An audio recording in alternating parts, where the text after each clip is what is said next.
Go live. Cool. There we go. That was my first time scheduling a broadcast. So let's assume that it worked. I'll be watching my separate screen here. Because usually I'll just create a broadcast and jump in whenever I feel like it, if you haven't noticed. There we go. Yep, we're working. Guys, welcome to the Christmas Eve Santa tracking, not hunting stream of 2025. What I do need to do is put up our current goal, which is to find Santa, and I'm going to turn this on so you can see me wiggle sticks and control stuff. So, that's that. We're in. Merry Christmas to all. And to all, let's have a good night.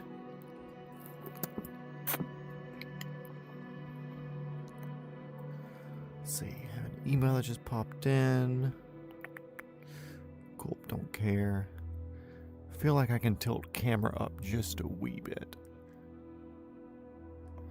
Let's see how that looks. Of course, I moved the tripod since last time, so we are dealing with that as well.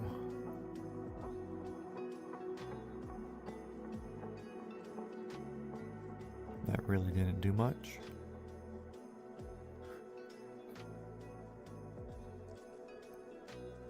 A little bit better.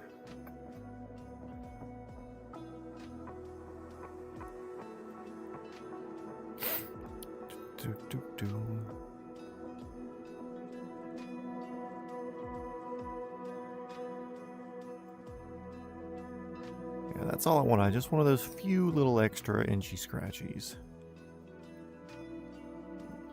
What's going on, Mr. Rob Hare? Robert. Mr. Harrison. AKA Boeing 5. Thank you. Good evening. Merry Christmas to you. Oh, let's see. I took the picture in the Cowan, so we don't want to use the Cowan sim. Let's do another Cowan. I have not flown the S-76 in a long time, so we'll start out our Christmas hunting with the S-76.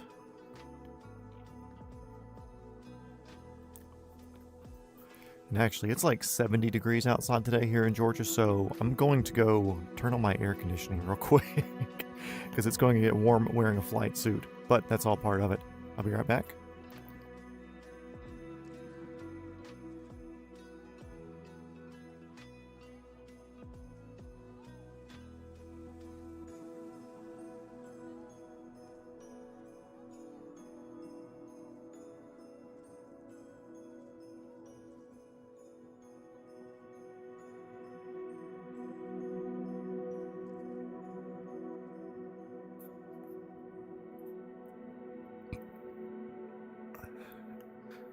Okay, back to here. This is up. Let's get... I press this button here to enter VR mode. I press this little button right here to center it up on my screen. Cool, let's get into this. Variants, not available. Livery, let's find something festive.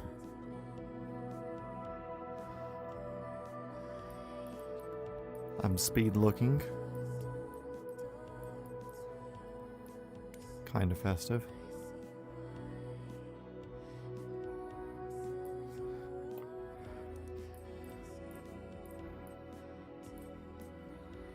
Whoa, there we go. November 781 Papa. That is a festive light flight child's care.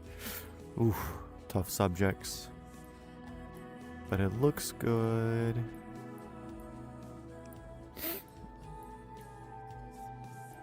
Okay, cool. We're going to take this. This is going to be our thing. Let's see. Saving back. And because we are live, because it is Christmas and we are hunting, tracking somebody, we will need to be doing this as live as possible. So I figure a good place to look starting out will be probably the Boston area, as it's very far east compared to the rest of the US. because it's all about our airspace at the end of the day. Don't want to do too much over water flying. I'd rather stay near something.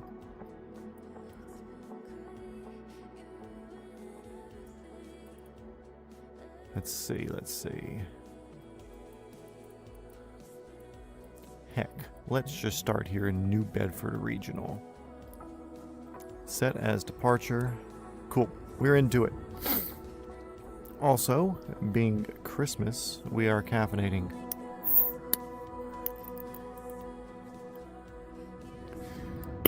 Oh, Robert, if you're still in here, I was looking at those pictures you sent again. It looks really, really good. It was a lot better to spend time looking at them not while also under VR. I don't know you. You're just getting started on this process, but also I'm very proud of what you've done. It looks phenomenal.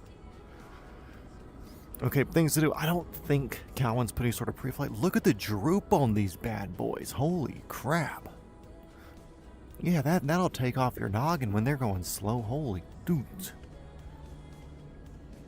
That is an artistic choice for me to be hunting, tracking, not hunting, tracking Santa. Okay, Shift C will put us in here. This is a 2-pilot helicopter, if I'm not mistaken. I do not have the startup process memorized, but I don't think I need it. External power, not a thing. Master start on. There we go. Master's on. That's our far right button there. Things that do need to happen. We will need...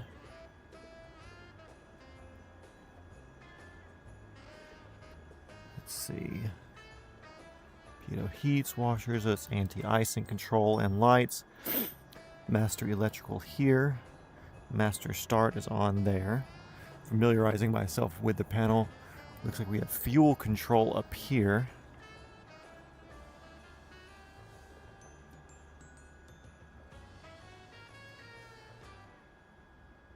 Prime. We can get around here to this side.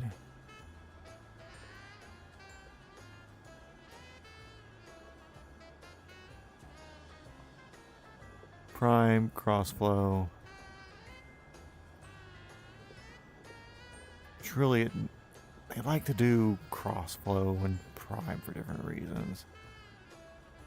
Okay. Prime. We'll stick with prime. Okay. Engine control.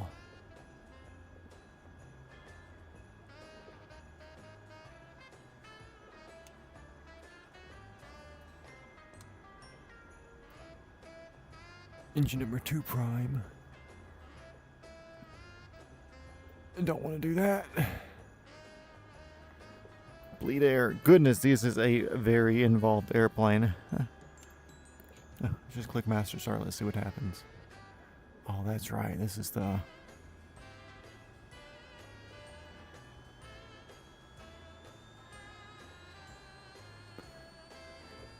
really weird buttons here.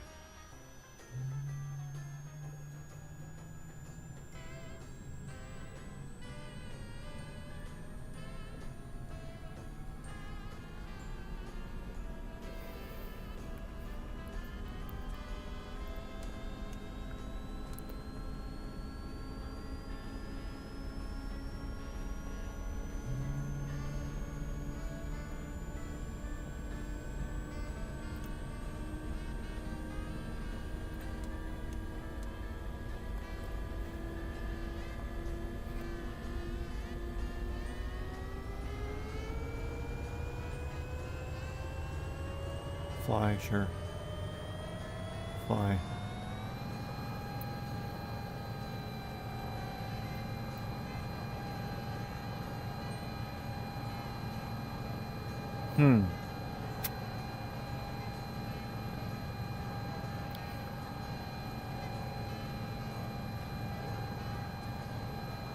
Hopefully that's warming up in temperature.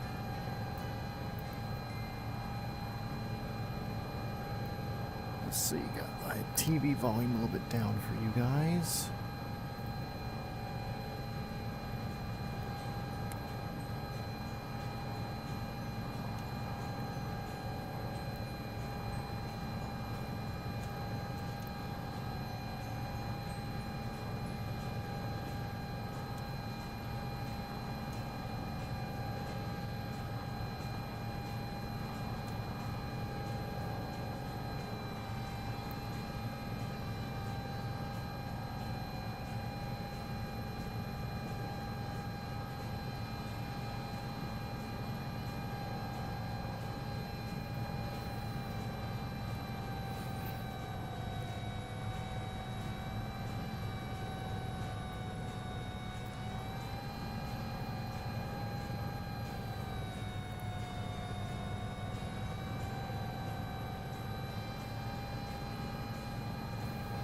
Let's see. Let's get rid of G there.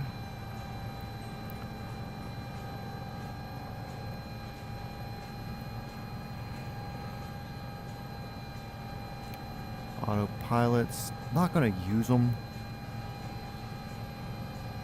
So I don't really need AP1, AP2 on. It's not really on my list of things that I'm worried about. The gauges are in the green now. That's sick. Love that.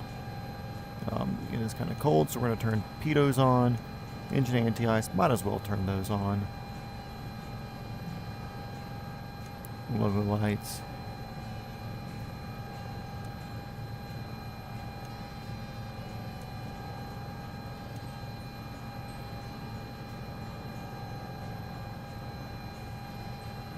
Okay, cool. I think we're basically as ready as we can be.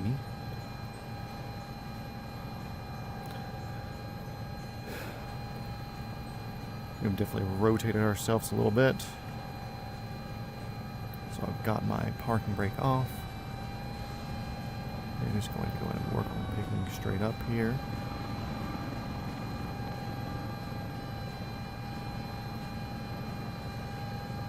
Hell of a landing light there. Not going to worry too much about their landing light. We're going to be kind of going to the east will be our main course of attack. Gear going up.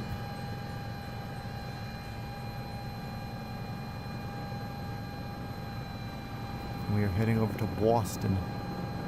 Getting a little bit of altitude here, not much. Need to stay low, because guess what? Santa's on the rooftops are low, and that's where we are going to hunt him down. Track him down. Already cruising at 80 knots, super easy. Landing gears up and stowed. We are very festive. Very attractive helicopter, thank you, Cowan Sim. Not that they gave it to me, but I'm using it, so. I'm glad I turned my AC on. It is warm today.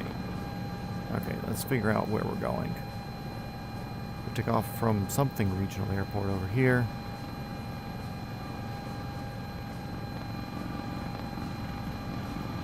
We need to go south. Follow this river down. Is this Boston? Is that the harbor? Literally no idea, guys. Boston could be. This seems a lot more likely.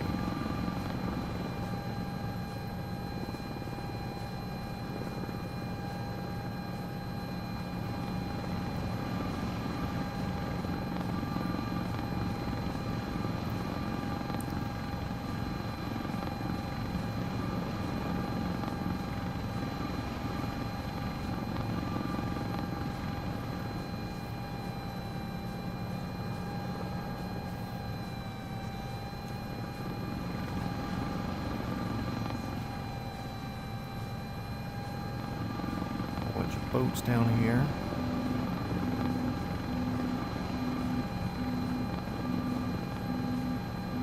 That sounds like an altitude warning.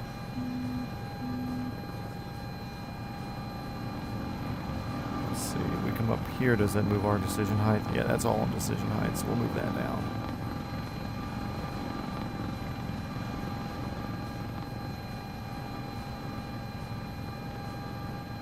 Let's see.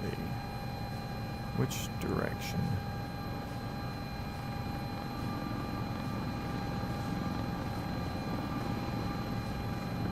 Oh, we actually have to head north up the coast.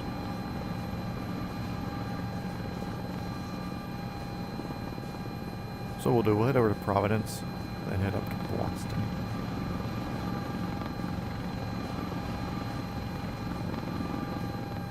Should be a good, pretty decent little trek.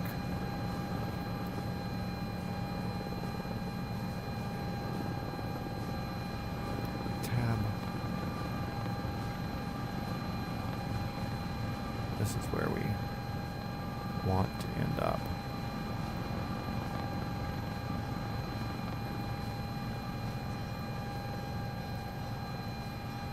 Direct to 43 nautical miles, that's not bad. No wonder they call it New England up here. Everything's kind of close together. You hold that for me. Toots. Okay. Heading 353.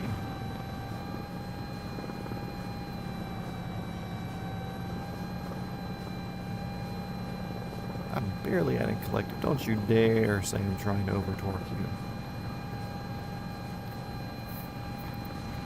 There's the airport we took off from.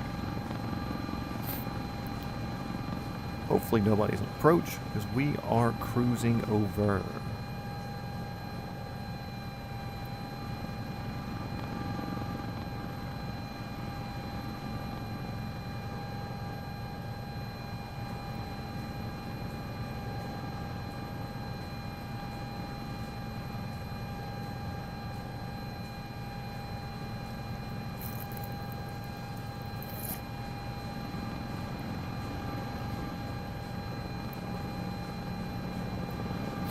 What I think would be worth it is following some of these highways and roads.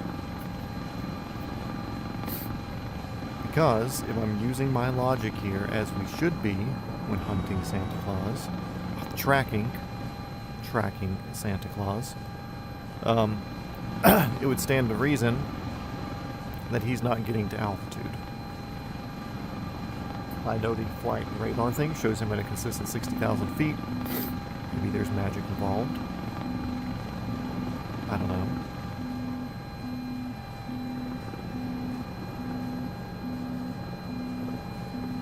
It's annoying. I wish I could turn that annunciator off. But I also want to cruise at 130 knots like this in a sleek twin-engine helicopter.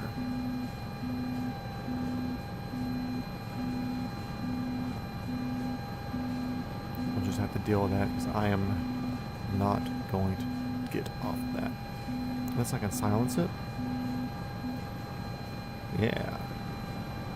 Okay, we're silenced on that.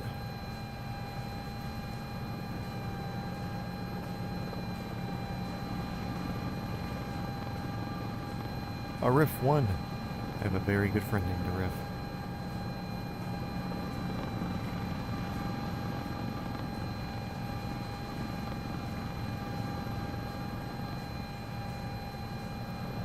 Blasting at 145 knots, close to the ground, in a retractable gear twin-engine helicopter.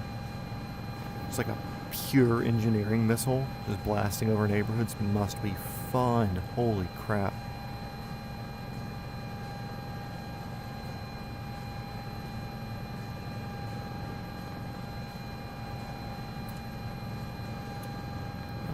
Doing much with that. Okay, we do have water coming up here. We'll lose a little bit of altitude once we get to it. Move down.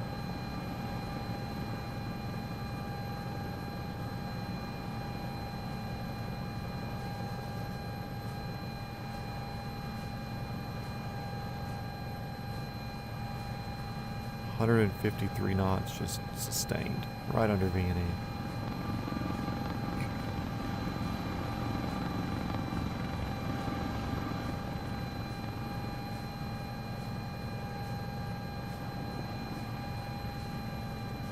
Definitely going to be watching the radar altimeter here.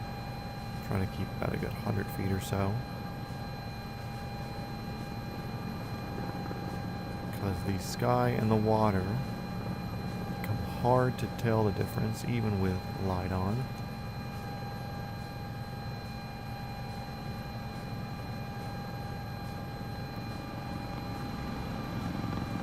A bit of altitude here over the trees.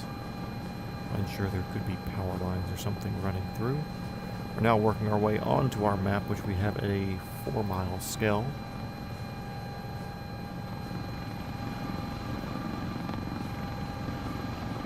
Oof.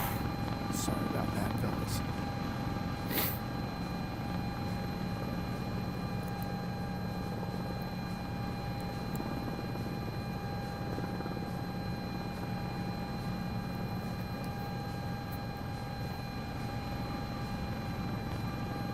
Instead of pushing over, we're going to lower the collective, do a Robbie style.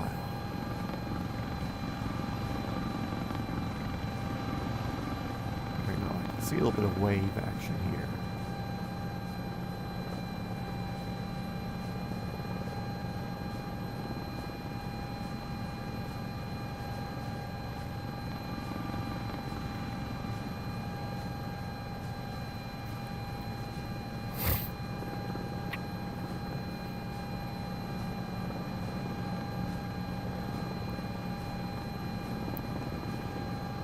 Cowan Sim, thank you for creating this absolute beauty to fly.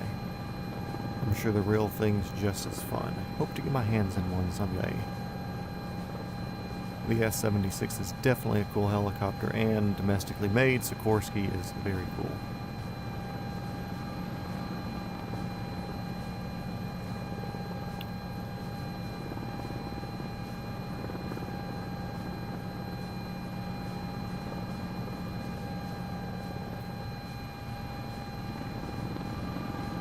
Tower over here.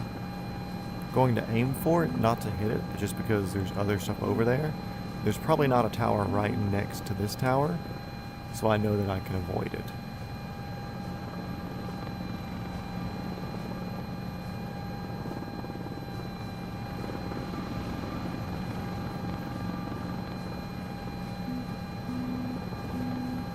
Oh, I guess I got high enough to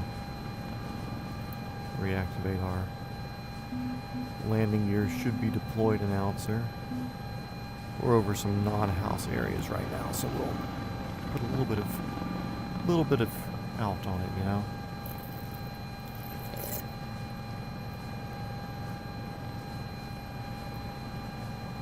Hello, other viewer. Welcome to the stream. Merry Christmas to you. Oh, you're already talking. Howdy, Pallet. Merry Christmas Eve. Merry Christmas Eve to you too, Mr. Blowheed. Blowheed? I remember you in here the other day for the Stranger Things stream. Today we are hunting Santa Claus. Sorry, tracking Santa Claus. And if you can tell, or if you've noticed, I've added this, if you look up this direction, I've added a little camera for you guys. What is this right here?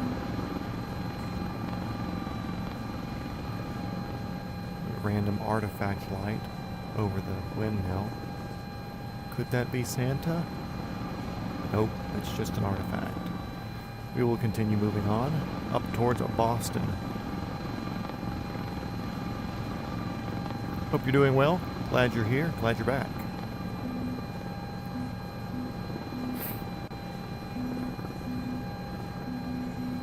Yeah, I hope you do as well. Don't have anything too crazy here planned.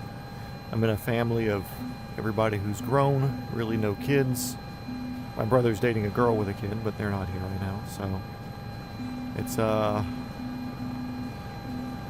going to be a lot of just wake up, hang out, about a gift per person, if that, and yeah, what kind of setup am I using? Okay, so this is a Apache Simulators R44 V2 or V3, whatever their newer one is. I think they have a new one, which has this metal plate on the side, which I broke mine. Well, I didn't break it. I gave it to a friend, And when he went to go crash, the big thing that he knew other than collective to steer, he said, "Oop, cyclic is how I don't hit the ground." So he snatched up and it cracked a piece of plastic. But they've redone their setup with a metal plate, which remedies that. They sent me that new one. Blue lights over there. Strange. So yeah, Apache Simulator's R44 setup. Did I ask Santa for thing? An RC truck. Funny enough, I'm 34 years old and I asked for an RC truck. But it's a nice chill hobby, scale 4-wheel drive RC. I actually plan on putting a video out on that here on the channel soon, because I had found one that I really enjoy. There's a field right there, a little football field. I found like a cheaper low-end one, still like soft springs and suspension, soft tires, super low gearing, that I really enjoyed for 50 bucks. So they got me like a $100 one that's smaller, but much better brand, Axial Off-Road. I'm trying to read and fly at the same time. We all got our thing. You're 38, asked for Legos. Yeah, dude, exactly. And it's, especially in today's world, if you can find something that's going to keep you happy and take you away from everything that goes on, then, like, who's to say no? And that's one thing I plan on pointing out in the video. There are a million things that happen in this world. There's so many statistics on so many different things that people focus their entire life on. And it's silly to not try to give yourself some sort of cool, calm, chill out with it, you know?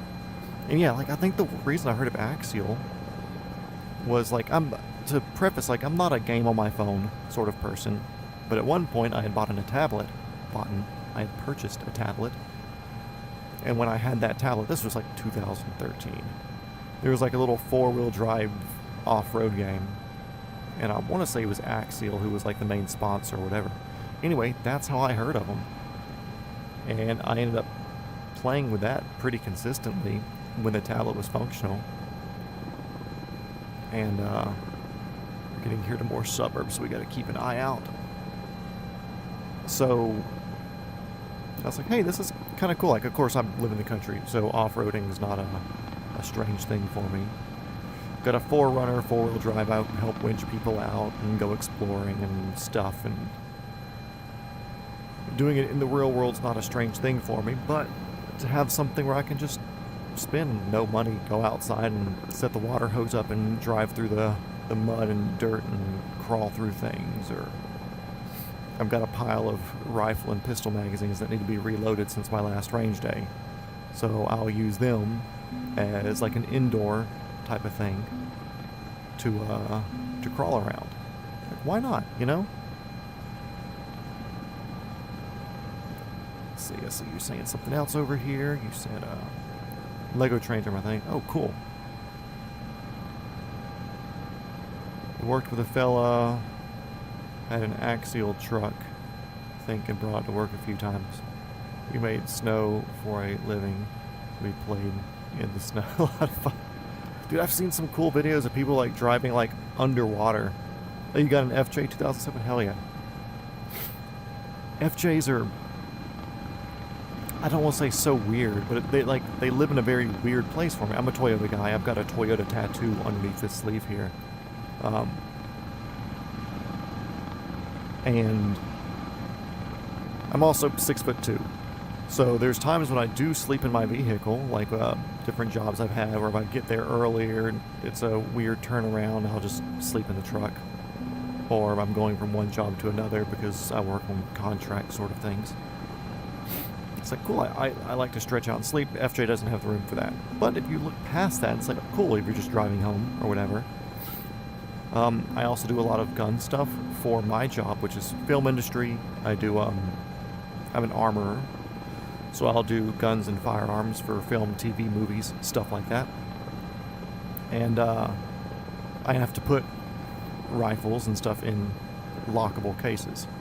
And even though you can put rifles and stuff in an FJ, there is room. When you get like these 6-foot tall Pelican cases, it becomes a bit of a hassle to get in there.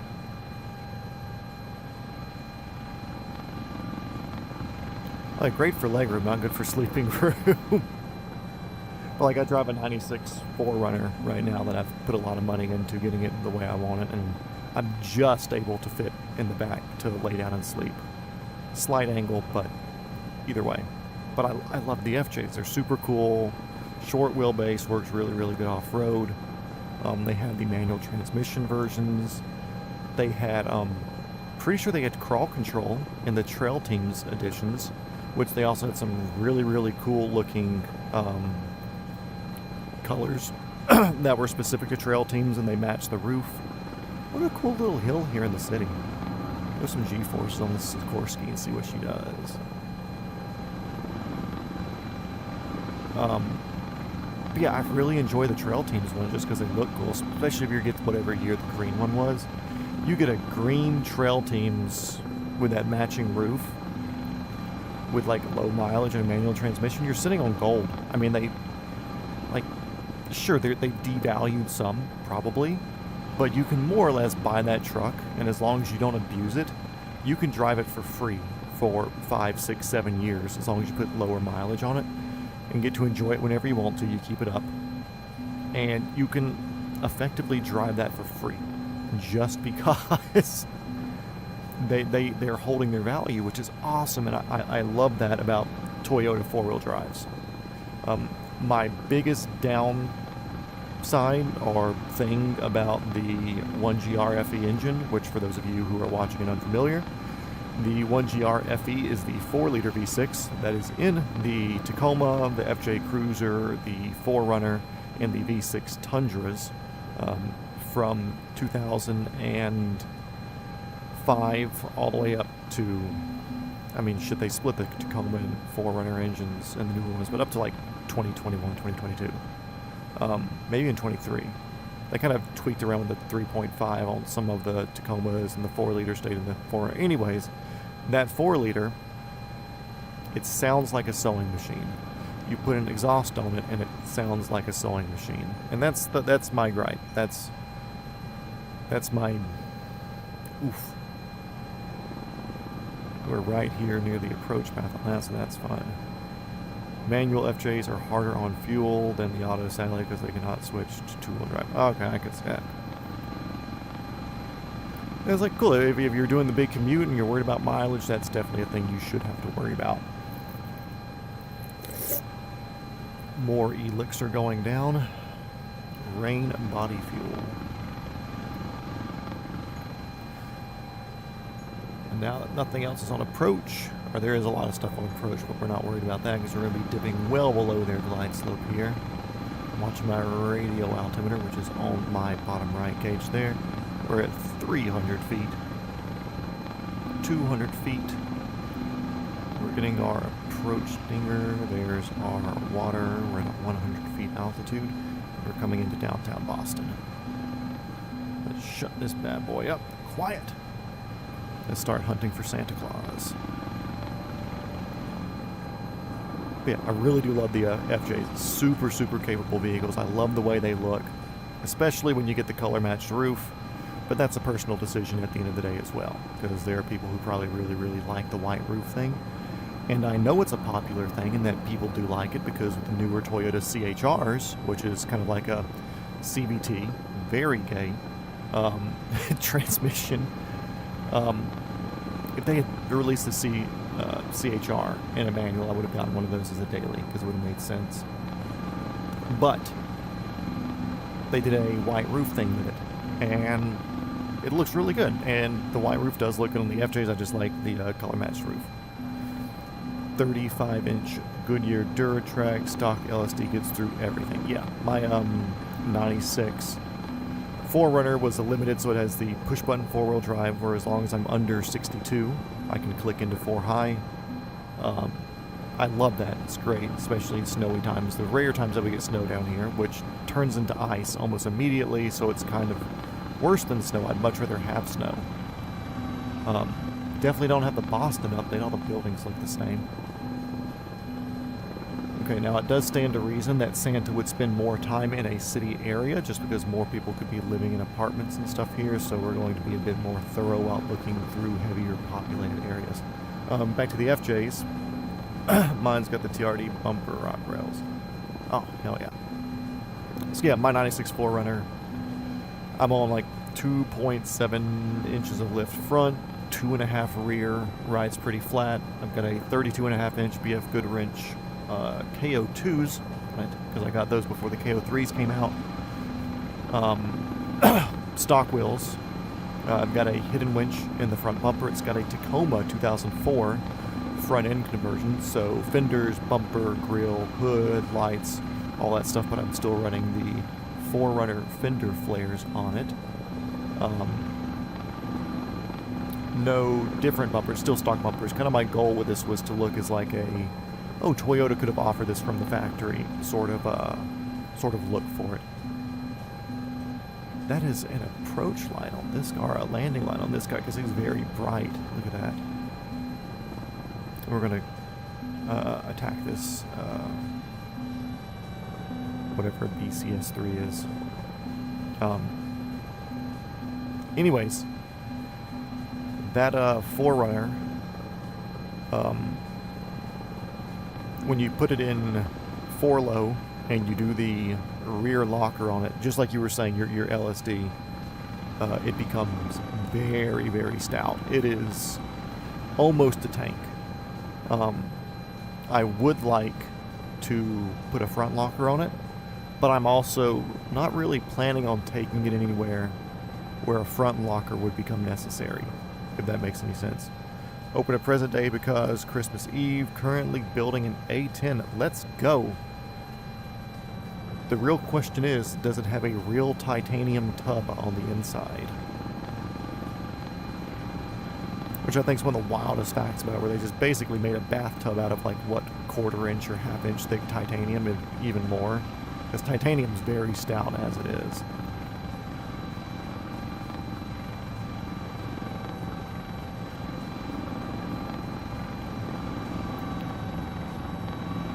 Shoo! Damn, that was close.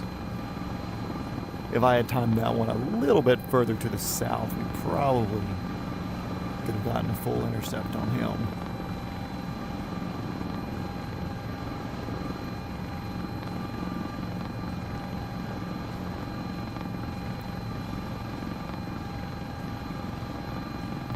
Mine, I'm not sure if it's open diff or limited slip in the back.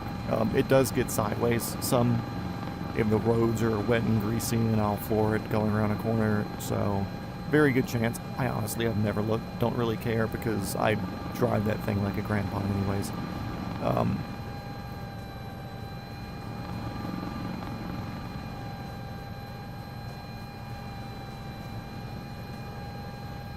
Mine's got a set of built-in shocks with the leveling setting on it. Stock shocks, drives great. Yeah, I've got the Bilstein, 5100s? I think that's their number. Anyways, it's where the front struts you could adjust where the spring perch is, and I popped up my spring perches to the appropriate place. In the rear, I've got Old Man Emu heavies in the back, because I will put a trailer behind it every once in a while. And when I do drive it to work, I usually have like 400 to 500 pounds of firearms, blank ammo, or if I'm going to the range, my firearms, real ammo, supplies, whatever. You know, it's a work vehicle.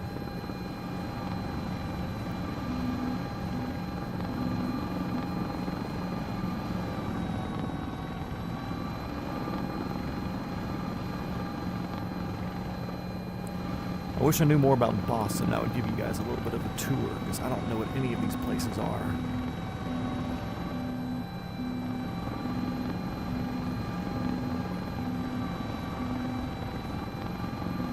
Okay, we're good. What am I doing? We're looking for Santa Claus. We're hunting down, tracking Santa Claus. That's what we're doing. And we need to focus, because he is probably beginning to touch our airspace now.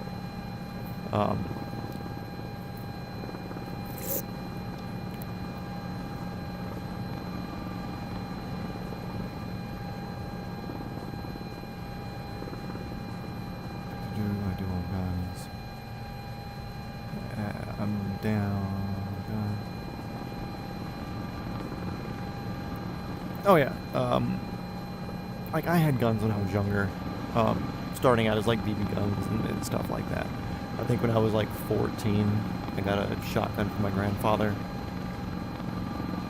But I never really got into more stuff until I got older. And even then, it was more...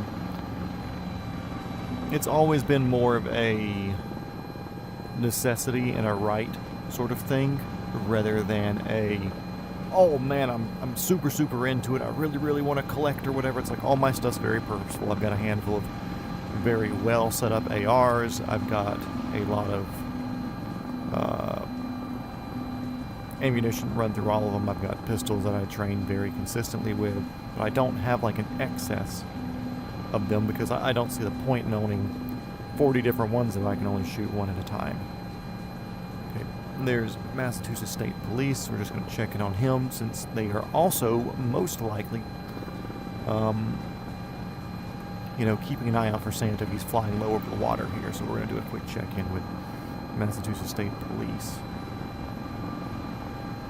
It's cool that their lights off their boat like really shows in the water there. Almost makes the water seem like it's see-through.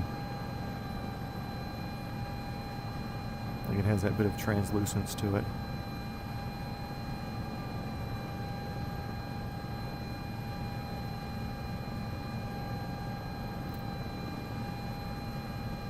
Hey guys, y'all doing good in here? Okay, sick. Let me turn my landing light real quick and blind you some bitches.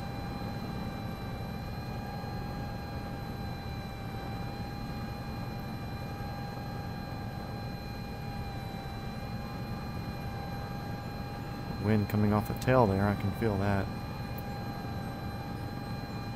So what I'm going to flip around to this side. Very light wind, but it is a noticeable wind when trying to do a low hover.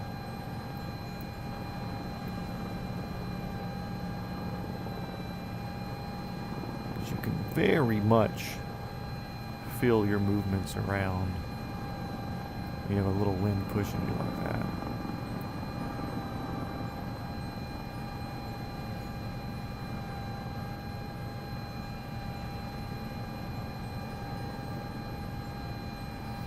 What? Blind the shit out of you. Let's go. Okay, anyways.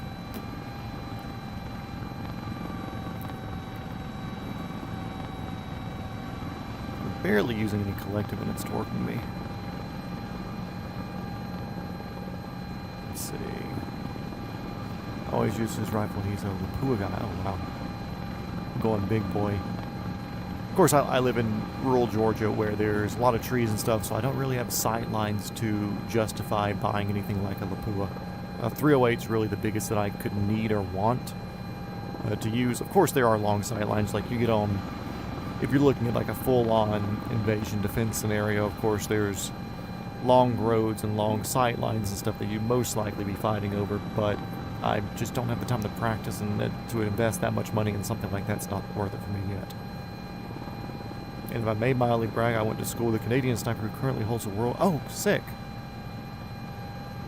There is no force feedback on the cyclic, which does make it slightly harder. And that's probably the biggest thing that I'll say with this entire Apache Simulators R44 setup. There's enough tension on here to where on the collective where it will hold its place, you can adjust the tension. There's a screw here on the back side. The pedals have enough tension on there, and they're not sprung, so they're not going to recenter anything. But the cyclic's very light. Even if you put as much friction on the cyclic as you wish, it's still very, very loose. I mean, I'm doing it with my fingers here. Now, don't get me wrong, when I fly in real life, I'll hold the cyclic like this because working the radio and everything. But there's times when we're doing like longer cross-country stuff where I'll hold the cyclic almost the same as I'm doing here, just kind of a few fingers on there, enough where I have a positive grip. But on here, since I'm not worried about it getting yanked out of my hand for any reason, like I can almost one finger fly it just because it's so light. and which you're a newer subscriber or watcher, whatever. I bought this setup because I was in the process of doing ground school and stuff before getting my actual helicopter license. And I knew that learning how to hover would be the biggest annoyance, if you want to call it that, for learning how to fly. And I said, okay, cool. If most people take 10 to 20 hours to learn how to hover sufficiently, at $400 an hour, you're spending anywhere from $4,000 to $8,000 just to learn hovering, which is unreal. So I bought this whole control setup for like $1,200 to $1,300. I built the PC, I bought the VR setup. All in all, $4,000-ish, and I taught myself how to hover and do a lot of the flying per the book. Like I was reading all the helicopter maneuvers manuals, watching any instructional videos I could have about the real life thing. I tried to put all my settings and stuff as close to real life as I could, and I learned how to hover doing this. So could I have spent more money and gotten a setup with force feedback or better friction or whatever? Yeah, sure. You know, it's almost always possible to get something better. But the kicker with that was if I went and spent $15,000 on a Podium Simulators motion control setup or whatever, then I spent almost exactly the same cost that I spent getting my license. I spent like $16,000 getting my license. So it wouldn't really be worth it for me to go higher than what this setup here is. And this setup right here for $4,000 is... that's computer, VR, everything. Everything that I have was $4,000 in. There's some red and green here. That seems pretty Christmassy to me. Hold up a second, guys. Quick stop down on the collective, aft on the cyclic, letting it slow us down, but getting some altitude because there are some slightly taller apartment buildings here. We're going to put the power back in by raising the collective. A little bit of left pedal to turn us around, and let's see what this red and green is all about.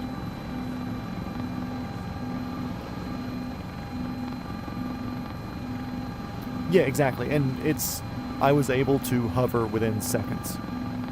So typically the instructor thing to do for you when you're learning how to fly is, I think for me the first thing he let me do, he was holding a hover, and he said, okay, cool, I'm going to just give you the collective. The collective's going to make you go up and down, obviously.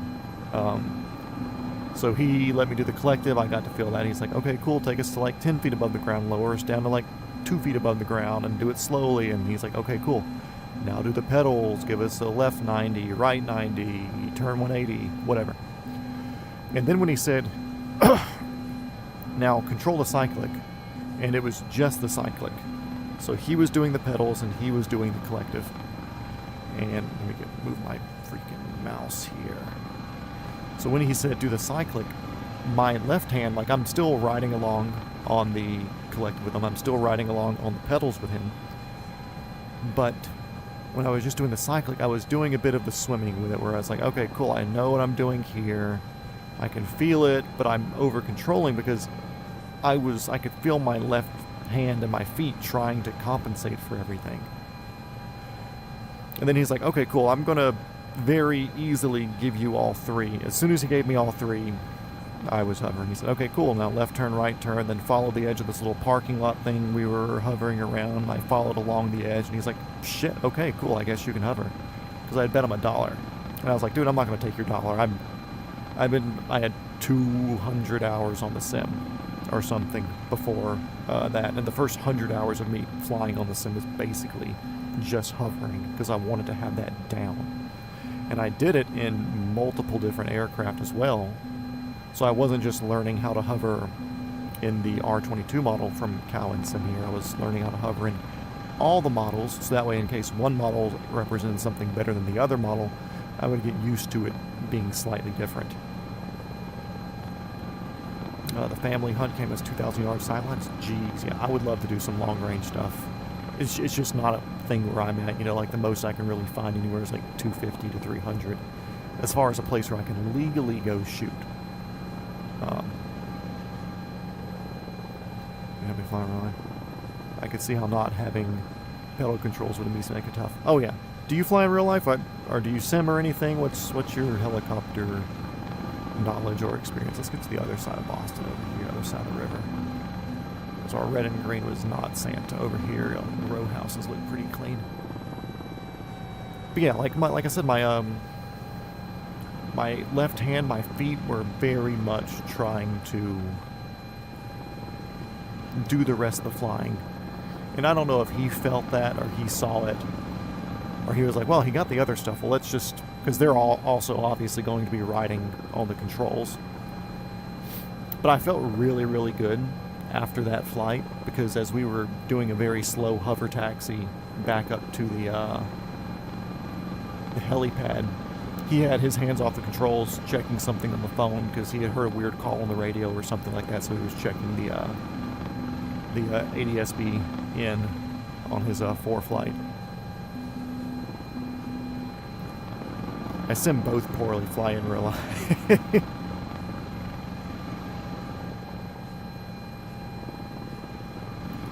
And like I don't want to say like, ooh, simming poorly, but like, okay, if you don't have the right control, sometimes it just doesn't feel right, you know. But I will say, just the $1,200 worth of this setup, or $1,500 or whatever, if you don't do the pre-order like I did, man, it made such a difference. And then, honestly, having a computer that can handle the VR makes a huge difference as well. My first 70 hours or so, it was before I even built my PC. I just had the controls set up. And what I did, actually, we're going to work our way towards an airport and land, because I have not seen Santa yet. So there's a chance that he's not here. We need to check somewhere else. But yeah, I was playing like on my old laptop, which could barely run Flight Sim 2020. And I was looking at my little bitty screen sitting on a desk in front of me. And I was able to get hovering pretty much figured out. But all my approaches were very, very off because I couldn't look to the side. I couldn't see where I was going when I was setting up for something, or I really couldn't like peek around during like final approaches getting to a landing pad or whatever. And it was just really, really hard. So once I was able to get the VR and get in there with that, it really, really changed how much I could get out of it. And I'll say too, in real life, the hardest thing, audio's muted, okay, back for you, good. You put a photo on the P10 in the server. Okay, sick. I'll check it out once we land. Did I say P10? A10. Little runway right there. Not going to mess with that, though. But yeah, like, most people say hovering was the hard part for them. Hovering was easy for me because I spent so much time doing it. Learning how to be fluid with my approaches was harder than I expected. Because you have to move slow in the helicopter, obviously. I go way, way, way, way faster than I should here in the game because this is the zero repercussions machine. We'll just pick a place over here. So with the zero repercussions machine being the simulator, it's easy to come in and do a hot approach somewhere and whatever else.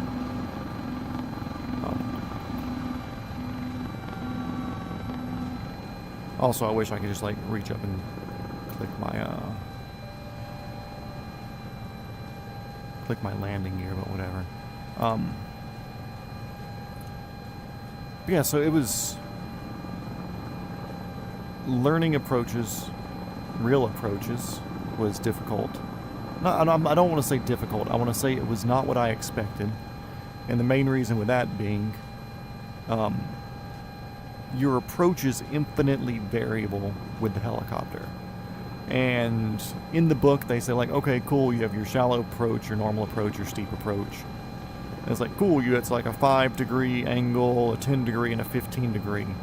Like, at the end of the day, a steep approach could be vertical if it was something where you were coming into a confined area. So your vertical is pretty much infinitely variable. Your standard approach kind of supposed to feel more like a airplane landing, and then slowing down once you get to your point, like 100 foot above the ground, whatever. And then your shallow is really more of an emergency scenario sort of thing, or if you're like a very high density altitude. But yeah, everything's so...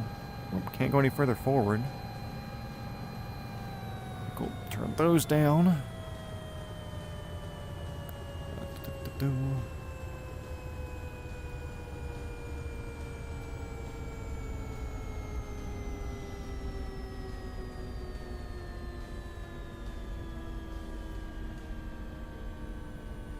Turn those down. Beep, beep, beep. Beep, beep, beep, beep, beep. Beep.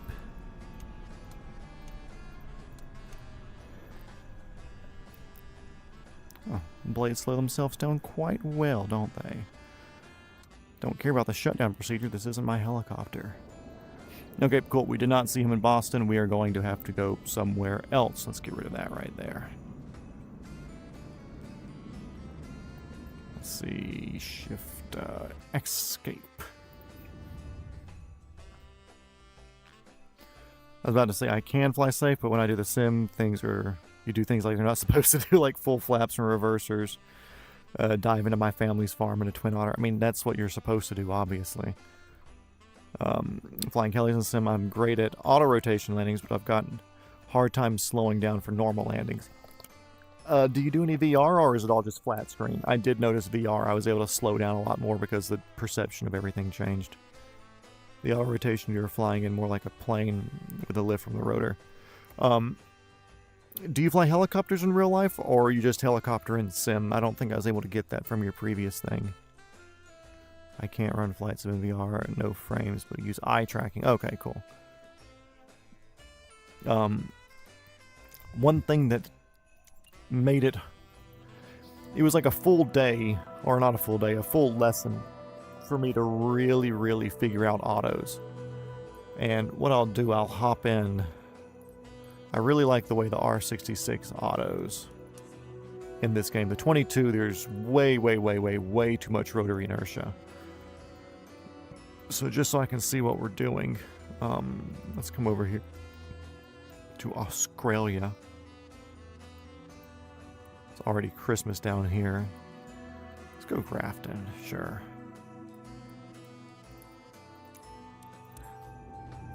Just in sim. F-Lone says it's real life. Okay, cool.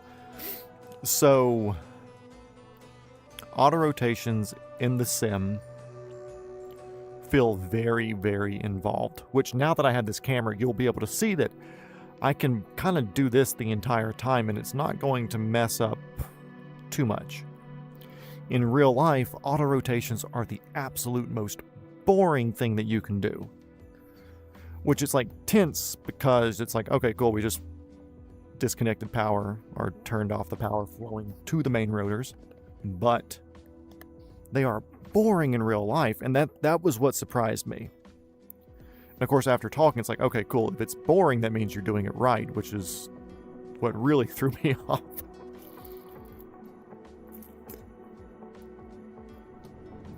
Okay, so let's get in here. Let's get my laser pointer ready to go. Yeah, if you can step up the computer to where you can do VR with it, or if you want to invest that much into it, I don't know if it's just going to be a graphics card or you need to do a CPU and everything with it. But it makes a big difference, I'll tell you that. Actually, I want that out now. We're going to click start. That, once that gets there, fuel on.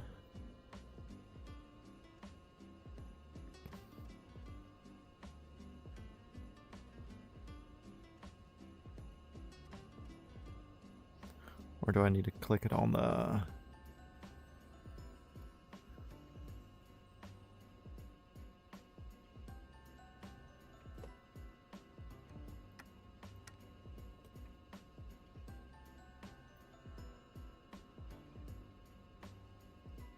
N1, you're supposed to be doing something.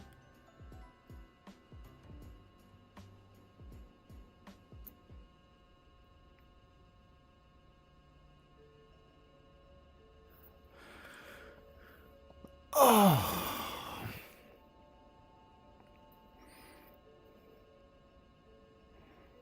Okay, let's do it on the collective since you're being annoying. Okay, bear with me. Got to kind of lock in my headset real quick. Okay, battery on, strobe on. Nope, turn off battery.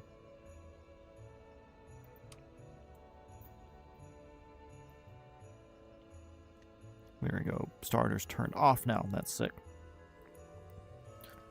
I want you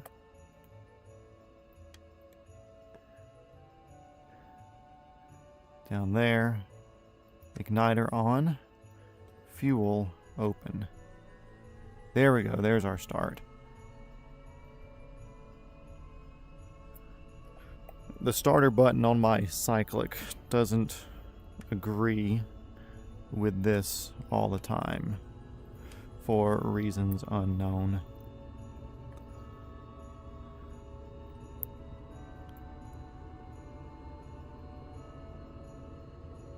Yeah, dude, if you upgrade the system, trust me, it makes a huge difference. Like I said, I did 100-ish, 70 to 100-ish hours just watching a screen, and it wasn't bad. You know, it was a very acceptable experience as far as just like, cool, I get to wiggle the sticks and it does the thing. But to do in VR, it was able to give me the depth perception and the relative motion of everything around me that made it actually feel and actually help me perceive it as I should. Okay, so Robinson R66, we're in Australia. We're taking a little shortcut side break right here, right now. So,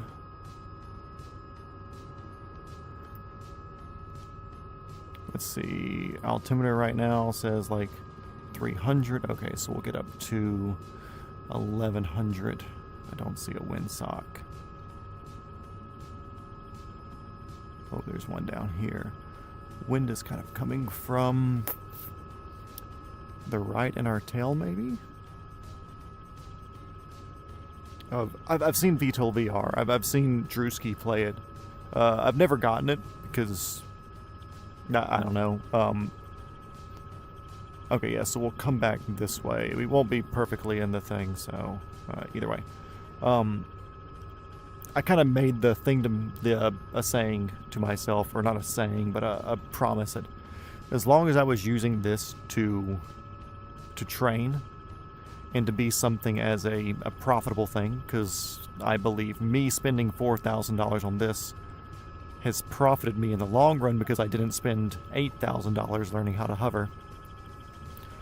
So as long as this is a profitable thing for me, I didn't want to also put Battlefield on here and then also put whatever on here. And anyways, now that that's over, I did download Battlefield to play with a friend now that I have my license. But I still do kind of take the simming very seriously. And seriously, more or less just to the extent of like, cool, I'm going to be in here. I want to try to do things as right as I can. Of course, there's ways to not do it right, obviously. But I want to try to do it as right as possible to an extent, but still have fun. Because if you're not doing it for fun, especially since I've got like 600 or 700 hours in this thing now, like you're going to get bored.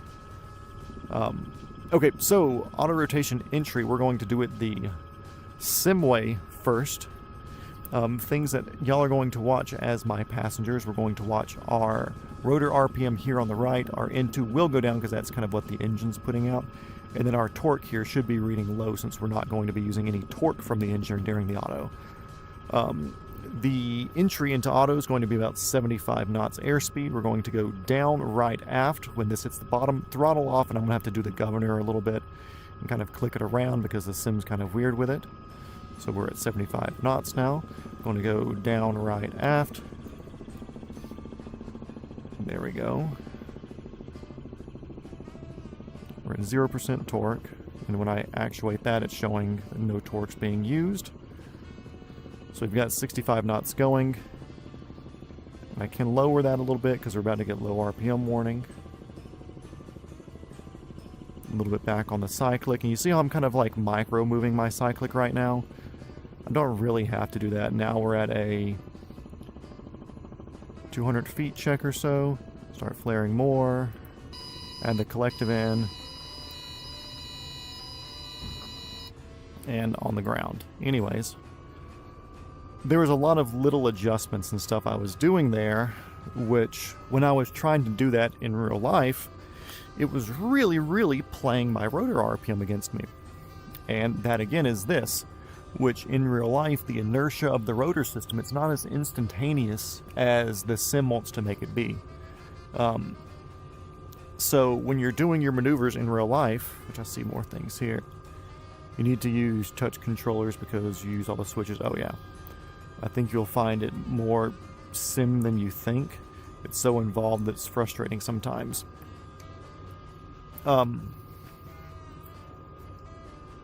Also, one thing with it, the reason a lot of people say like, oh, DCS is really, really good. DCS has a lot of, good stuff. I was like, okay, cool. Like, I'm not going to say DCS doesn't, but also I'm learning how to fly in a Robinson R22. I'm not learning how to fly in a Huey or an Apache or a Black Hawk. I'm learning to fly in what's the most raw version of a consumer helicopter that can be privately owned as possible. So I didn't want to get used to too many nannies or too much power. I wanted it to be something where I could put it near max gross weight and I couldn't just take off over trees. I wanted to have to get my airspeed. I wanted to have to fight for every bit of lift. So that's another reason why I just kind of stuck to Microsoft Flight Sim at the moment, just because it was very much learning the systems and processes and stuff as well. No, yeah, there's not a whole bunch of left pedal. Honestly, the one thing that I've still yet to find to feel right anything is hover autos. Hover autos are still very hard for me. I want to say that was the roughest part of my entire flight training was getting hover autos. So if you do fly helicopters in real life, and tell your instructor like, hey, I know like you only want to do like 3 to 4 hover autos a day, just because it kind of like mentally drains you, because there's no skill with it. It's all timing. It's very, very weird. But, like, do as many of those as you can as your instructor will let you. And yeah, like, DCS is expensive, but if it had a Robinson in there, I would have spent the money on that, because I would rather have the absolute best flight model. But this being, like, where I can fly anywhere in the world, it's not limited to this, and I wouldn't be, like, ruining somebody's game. I don't know how DCS works. Anyways, here we go. We're going to come back in again. We're at about 900 feet above ground right now. I'm going to work our way back to 75 knots. And this one, I'm going to do more of a real auto rotation, or try to make it feel as real as possible.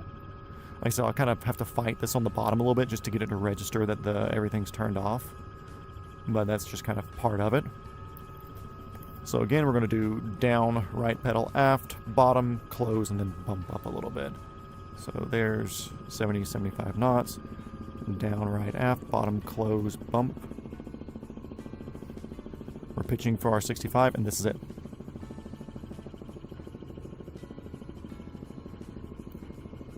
I was like, okay, cool, like we're losing a little bit of or we're going slightly fast, so I barely move my cyclic to move our airspeed. Not touching it. Oop, we're getting a little slow, nose forward a wee bit. Not touching it. 200 feet checks are good.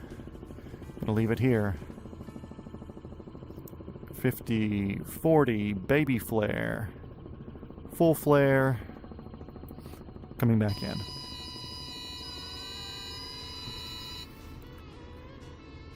Auto rotations are very boring, and that is the part that was extremely difficult for me to understand. Where I knew how auto rotations worked. I knew that pushing forward on the cyclic's going to kill rotor RPM. Pulling back on the cyclic's going to add rotor RPM. Of course, you can't push forward, but this being a teetering rotor system, that's the whole thing about the Robinsons. I knew that lowering the collective adds rotor RPM. I knew that raising collective kills rotor RPM. I understood how all of that worked, but I didn't realize that when you hit the entry to your auto rotation, slide the skis. Oh, we can slide some skis and we can do them any way you want, but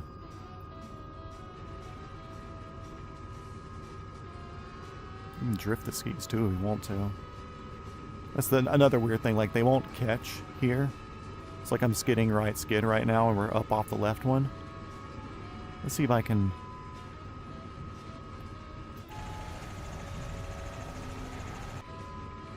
But a dynamic rollover just kind of doesn't appear in this game. But yeah, hover autos are very, very difficult. Keep it a wing until you need to stop.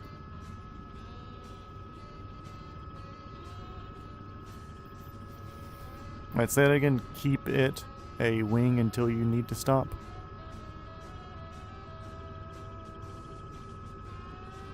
Are you talking about like trying to do like a... You're talking like in an auto, or are you talking like doing a shallow landing? Because like a shallow approach landing, a run-on landing is very unique in a way. The way it works is kind of weird.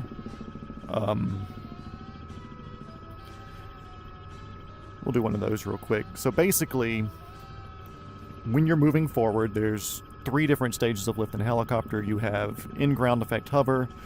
You have... you start moving through translational lift, effective translational lift, at like 10 to 15 knots, and you get full translational lift at like 20 knots. And what you're doing, you're kind of just playing with those settings, which is a weird thing to say. When you're in an auto, you need the rotation to fly, then use collective when it's time to stop. Yeah. Which, let's see, we're far enough out. Let's add some... Let's do a unique auto. What do you say? Let's do a lower speed, more of a straight down auto. That's a fun one, and I can always throw some airspeed into it. And I can even do some skid skiing once we get to the bottom. But yeah, so autos, they're boring. Like, it's you enter the auto, you get everything set where you need to, then you just don't move. Which, like, the first time that I did one that was kind of okay, I was confused because I did it, but I felt like I wasn't doing anything. I felt like the instructor was probably doing stuff for me. But he wasn't. It was just... You kind of do it. And also, your forward airspeed is directly translatable into rotor RPM. So you want to have the forward airspeed, if possible, when doing an auto rotation. Can you do one straight down? Yeah, but you have to be on your point to do it.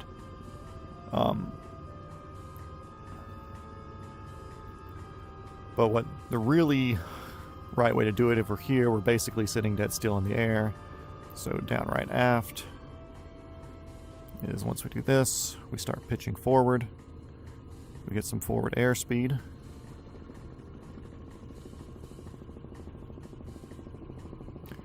There's 65 there. Not going to pull back too much because that will spike our rotor RPM. There was a tail strike there. Of course, it's a very weird thing to come into on that, but we stopped. See if I can speed this up. Let's see. 1, 2, 3. Oh.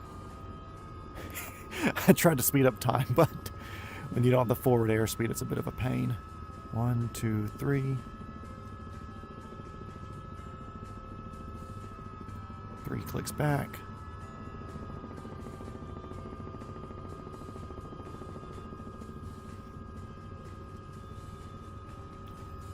Fly with a rotor as a wing, it creates lift with forward movement. Yeah. Which it's kind of a weird way to look at it. You can almost think of the helicopter as a mullet as you start moving forward. It's something I really misunderstood when I first started getting into flying and doing stuff. It was... Which we're in an auto right now, by the way.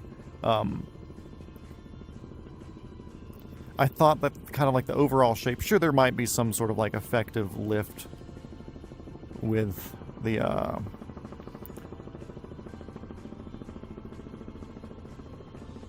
helicopter moving forward, but really it's more of like an efficiency of the blade sort of thing.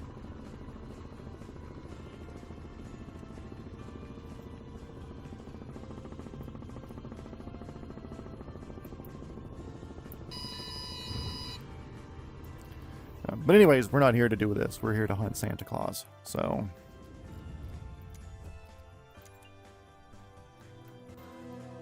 let's see. Still in it, damn right. So yeah, we'll pop back into somewhere and I'll kind of do the rotor wing explanation thing. What time is it here now? It's 8:16 here in Georgia. So, there's a good chance that he's starting to work his way here, so we'll go play Miami a little bit. Let's see.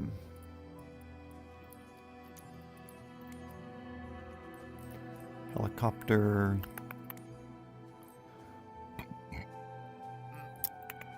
What do we want to do? I haven't done the 500E in a while. I got the new Hughes. I haven't done the old Cowan 500E in a bit. And it has to be Magnum PI.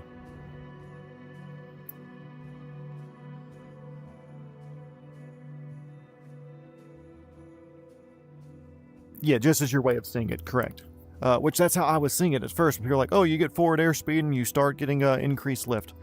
So basically, well, once we spawn it, I'll be able to use my fancy laser pointer here to kind of beep, beep, beep, beep, do things for it. It's going to be dark, though. That's right. That's fine. That's fine. Okay, so now that we're here looking at the outside of this beautiful 500E, when you're sitting in a hover, the air's moving around like this, and it's kind of doing everything here, and it's doing the same thing here in the back, okay?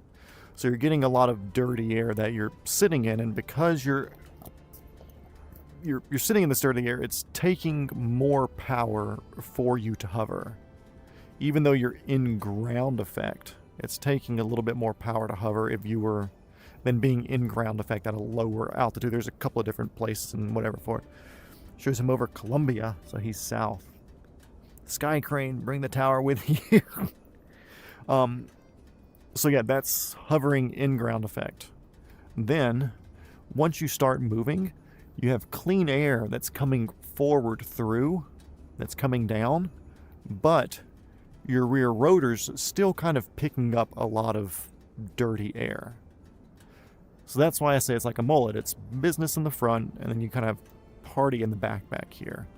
Then also, when you're thinking of that, you're also still getting dirty air on your tail rotor.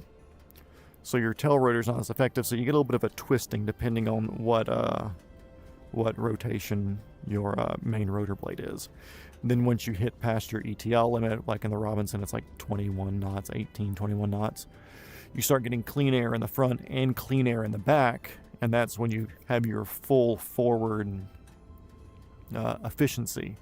So that's why you can, which we've done it before, which I'll even try doing it here. We'll start up and see if I can do this in a way that makes sense. Battery on, start pump on, anti-collision lights, that's on, sick. That key I think is already in the on position. I'm going to click my starter button. I believe that should work for us on this model. Things are moving, that's what I want to see.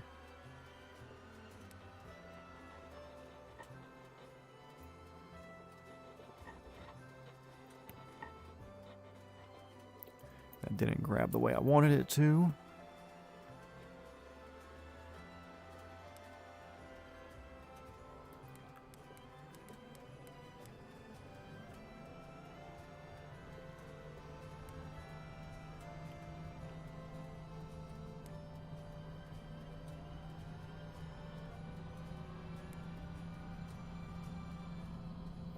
Weird. Some of these things are very strange with how they...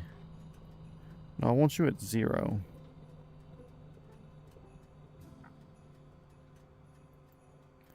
Where's the throttle locking collar? Here. There we go. That's what I wanted. Okay, so click, click, click, click, click. That's going up. Is this turned on? Is that still a thing here?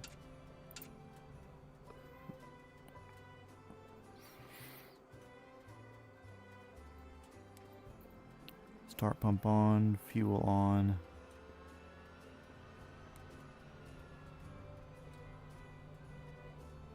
Why is it not? Oh, is this one where I have to click the button on the actual cyclic itself, or collective itself? Yep, probably so.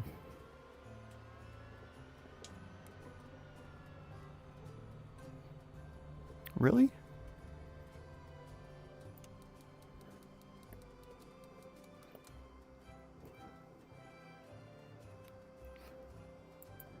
Start pump on.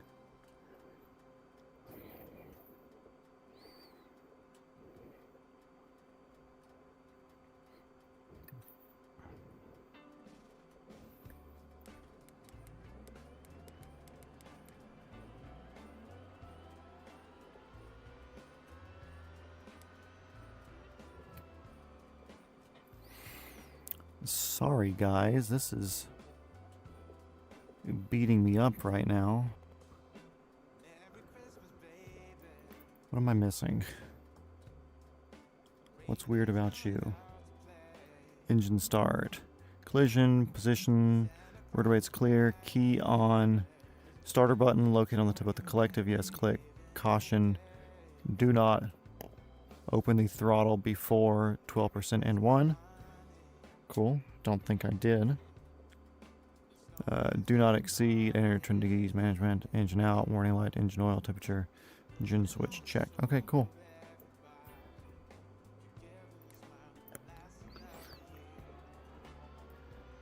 There's 12% in one.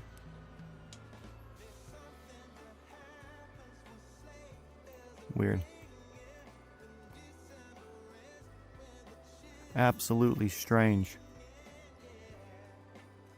Dude, Merry Christmas. You didn't have to do that. It's much appreciated, though.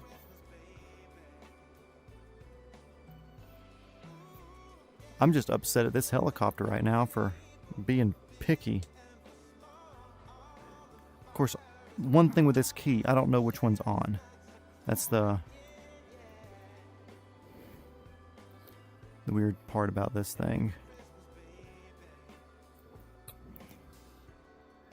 Yeah, I used to do a whole bunch more, but then work started or whatever, but there's the whole Around the World series that we do. Valeska, welcome.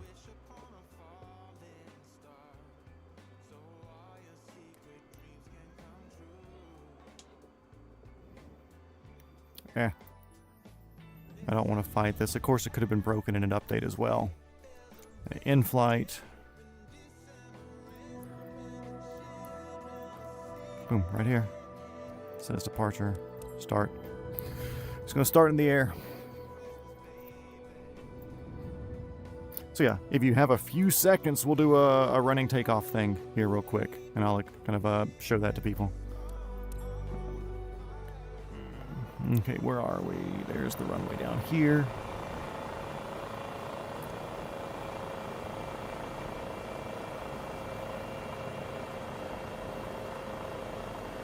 Okay, now what he was talking about was the fact that when your helicopter is moving forward, it creates better lift. I'm in such a weird seating position right now because it spawns you in such a weird place. We're just going to skid to a stop. Okay, let me fix this. And alt forward a little bit, down. Okay, cool. So now that you have a nice handy control cam right here where you can see what I'm doing, we're barely going to add collective here into a point where we're just hovering.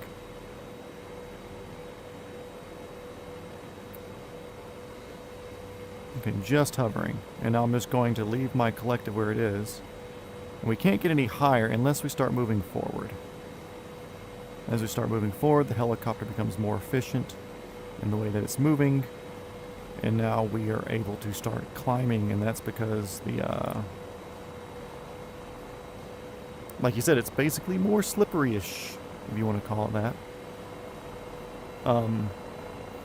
Yeah, that's the whole thing about helicopter aerodynamics and moving forward. Ground effect for helicopters is much different than ground effect for airplanes, although it operates on somewhat of the same function. It also operates in a completely different way.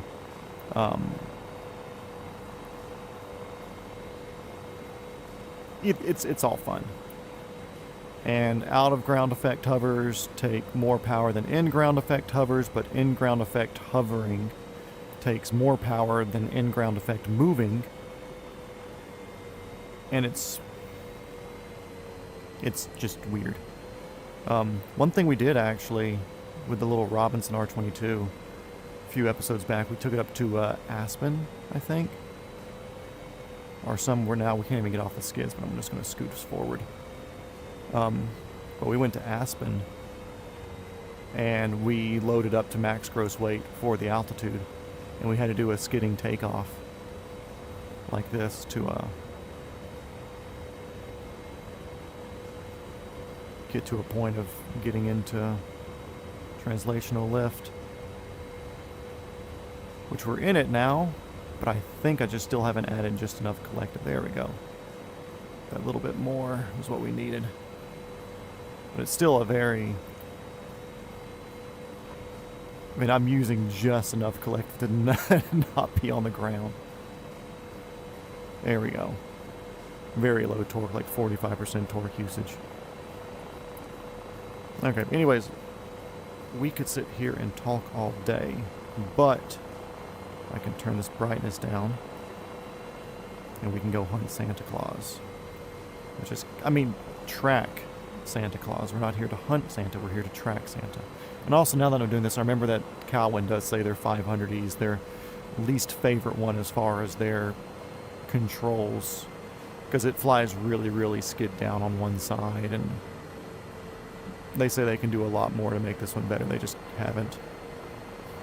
Whoa, why are you adding so much torque? Goodness, guy.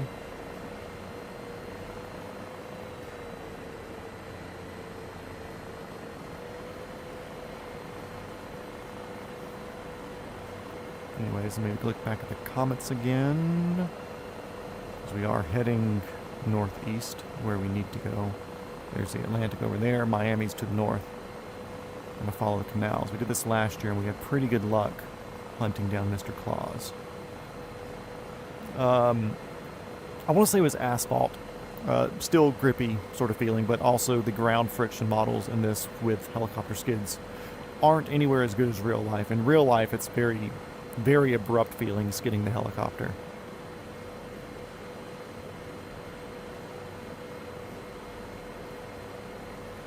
Oh, speaking of Claus comes, snow or asphalt. You're on the coast of Georgian Bay. Used to live in Vancouver. Lived in West Van, but never on the island. Visit is beautiful.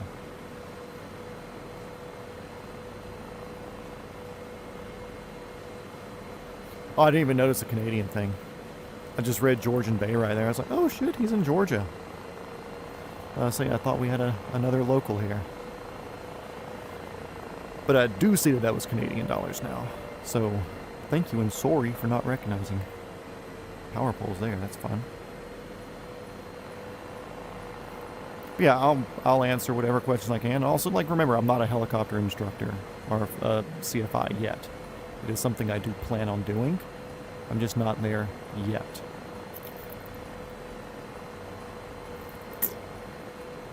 I'm just a very low hour private pilot and a very high-hour sim pilot. In the northwestern Canadian area, beautiful. I really enjoyed flying through our southwestern Canada, northwestern U.S.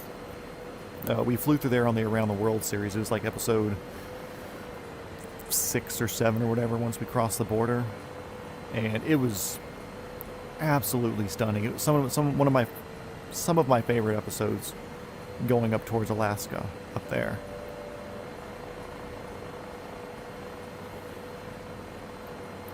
Perfect pronunciation, maple sauce.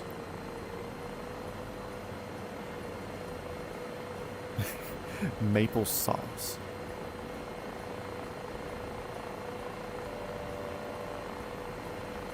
Also, fun fact about me, I have never once had maple syrup or maple sauce.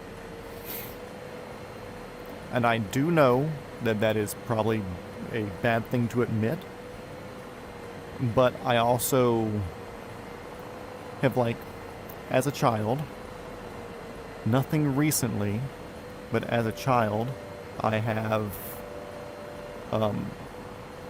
tasted pine tree and pine needles and stuff. So in my brain just says, cool, trees taste like pine sap.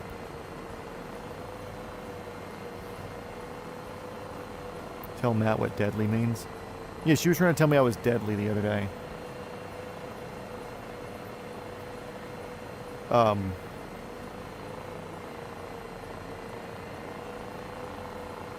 But yeah, so like in my brain, it's like, okay, cool, this particular whatever means it's got to be, maple's got to taste like tree, since it is a tree, and tree tastes like X or Y or whatever.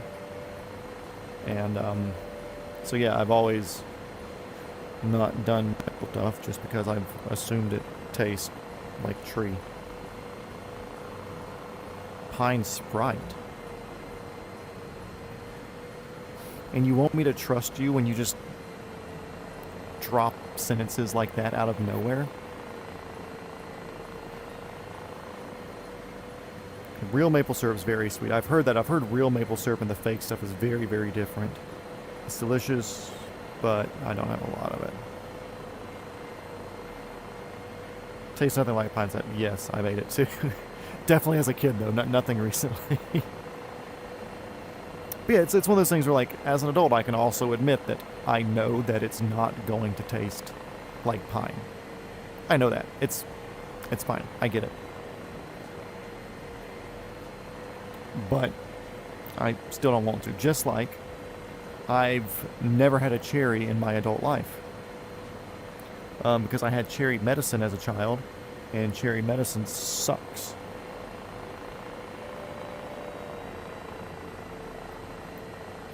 My headset cable's being annoying today. So yeah, I've cherry medicine. Blech. Cherries in real life, probably good, but I just have such that stigma in my head that I've stayed away from it. You're going to go mix up Spruce Sprite. And you break that out and you want me to respect that? Just dropping the weirdest sentences that nobody should ever speak. You're just like, oh yeah, this is normal.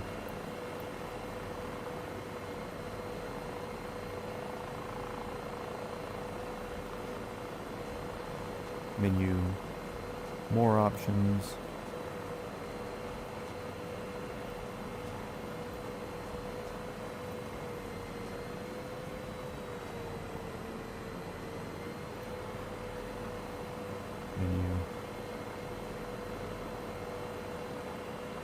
Menu.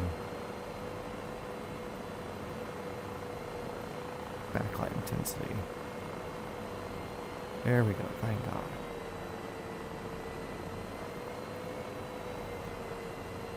Okay, we're way too high right now. Ugh.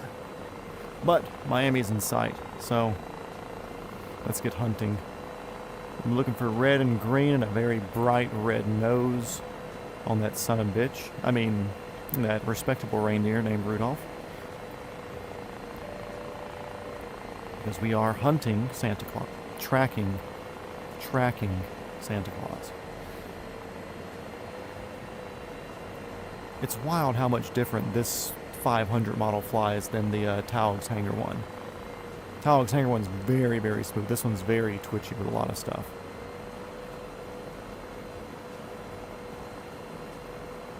What do I put on pancakes and waffles? One, pancakes are for butter, or I'll do, it depends on my mood. I'm very, I don't say picky. I'll eat just about anything. Although we've pointed out 2 things I won't eat already. A lot of times for breakfast, I'm in a mood for something salty and like very, I won't say hearty, but like buttery, you know? So pancakes are usually butter for me. Waffles, I really don't eat waffles. I'm more of a pancake person. I've had waffles before. When I do, it's usually like a blackberry syrup or something like that. And if I do eat syrup on a pancake, it's like a blackberry, blueberry, some sort of berry-based syrup. Hey guys, look, we're in GTA 6. Isn't this sick?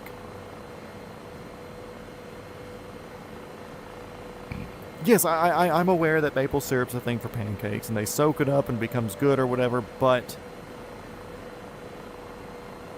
I'm a berry enthusiast. Just like pies, like I don't care for pecan pie or pumpkin pie or whatever. Like when I eat a pie, like in my opinion, a pie means apple pie, blueberry pie, blackberry pie. Also, IHOP, they used to have Lincolnberry. Lincolnberry? Like a Swedish berry sort of thing as a syrup option for your pancakes. And that was good. Or no, it was crepes that they had with those. They were good, really, really tangy, sweet sort of berries. But like I'm a berry and fruit person. So when I think of syrups or jams or jellies or whatever, I'm very, very focused on the sort of berry and fruit flavor aesthetic. Okay, I've got to focus into this helicopter. It's much more wiry than I was remembering it being.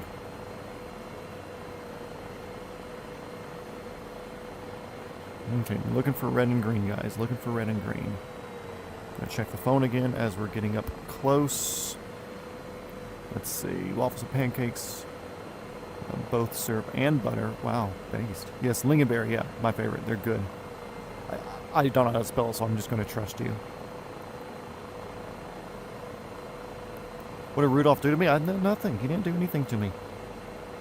Also, fun fact, there's a girl that I went on a few dates with back in the day who was, and still is, a professional race car driver for like Le Mans style racing, where she drove like LMP3s, and in the off season she'd do like different spec series and stuffs.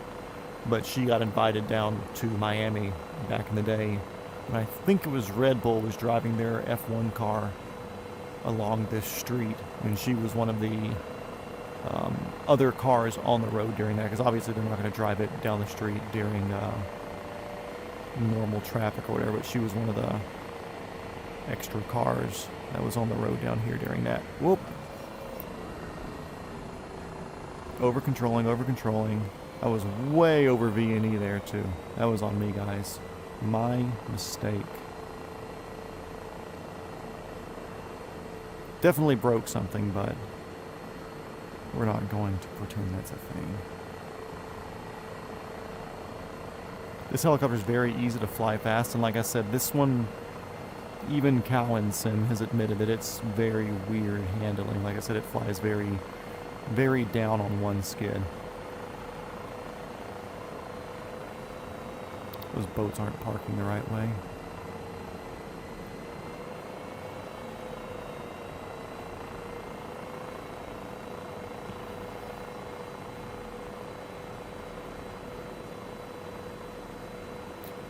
I feel like I've had dragon fruit, but only in like a Minute Maid sort of drink.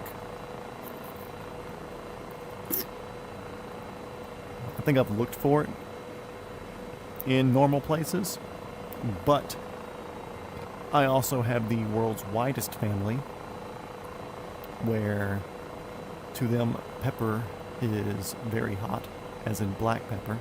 These are almost Christmas colors there, but I don't see Santa anywhere. Let's slow down some. Way back, we're going to do a big slowdown. Add some collective in there, not to overspeed.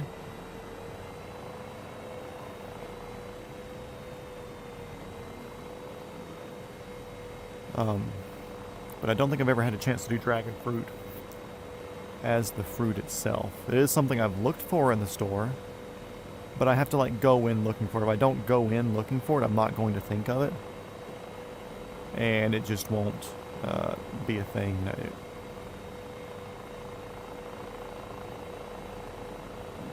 I don't see him in here, guys. Yeah, we'll start working our way up the coast.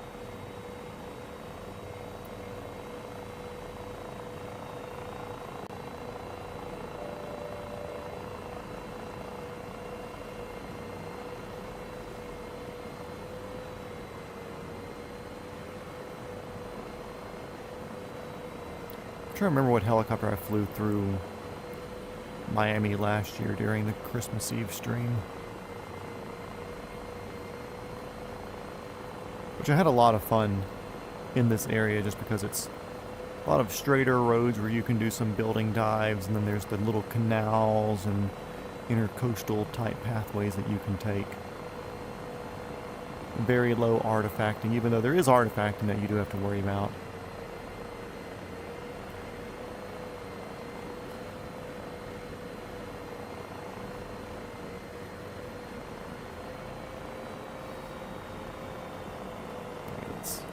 Some altitude right here and see what we see. Any blues, or not blues, reds and greens.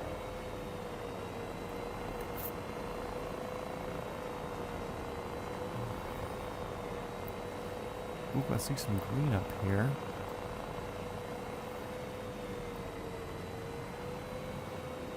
Ingalls is dragon fruit, at least in Landrum. Next time I'm at an Ingalls, if I'm thinking about it, I'll look. Because Ingalls is usually my place that I go. And starfruit. Never heard of starfruit.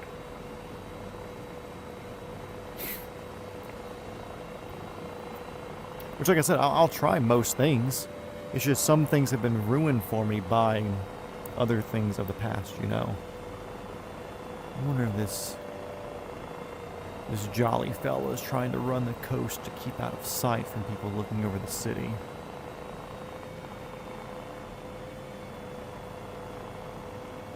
Big old clock on that building. Wonder if there's timeshares there.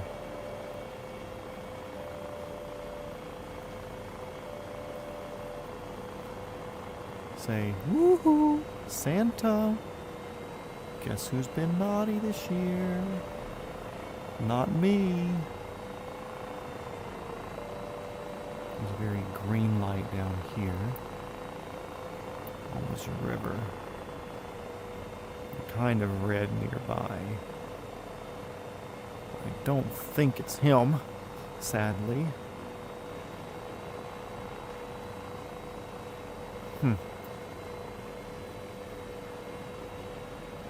No luck there.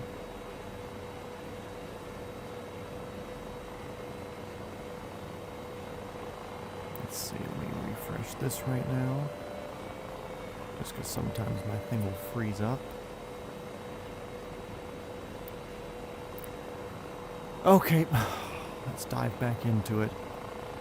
He's not really showing up. So yeah, definitely flying like this is along the this isn't the way that you should be flying a helicopter sort of rules. Even outside of just flying too low, not having a place to land in an emergency, etc., whatever. There's just like a lot of unnecessary forces that I'm putting on here. And really putting unnecessary risk on myself and my multiple passengers, being you guys. Does he show on Microsoft Flight Sim? I don't know.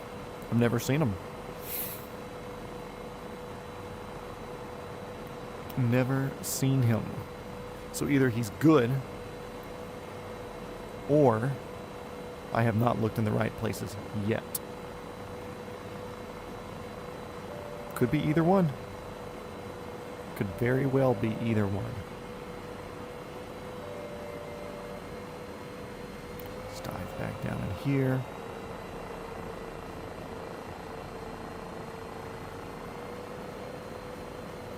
This helicopter is weird. It makes me feel like I'm a much worse pilot than I think that I am.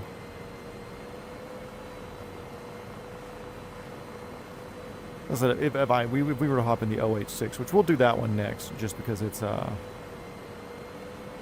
same platform-ish, but it just feels completely different, and that's just all in the people that are programming, which, Robert Harrison, if you're in here, I'm very interested to see yours once it starts being available and see what the flight dynamics are like. But I think you've dipped out from here. Or who knows, maybe I'm home in the back. And I think we're getting up in to more Lauderdale area now. Goto! Red and green lights there, so we'll go look in between those. Ooh, the green one kind of extinguished. The red one extinguished. What's going on? Over torquing the absolute crap out of this thing. Good thing it's a rental.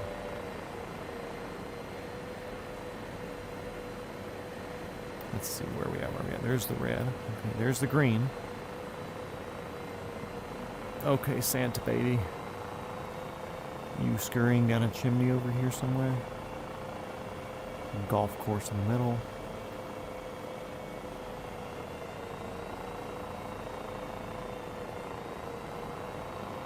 I love it when the MFD shows me little red arrows on which way I need to go to pull up. I don't know if y'all saw that, but there where my synthetic vision is, if I put myself in a very steep downward angle, it's like, well, if you want to get out of this fall, the quickest way is if you go in this direction. Okay. I was born in Hollywood, Florida, Fort Lauderdale. Let's see. Gee, there's got to be a hospital around here somewhere.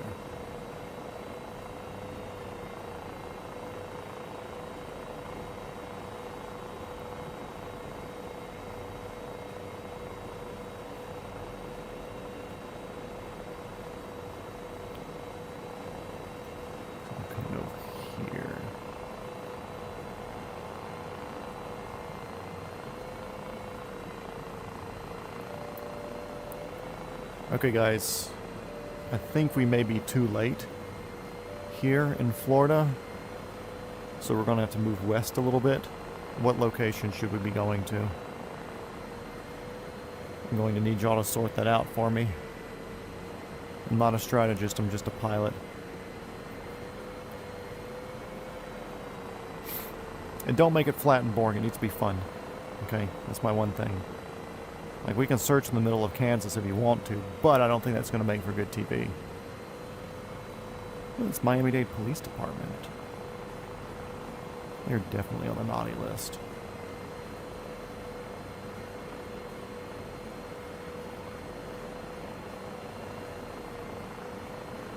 What does Miami-Dade use? I think they use A-stars.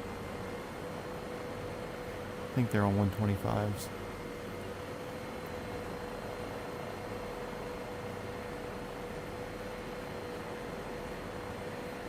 Okay, we're on the other side of this very tall pole. Not very tall, taller than everything else, but it's still a pole. Still tall. Helipad on the roof, what do you know? We're kind of coming from the south on it. We'll make an approach in. There are a lot of power poles around here. One that's going that way for some reason, but I don't see any reason why it should be going that way, so I'm not going to worry about lines on it.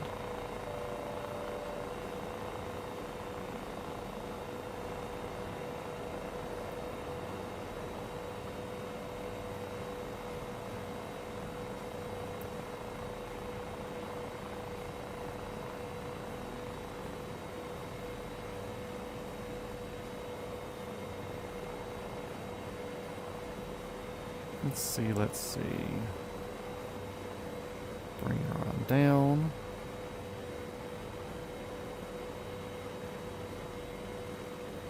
Let's go forward a wee bit. There we go. Got everything down. Shift C, leave it running. Y'all park it up for me. Look at that good parking. I like that. Let's see, escape that. Get that recentered and in flight.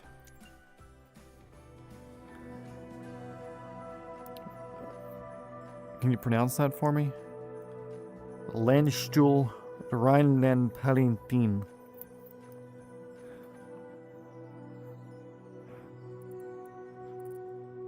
Okay, so let's see. Looks like the whole U.S. is already in the dark, so we can move more or less anywhere throughout the country. Or South America. Drink some elixir.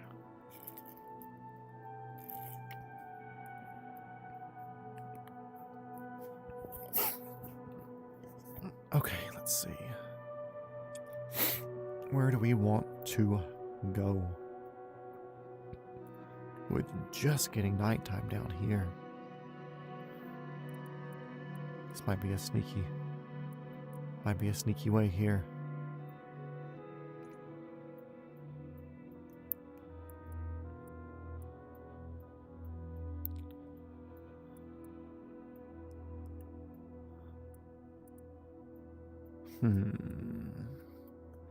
If I was Mr. Santa Claus, where would I be delivering presents? Are there good boys and girls down here? Probably so. A lot of city lights. So one could assume there's at least one. But this isn't our airspace. I'm not worried about South American airspaces.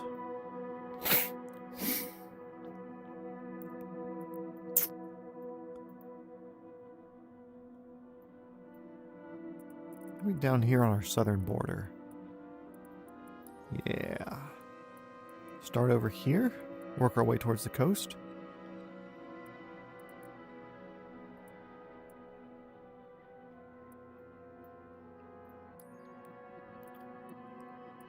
I would think, right?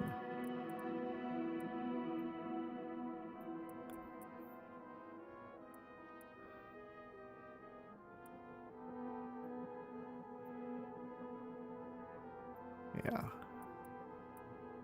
I think this might be our move.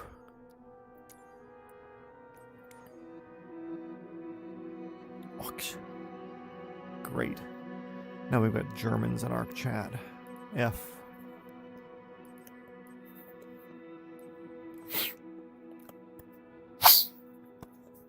Okay, let's get some sounds for you guys.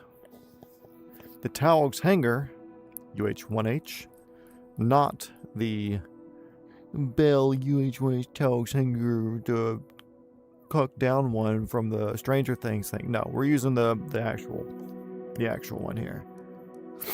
Saving back. We're good there. Everything is live. Start flight.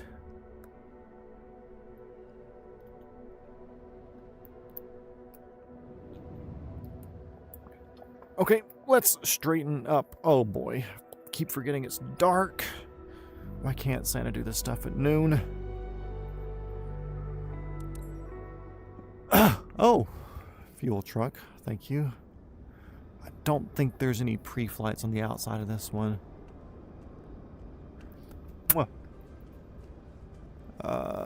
Nope, we're good. Shift C. Let's hop inside. Do I need to go back any? Don't think so.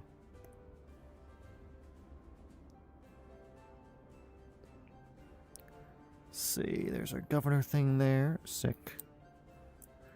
Low rotor RPM. Transfer tanks, de-ice.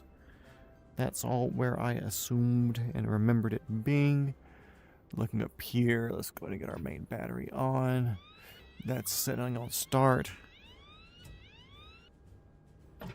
Fuel on.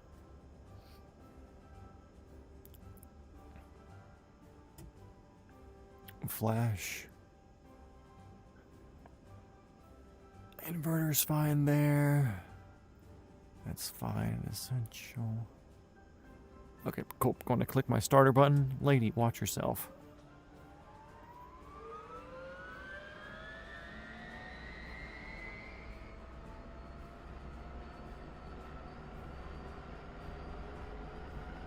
Looks like that caught. Wait for that to get to 60-ish%. I'm gonna bump my starter generator over to generator.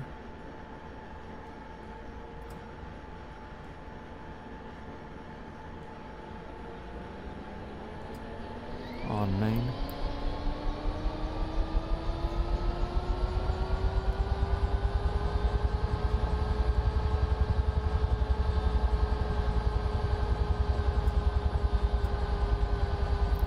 Actually, I forget, this thing's extremely picky. We need to restart. Extremely picky. Okay, gulp. Start.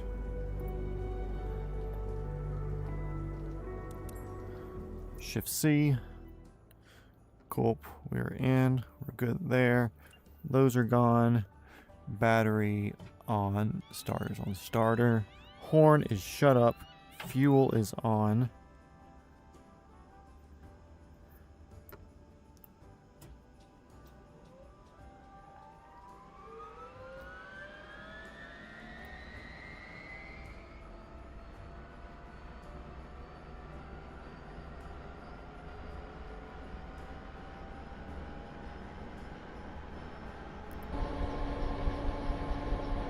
No!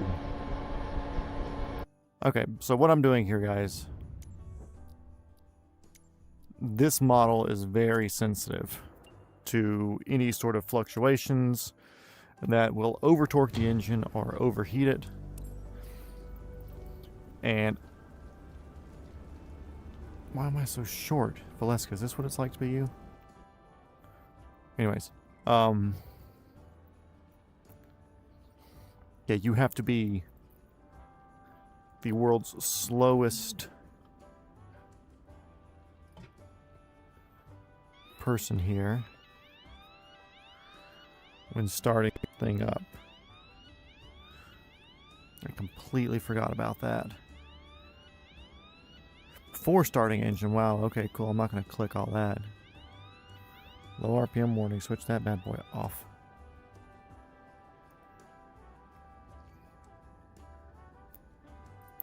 Starting engine, fire guard. Rotor blades clear, throttle set for start. Engine starter, press and hold. Main rotor, check turning. Engine starter, release at N1, 40%. 40 seconds. Throttle set to idle. Now, where does it have your starter? It doesn't have a look thing. So.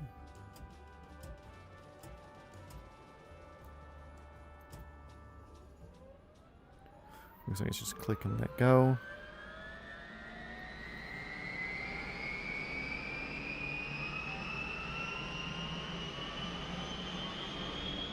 Torque pressure has to stay low.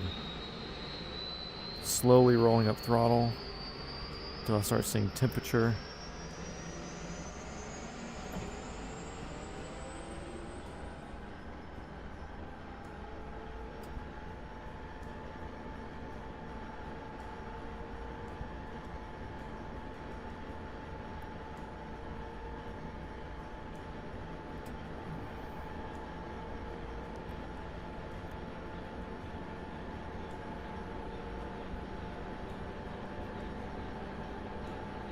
Okay, cool. I think we're good there.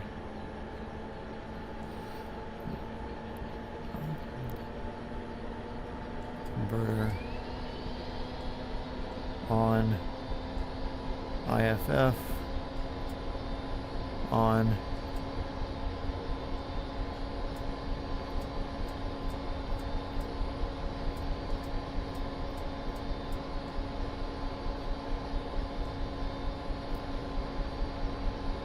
And here's the part where we go slow.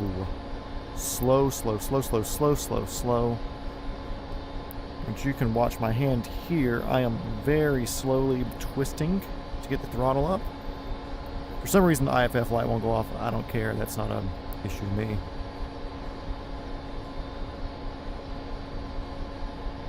I'm keeping my torque pressure here as low as possible.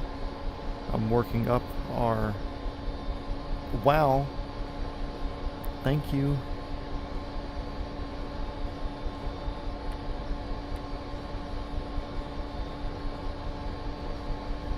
So I'm curious if this gives me something that will make the IFF go off.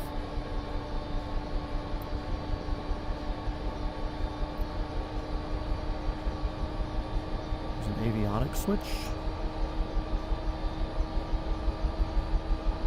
Inverter's on. I'm still very slowly turning the throttle.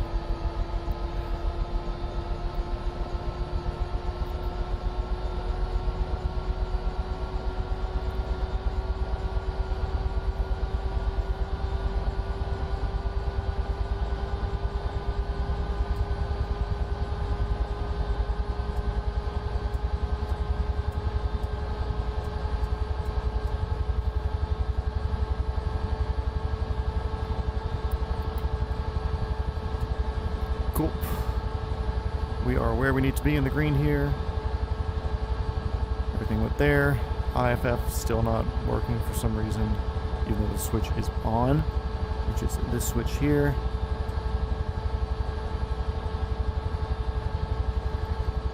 Can't figure that out. Not going to worry about it. Light is F for flashlight. Nope.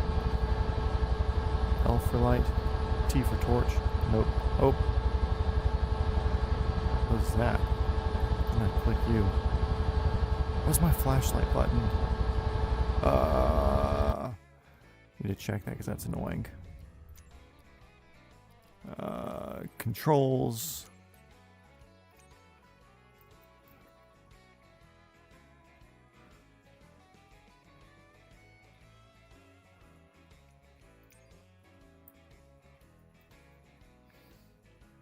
Alt F.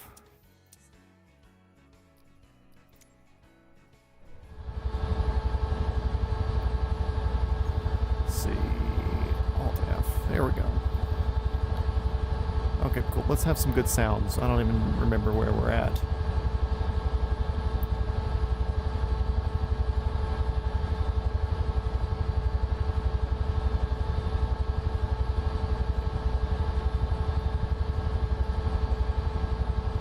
Nope, not you.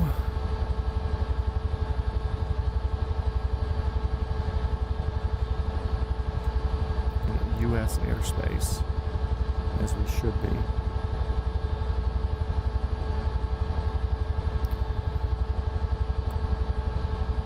Compass is down here, so this is heading north. So I'm going to cut off this Cessna.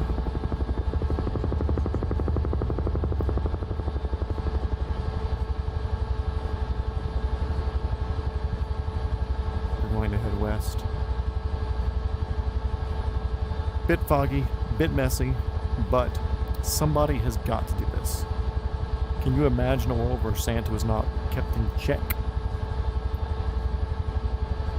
We're definitely in IFR conditions. Don't care. I'm not transponding, apparently.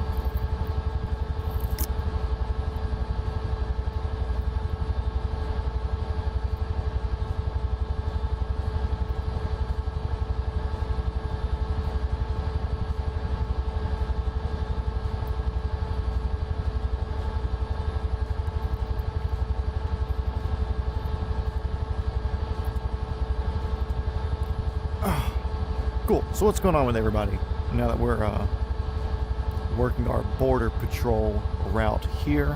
What is new with you? What's going on? Obviously, it's Christmas in 3 hours. Is everything all right in life? 7 people. What's going on, guys? Welcome to the southern border near Canada. We are currently flying a UH-18 Huey. Not the one. I mean, it is the one kind of from the Stranger Things. Same people, but this is the non-softened version. This is the full toggle singer. Don't mind the master caution, that's the IFF. I've got IFF turned on. I don't know why the light's on. I'm not going to worry about it because it makes no difference. Nothing new. We have an A10 now, which, speaking of the A10, I need to look at that. And because we're at like 400 feet AGL, it definitely makes sense to be with this. Oh, hell yeah. Do you have a favorite variant? Or, maybe not even variant's the right word, but favorite like livery or design of the A10? Me personally, I am quite fond of the Snow A10, the one that they were using and or still use up in Alaska. It's like white, gray, and black. It has like a big pattern, big geometric pattern sort of design to it. Absolutely my favorite A10. I think it's devastatingly gorgeous if you're talking about just how good an airplane can look. I think that pattern looks very, very nice. Let's see how high up we go before we lose. I can't see stars.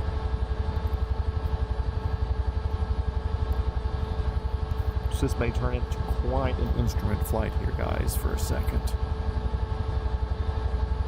I don't even know how far away.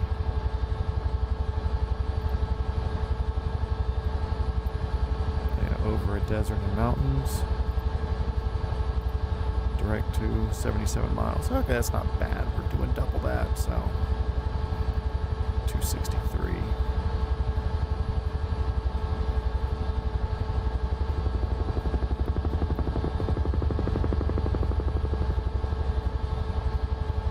Indiana National Guard. So did they know that when they were getting it for you, or did that just happen to be something that you weren't quite aware of yet and you saw it, you're like, oh dang, that's a good looking livery? Because I forget who did it. It was some newspaper or something had a or magazine or publication of something had some very cool pictures of that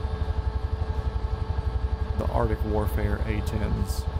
And if anybody in here is not aware of the Arctic Warfare A10s, I'd say look it up. I think they're, like I said, devastatingly beautiful. Those are some too high lights over here. And they didn't even know you liked the livery. That worked out really well then, didn't it? I wonder if Indiana Guard knows that they've got a really, really good looking A10. Am I like a bug? Why am I flying towards these lights? Oh, I'm definitely IMC conditions right here. Holy crap.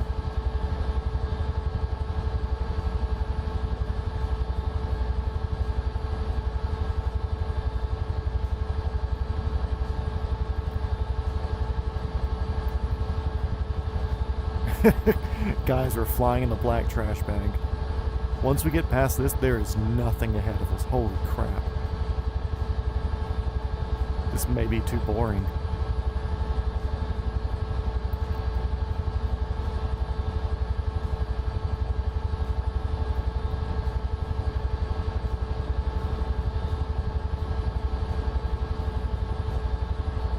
Which I'm just going to work on climbing right now.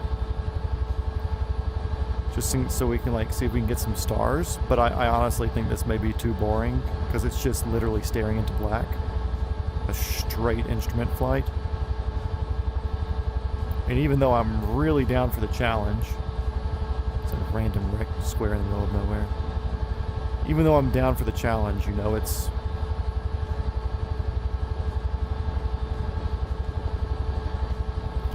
just me sitting here in the dark looking at like 2 or 3 gauges.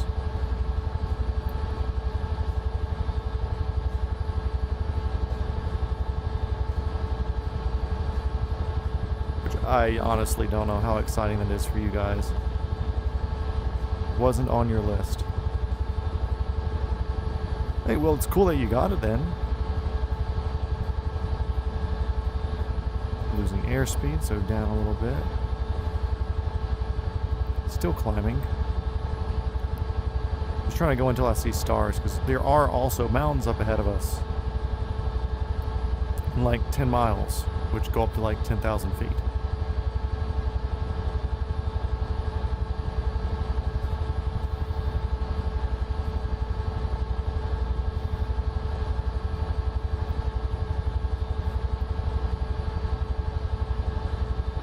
Can't see crap.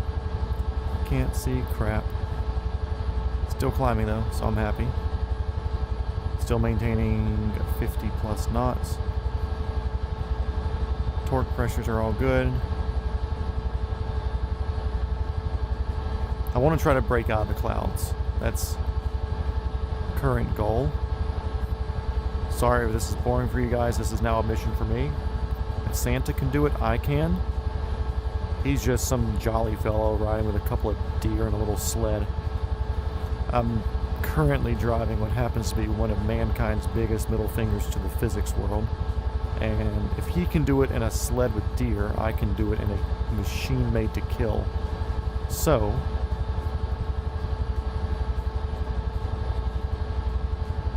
I'm going to continue climbing at a rate of 700 feet per minute. I can bring torque pressure up some.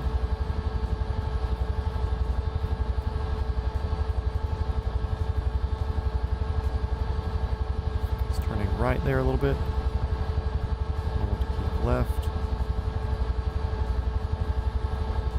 So if anybody's curious, I'm watching here to make sure I'm level. I'm watching my airspeed. I'm making sure I'm climbing, and I'm kind of facing the right direction.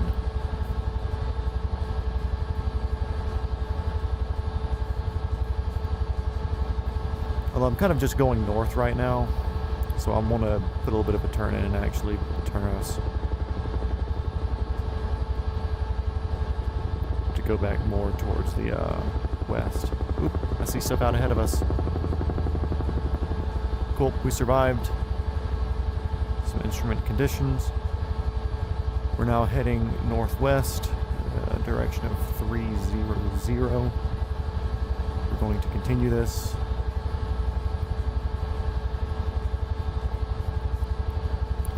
Sorry for the absolutely riveting stuff, but we were flying in absolute nothing there. 3,500 feet currently. Hopefully we are above any sort of obstructions. Got 100 knots. We're still climbing like 500 feet a minute. I'm happy with that.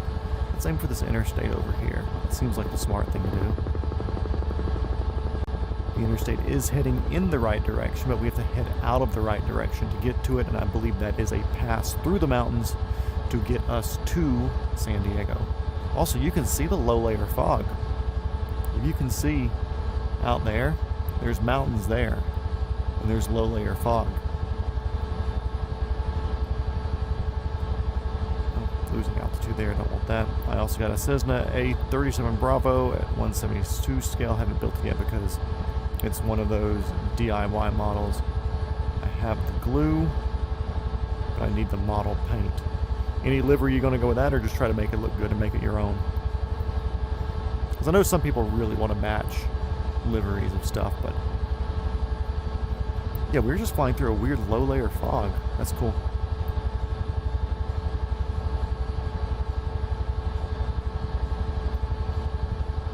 Now that we're up here, I think we're going to continue. Even though it was kind of boring there for a second, we were in the dark. See stars now, but I do dig that challenge. I like the challenge of that.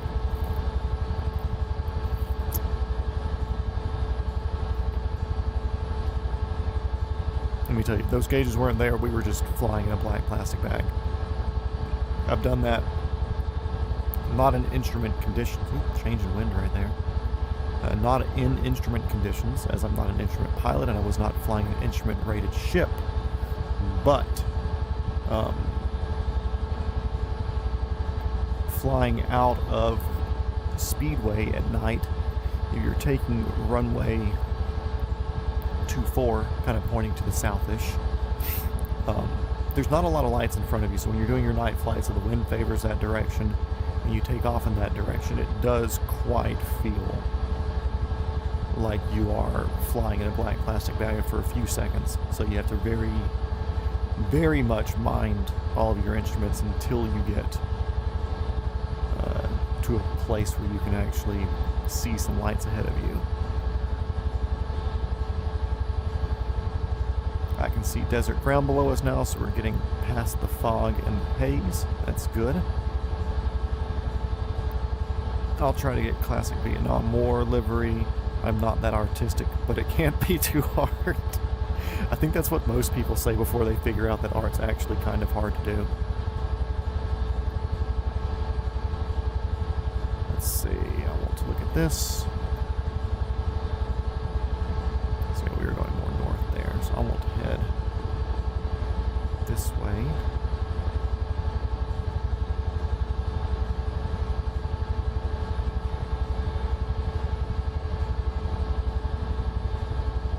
We'll cut around this bit on the mountain here.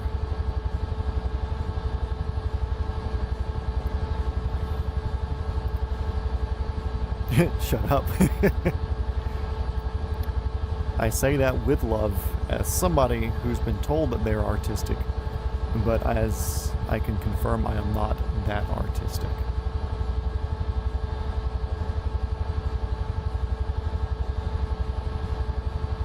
But it is fun. You can do it. Anybody can do it. The biggest thing to remember is it's paint and you can paint over it. The downside is you're at 172 scale, which means paint layers do matter. So if you pile up too much, obviously you're going to be showing some extra thickness and probably losing some detail of the model itself. But can y'all see the ground? I'm looking at my phone and it kind of looks dark. Can y'all see the ground there? Oh, you can if I stick my head out the window. It's not as bad.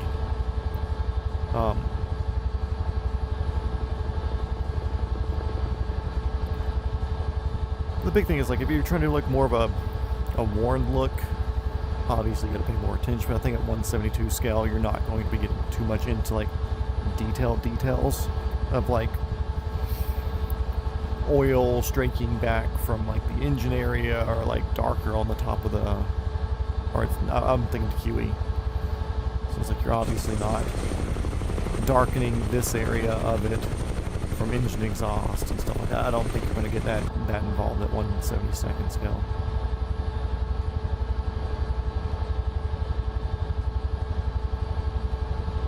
Okay, now, since we are kind of in a Santa territory, if he was crossing this area, he would also be trying to stick below radar. There are military installations nearby, and the Border Patrol is watching this area, as it is somewhere that drug trafficking can and does happen.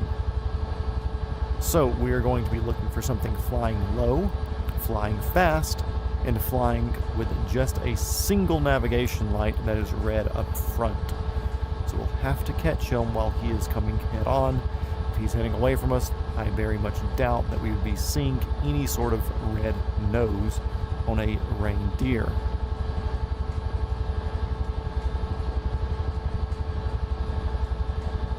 Oh, you are going to do all that fun stuff? Hell yeah.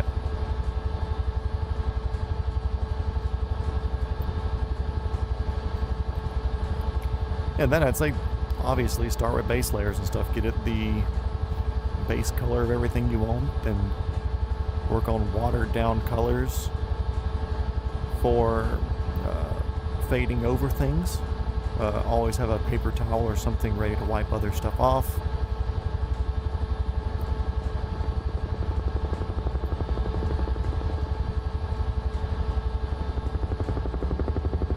Smaller brushes, smaller areas, but you're smart. You know that. I'm not preaching to the choir there. Yeah, this is definitely Santa zone. If I was Santa, I would be cresting these hills right here. straight valley running like this. We're going slow. We're going 60 knots. We can step that up. This almost feels like the moon. Like it almost feels like we're on another planet here. And there are clouds ahead.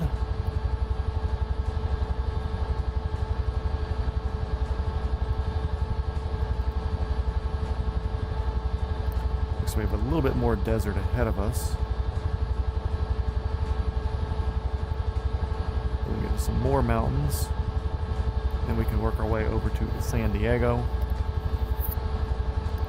Which I would assume Santa would probably do Mexico. Hit the Baja of California. And then hit California itself, which means he'll have to be doing a border crossing. And even though he can go very, very high and very, very quick, I think low would probably be more attuned to what he can and should do just with the capability of his aircraft. Yeah, FAA should be taking him down. Honestly, he's an illegal immigrant, and we're probably going to call ICE on him as soon as he gets in here.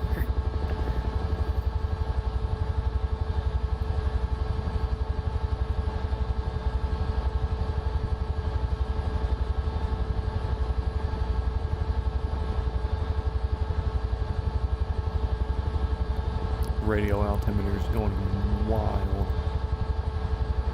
Hope I can see lights up ahead of us. That's a good fix.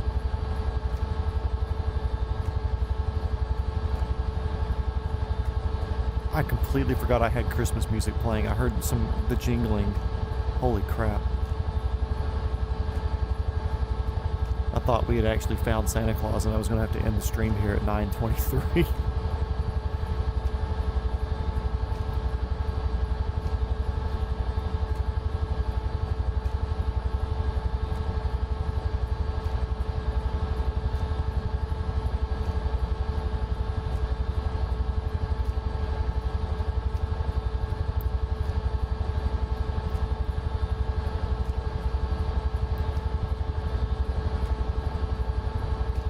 This is just bad desert weather right here.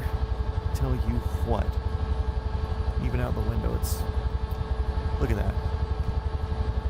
Rain and messiness. Is it raining in... I mean, I'm in live weather, so I assume it is raining in California. Just with that said, we're going to... IMC conditions are a bitch. So I'm going to go to where I can see these lights over here. Just to have us a little bit something more to watch. I'm kind of dead set on working our way to San Diego right now. I don't want to give that up. I also don't want to stuff it into the side of a mountain. The rain's moving this way. I love that.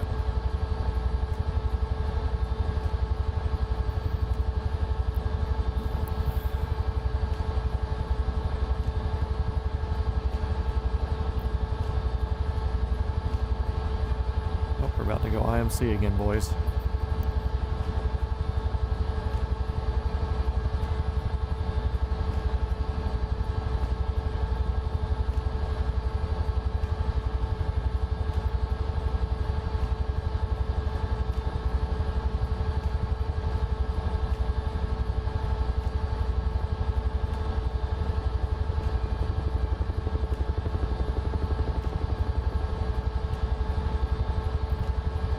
Gaining altitude.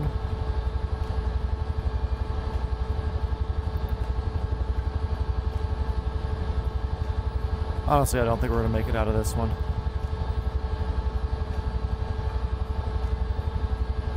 Those are some big clouds.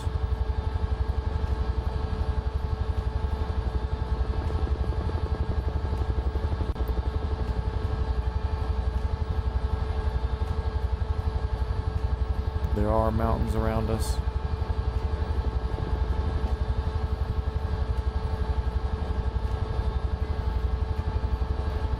And the clouds are very high.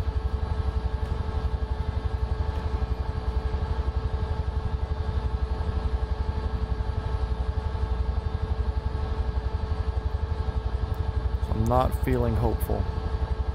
Also, I have no idea where we're going right now. A whole bunch of desert. Oh, losing a whole bunch of airspeed there.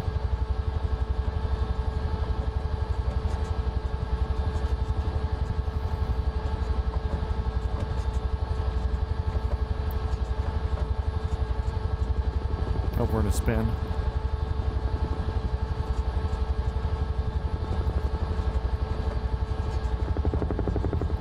Nope.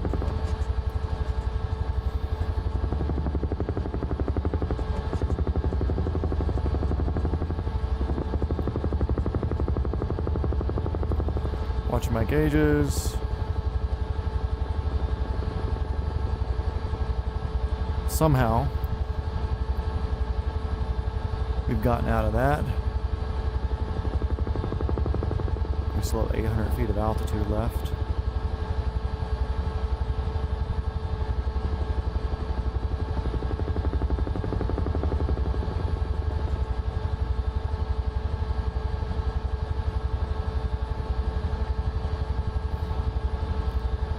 Well, that was annoying. Like I said, can we technically make it through this? Yeah. But to like what avail?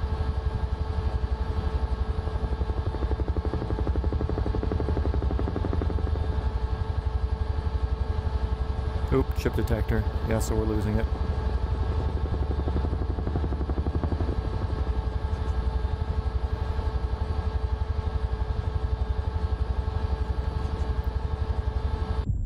Yep. Done. So that one was it, guys. RIP. Yeah, I like to keep control cam permanent. I think it'd be a neat thing. Unless you hate it. But in flight, what's the weather look like here? Oh, yeah. No wonder. There's that little clear area that we did have. Cool. Somebody come find us. We're out there.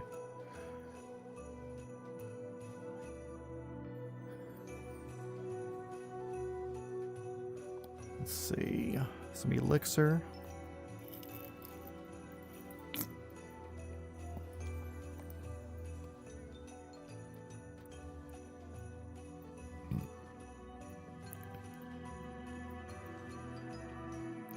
It's all dark there now.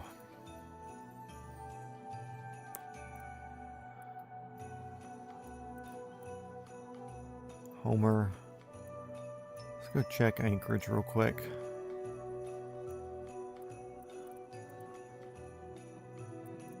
It's cloudy there too. I want to fly where we can see things. Honolulu.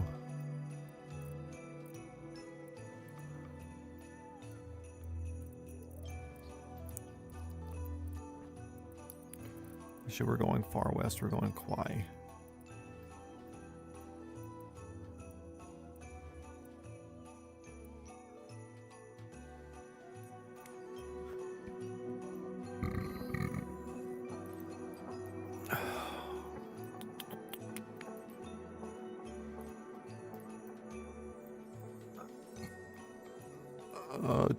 Jet Ranger.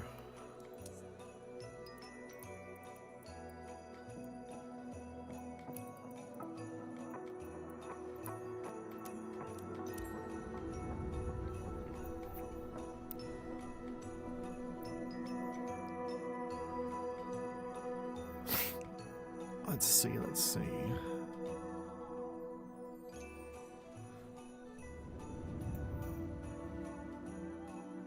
Okay, Santa, we're gonna do some pre-scouting for your arrival. One thing about Hawaii, there's a lot of wind out here. Shift C. Okay, that's the seating position.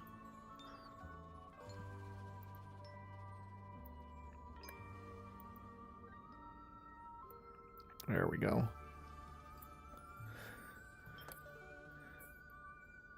All that's good. Position lights, battery, horn.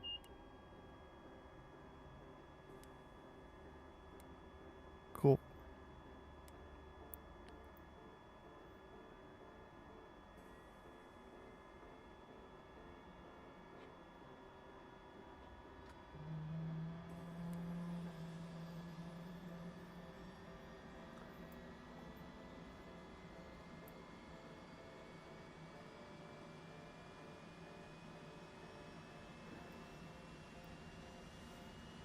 Do-do-do-do-do.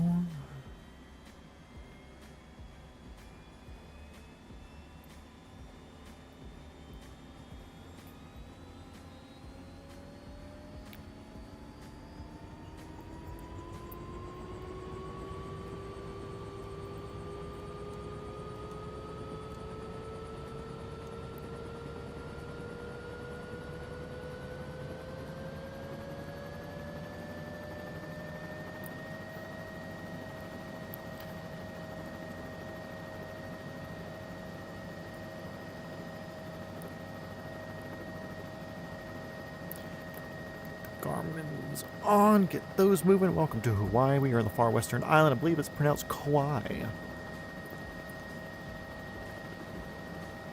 Waiting for Garmin to do its thing. Oops.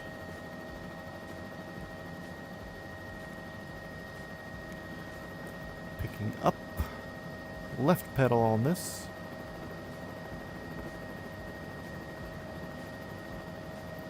I've always liked the 206. I know when I first downloaded this model, it felt very, very wobbly to me. But the more I fly it, the more I like it.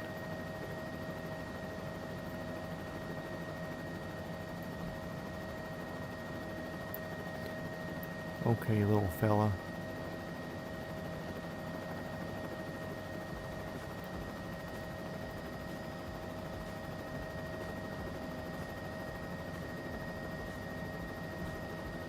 Little skid bump. Let's see what these are down here. Some King Airs or 310s or something. Yeah. And beaches.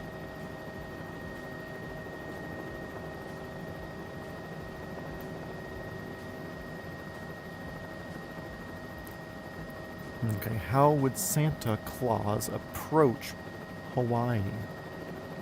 Also, fun fact, there's a lot of state parks and stuff out here. Different pieces of private land or public land and stuff. So when you're doing helicopter tours out here, they have very precise levels that they need to be at for different areas of the island. So there's a fun fact.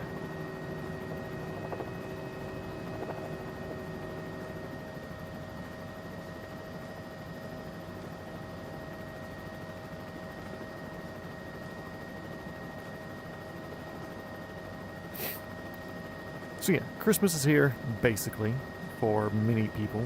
Christmas is already here.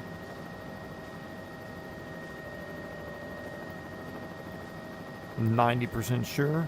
I'm 99.9% sure I'm getting an RC car. And maybe like a shirt and socks. Maybe. Which, it's all I can and did ask for. So, not complaining.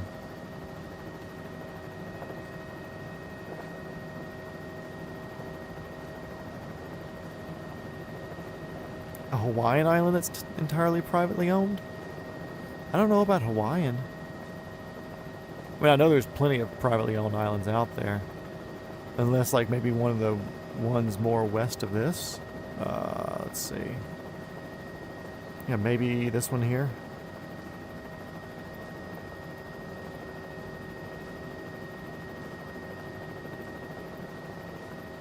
Like, that's obviously like a path around it or something.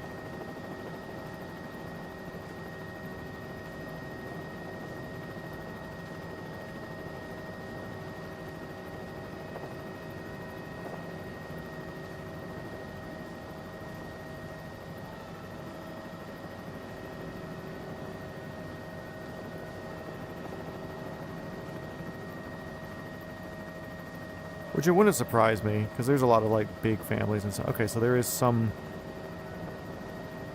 small housing and stuff here. That's probably, like, old school Hawaiian people. Yeah, I don't think this is an outsiders allowed island. I'll ask Aiden next time I talk to him.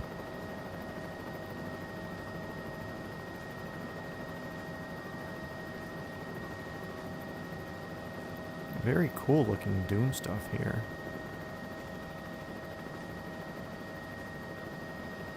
It's funny, one thing he mentioned was that one of the weirder parts of Hawaii is that there's no dirt.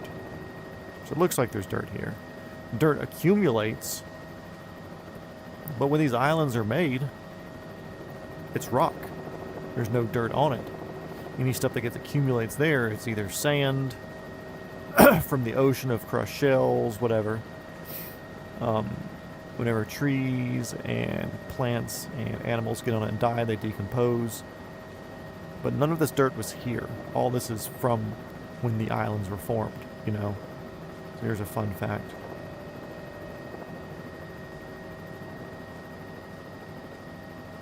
Okay, dude, I'm down to one pair of good jeans. I have one pair of jeans with a hole in one knee, and I have one pair of good jeans, and they're not even the best.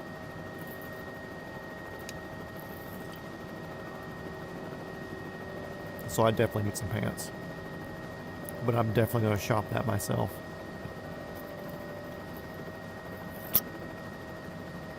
I'm looking to redo my entire vibe. So I want to become a 1980s father figure with big like Miller High Life hats, single color straight jeans, New Balance shoes, like polo shirts with stripes on them, sports sunglasses. Of course, there's not a lot of people on this island. So if Santa was here, he would definitely have a very set course. There's animals here. Let's see, are they naughty or nice? Shut up, you have rotor speed.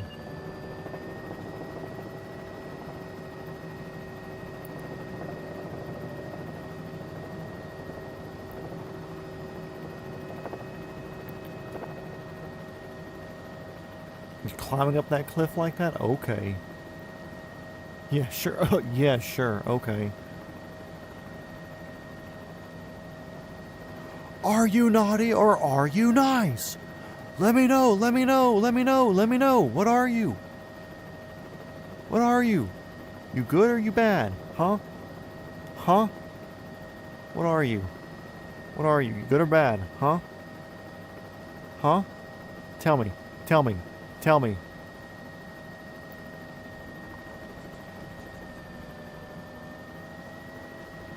Anyways. Probably good. Probably. Get up there with your friends, dude. You're all the way away from your pack.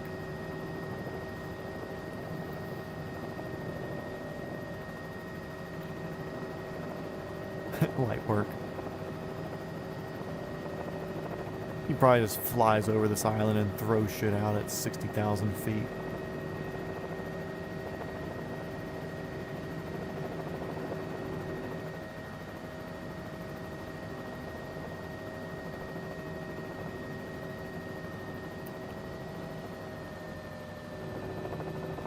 I'm gonna hit a quick auto while we're in the hizzy, you know?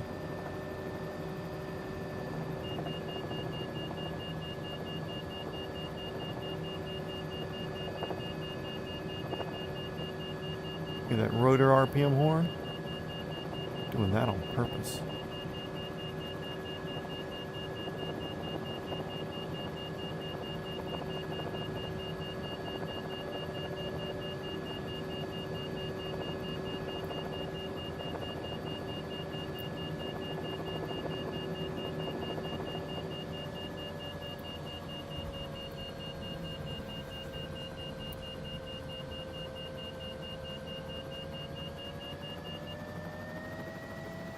Anyways, back to it.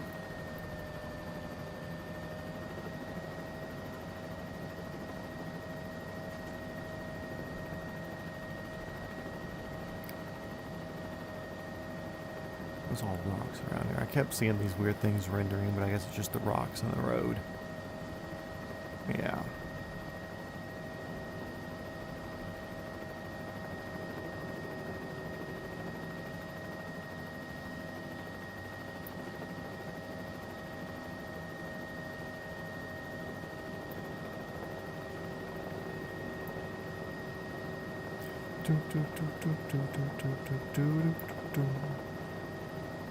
That stupid Drake Star Christmas theme that's, or rap that's put over the Christmas theme song, where it's just been living rent-free in my head for the past week. It's not bad. I mean, solid remix or production or whatever it is. I don't know. Glad I turned around. I didn't know how close the hills were.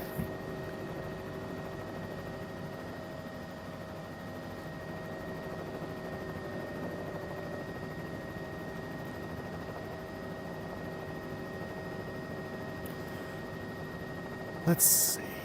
Where, oh where could Santa Claus be? Also, there's way more views on the 1,000 sub special than I thought. It didn't, like, we didn't have a lot of people there watching, like, consistently, but a lot of people popped in and out, apparently. So that surprised me. Also, hopefully Tom's not going to hop in here. Hopefully he's having a good Christmas morning with his family. As much as I'd like to see him in here to wish him a Merry Christmas, he is definitely doing Christmas morning with the fam, so I'd much rather him be doing that. He's already had Santa at his house, so he doesn't need to worry about defending airspace against him. Speaking of defending airspace, dude, if we get Dolphin helicopters in this game, that'd be great. I think those are very attractive, and I'd like to fly one of those. It's on my short list of things I would like to try to do one day. But if I were to make a list of helicopters I'd want to fly, I don't even know where to start. Like, obviously there's a lot that I do want to. Like, Black Hawk would be awesome. It's a 2-pilot helicopter, so it'd have to be me and an SIC. But as far as single-pilot helicopters that I would want to get behind, A-Star, B3 Echo. So they're full 1,000 horsepower, I think. Like, newest, latest, greatest H125 or the AS350. I think it's the B3E. But let's see, what are you yapping about in here? Would have been there if you had told me about it. Well, you have this cool thing called a phone with a subscribe button, which I'm sure you've clicked, and there's a notification bell next to the subscribe button. And you can turn on the notification bell, and I believe it tells you when live streams start. I think. I don't know. Maybe. Oh yeah, the Coast Guard Dolphins are so nice. So I wasn't flying slow and low over Savannah when I was there. If I could go back and know what I know now, obviously, like, maybe like not having the skills, but just saying like, hey, in your life you're going to want to fly helicopters. You're always liking them. You're going to chase it one day, but you're always going to wish you had done it sooner. If I could do that, I would go to college, get officer, and fly for the Coast Guard. The only downside is I wore glasses, well, contacts. Don't know how that would affect me. I've since gotten LASIK, so my eyesight's 20/20 or better.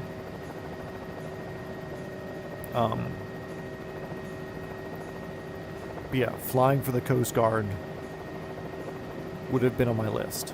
And honestly, right now, if they would let me join right now at almost 35 years old and get behind the sticks of a helicopter, I would. With that said, I'm not throwing out the possibility of ever flying for the military, but I'm thinking about it in a different way. Man, that's massive right there. The military will hire civilian helicopter pilots to be instructors in places like down near you, down in Enterprise, Alabama. over where they do the Black Hawk and Lakota training, and I assume Robinson's soon enough. It did not, but even then, it would only be after you were already streaming. Just give me a heads up if you want me there. Okay. But if I did that, then I'd have to message like 70 people, because there's a lot of people like, dude, you should let me know when you're streaming. And like, okay, cool. If you see me streaming, cool. If not, no big deal. It don't mean no thing to me. Also, I'm going to fly stuck pedal. I'm going to add extra left pedal in here. And just say we're stuck pedal right now. Let's see, where's my nearest thing? Okay, so we're going to be up here. So it's like a... Okay, it's paved. That's where we're heading.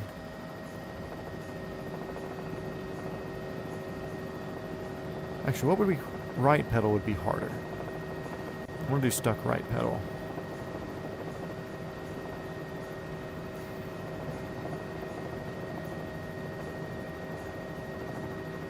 It's kind of straight. Okay, I like that. So we have an emergency. We have a stuck right pedal.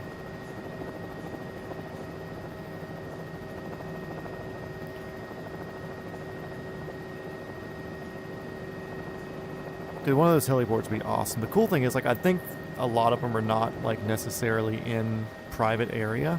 I think it's like they just own, like, little pieces of land here and there, and they put in those heliports.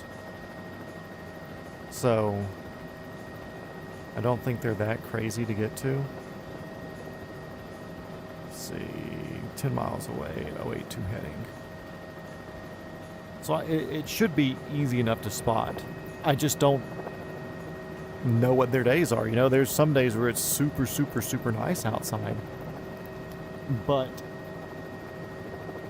you don't know if they're going to be flying or not. Like, you would think they'd be out there, but there's nobody out there. It could be a classroom day. So it'd be very hard to plan to spot, but it'd be one of the things where it's like, cool, if you see them all out there, it's a shorter drive for you, being hour and a half, 2 hours closer than I am here, you know. I think it'd be neat to try to go see. But I do know friends who have instructed down there as non-military pilots. So that's a cool thing. I don't know what it takes to do that, whether you need to be... I mean, obviously, you probably need to be CFI and CFII. But I don't know what sort of experience requirements there are to be allowed to teach there. Worth looking into, though, because you would also get some very cool experience of flying the Lakotas if you get in there before the Lakotas are gone. R66s, good turbine time if you're able to get in there as a Black Hawk instructor. You get your type rating to fly Black Hawks, which is very transferable outside of that, because a lot of places they'll hire the Black Hawk pilots, but they really don't want to type rate their own people up to being a Black Hawk pilot. So, okay, we're getting near our place. It's going to be right up there.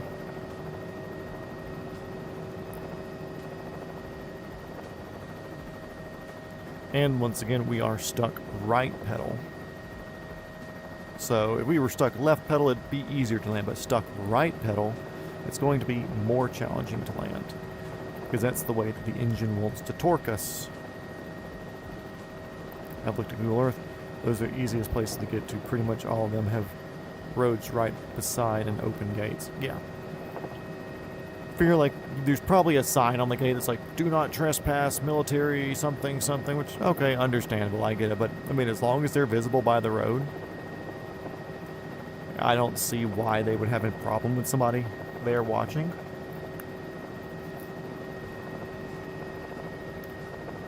But it'd be cool, because, I mean, it's just a lot of rotors everywhere. So just constant things to look at and watch.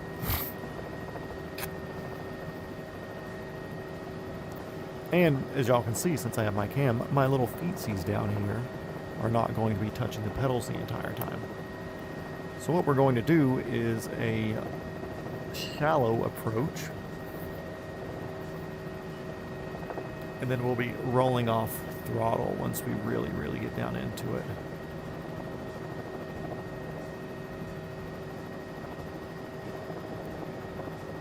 Usually the wind is coming from the direction that we're heading, so we do have the right direction as far as that's concerned. Princeville is the name. Princeville traffic, helicopter 420 Foxtrot Whiskey on a 4-mile straight in for runway something. Runway 5, I'm guessing. Stuck pedal, so we'll be doing a run-on landing and taking a little bit of time on the runway. Princeville.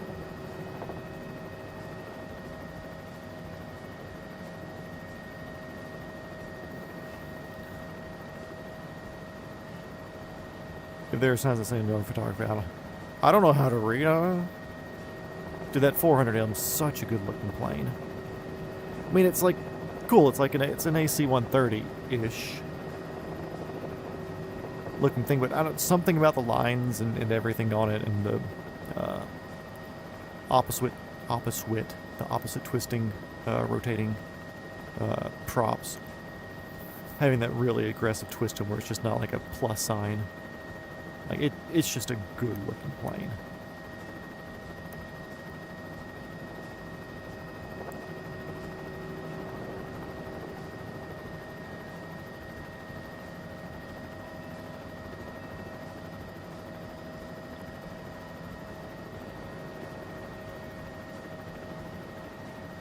Okay, let's see where this place is. We're still right on to it.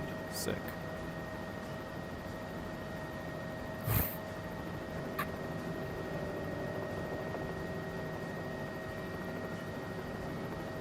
I'm not going to touch the pedals, I just feel more comfortable flying here, but I'm going to put my feet in a non-pedal touching position.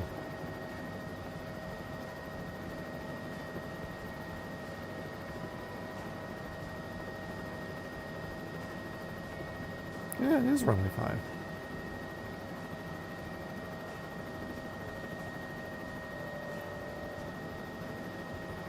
Where are you at?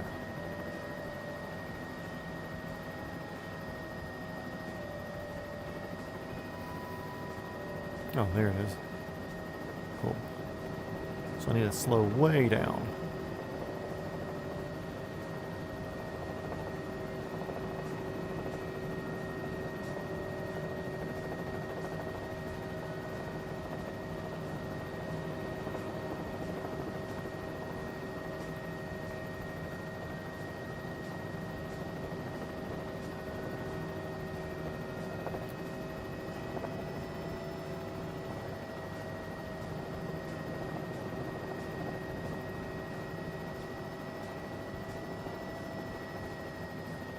Can't land going that way.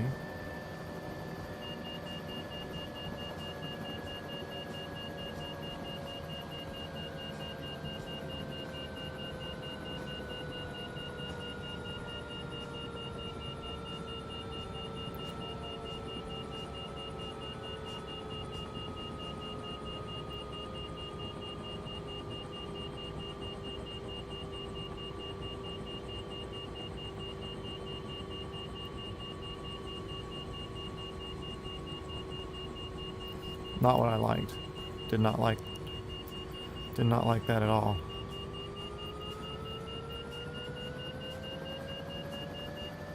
AC went for the house yesterday.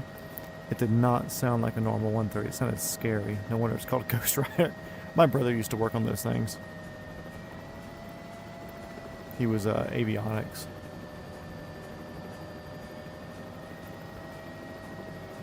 Yeah, I want to see. He even has the ghost as a tattoo, like the ghoul, whatever you like to call it.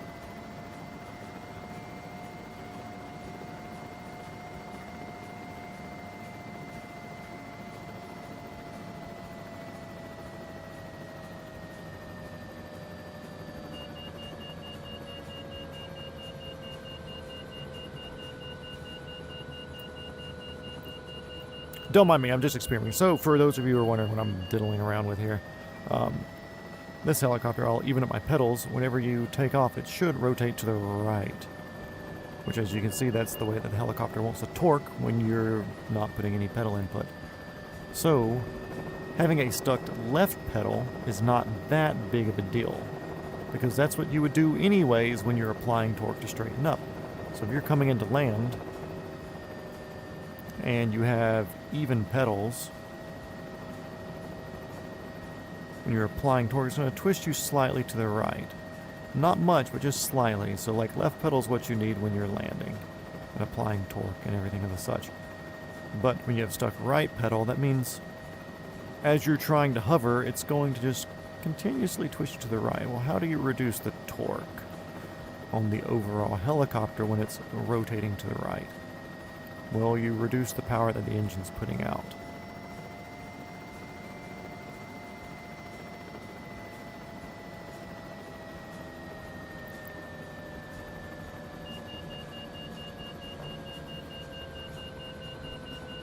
And almost hover auto. Anyways, a lot of things to work on. Stuck pedal is a whole different thing that I'm honestly excited to get into once I start pushing for commercial.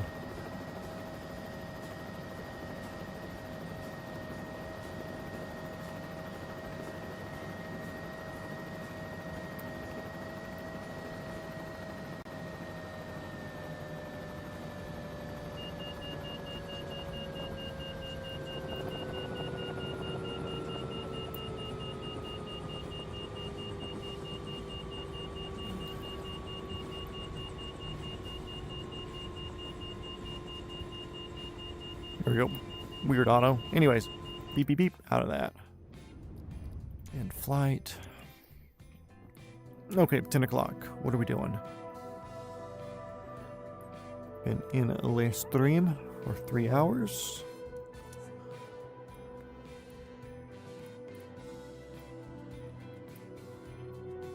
Kinda tired, even though I've been elixiring.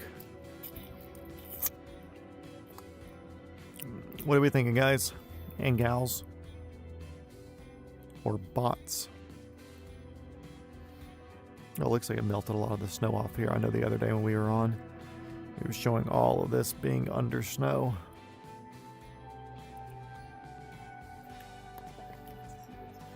These eyes. Let's see, let's see.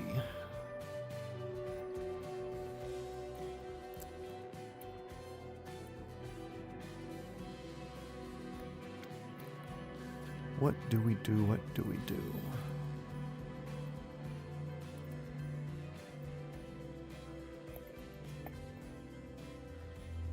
Let's go Lulu. Because we did that other island. Let's go Honolulu.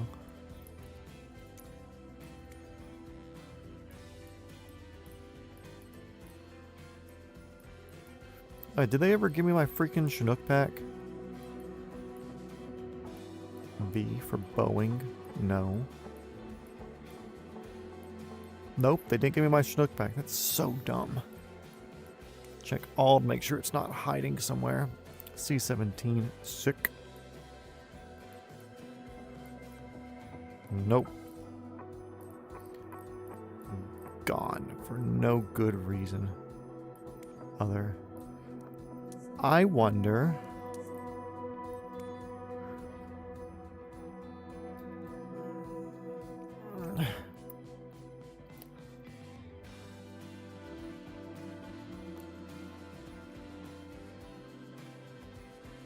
I wonder. Nope.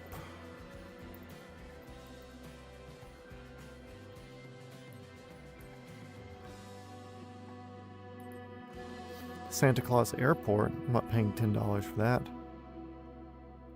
was thinking there was a sleigh. There's no sleigh.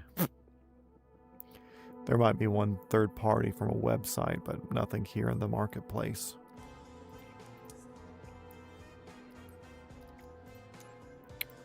Aircraft, what's new?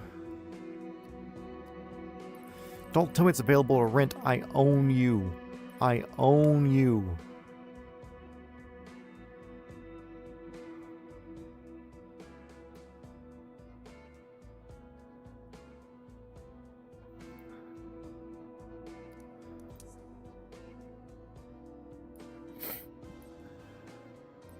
Tell me there's a bundle. I own you.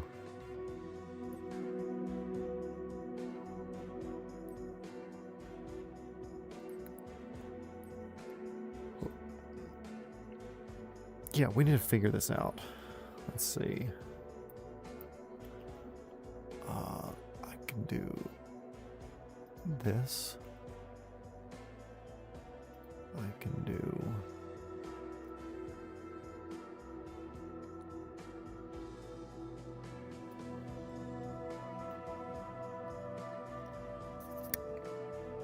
Oh, I was just going to show you all that because I have it all cropped in. Let's see. Filters. Yes. Close.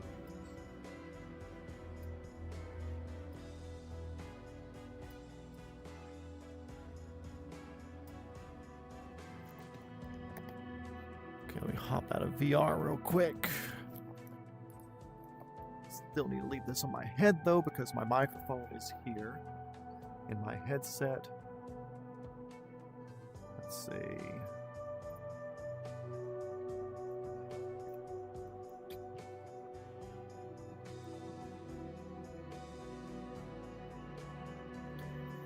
Chinook Gone is definitely in 24 premieres. The Blackbird CH47D Premium Deluxe Edition. Yes, but user report disappearing or glitching in early updates, popular or whatever. It's available. I don't want it because it's available. I want it because I own it.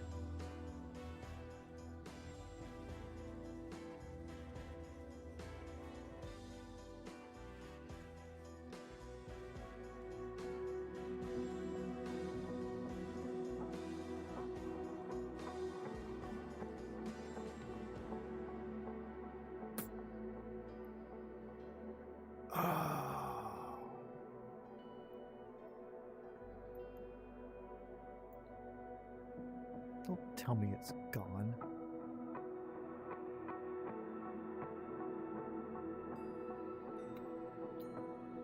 Microsoft Flight Sim 2024 forms. Search.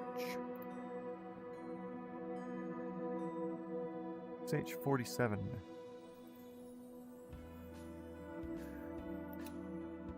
Oh, those are all old.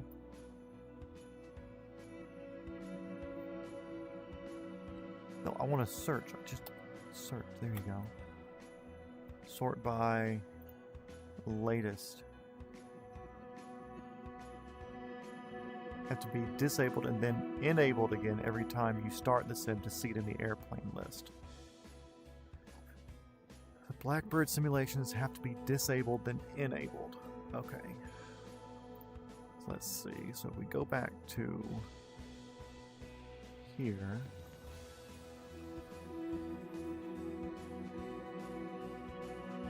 Back in this fully for you guys. Okay.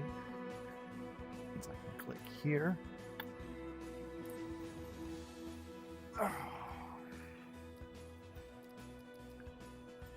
Create my library.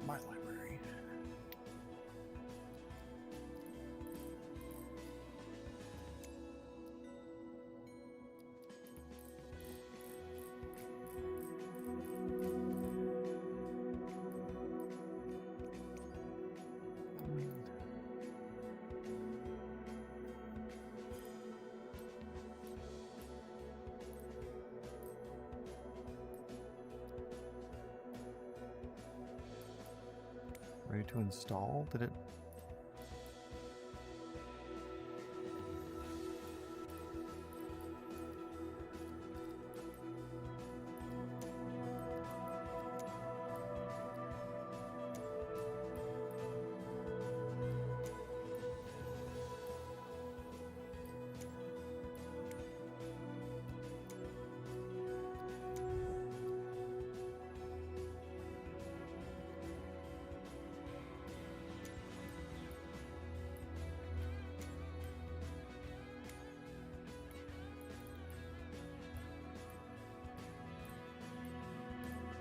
Streamed.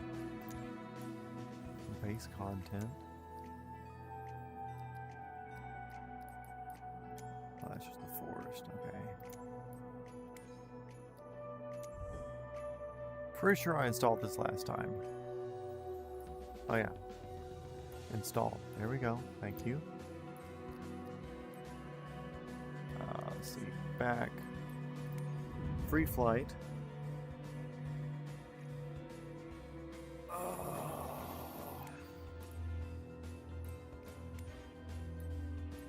Hey, there it is. We have a Chinook.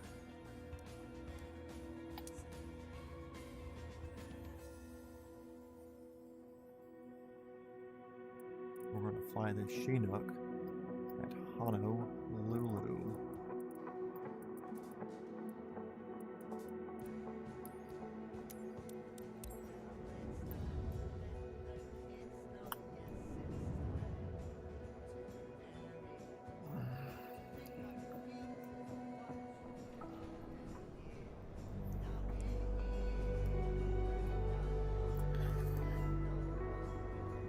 Okay.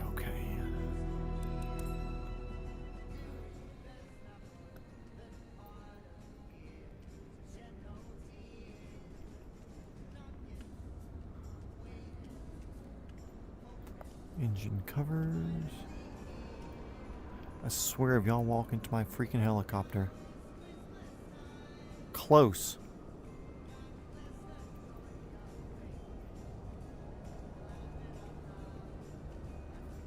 Shift C. Elaine. Good to see you. Okay. Do we read the checklist or do we do this raw? Belen, about time you got here.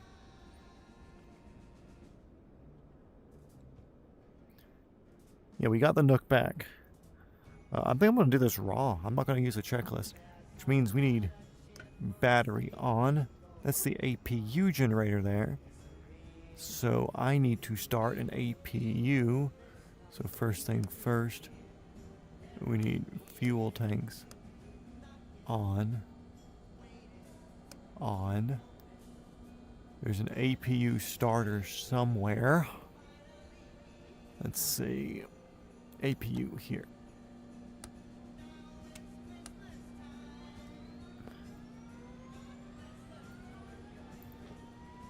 I hear noises. Good. Also, Merry Christmas, Sean and Belen. Don't mind me shaking my headset for a second. Okay, sorry, had to readjust. Let's re-straighten ourselves up in here. Okay, APU is on. APU generator is on. Okay, so we should be making power. Everything should be working. Fuel pumps.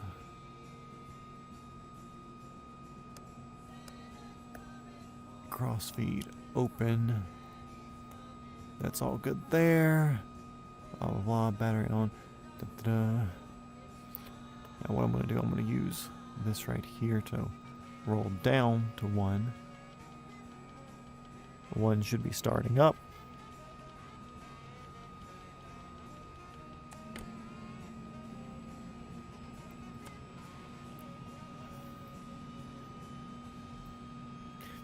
Make sure I'm holding everything as neutral as possible,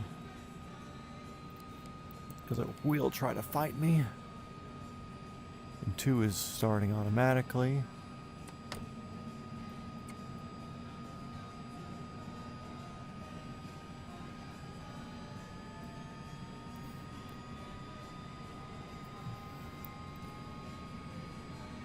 That looks like an engine 1. We've got pressures. Temps are good. N1's good. So I can turn that on there. We'll go and turn that on there. Starter's recentered itself out. Annunciator panel's not showing anything there we need to be concerned with. So I can turn the APU off. Turn the APU generator off. We'll only have to go to flight there now. Get our lights on.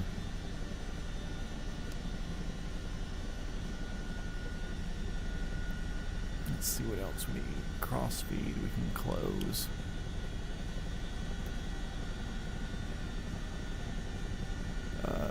transfer. Don't need to worry about that.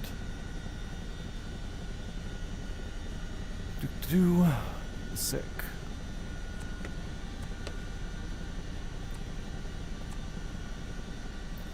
Get those up. That's there. It looks to me like everything's in the green. Do you think Santa's and the reindeer could fit in the back of a Chinook?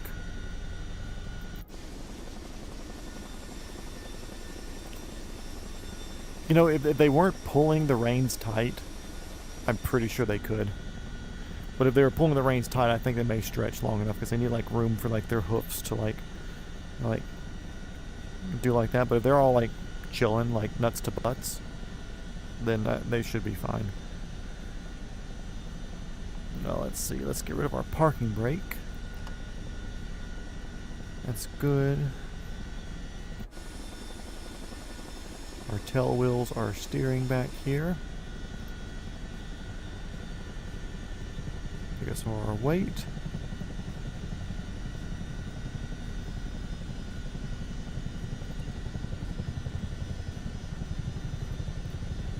Yes, this is live Rossman 2. We are in Honolulu as it's about to start getting dark here. And we are going to be looking for him. We assume that he's already hit most of the mainland U.S., and that's a lot of space to look for, but with Honolulu being, and Hawaii being a small island area, he's going to have to get here regardless. And there's a lot less area for us to have to look out for him at, if that makes sense. Let's see.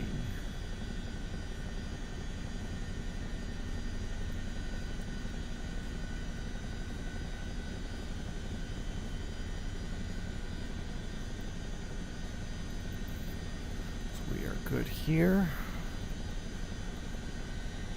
Good there. Good there. Honolulu traffic helicopter Santa Hunter. Sorry, Santa Tracker. Picking up at the south ramp. We'll be departing your area over the buildings and the water, so we should be no factor. You're cleared for takeoff. Get out there and keep that Santa out of our airspace. Well, don't worry about that. Dude, we'd be blowing that plane everywhere right now. These Chinooks are no joke when it comes to downwash. Holy crap.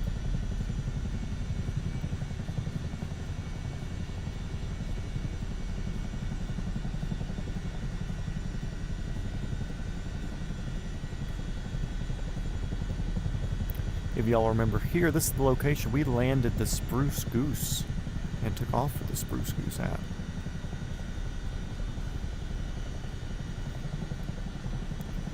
Just checking because NORAD versus FlightRadar 24 some decided to do the FR24 displayed areas.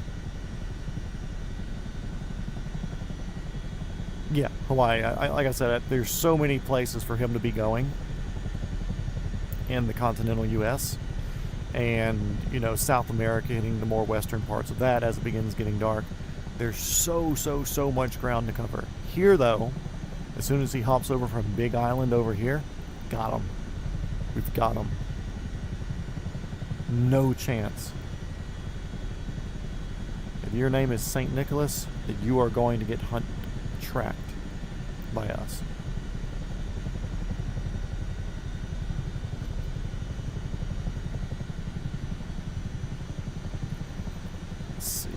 Phone back down. We should not be texting and driving. Here we are over some treatment plants and oil spots here in Honolulu near the port. We're going to appreciate the mass of giant amazingness that is this Chinook right now.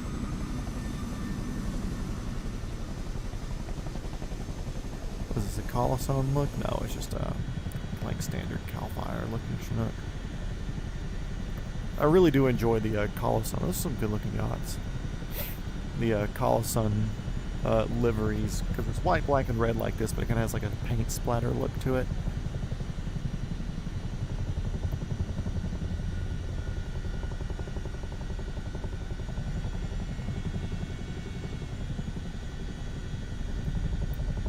even though we're kind of facing east right here, the sun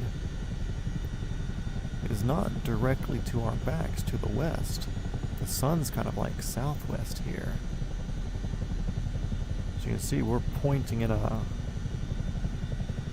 let's see, about a 2-4 direction, 2-3. So the sun's kind of to the southwest, which really shows that we are tilted on an axis. So, and it's so weird doing stuff with the Chinook because I'm used to lowering the collective on a move like that, because lowering the collective reduces the main torque on the main rotor blade, which can help you rotate the entire body of the aircraft one way or the other, depending on the rotation of the yeah, all their planes look really good. But like, yeah, if I don't know if you watched when we were up there doing this little hover thing and I turned to come down this way, I lowered my collective and put in pedal. But really, more collective is going to put more pitch. So it's a bit different than what I'm used to on my normal helicoptering. And also you can tell how far down the sun is right now by our shadow, which is all the way out here.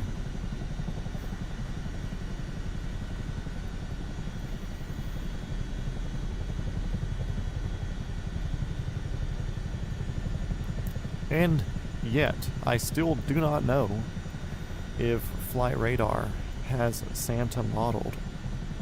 Could not tell you. No idea.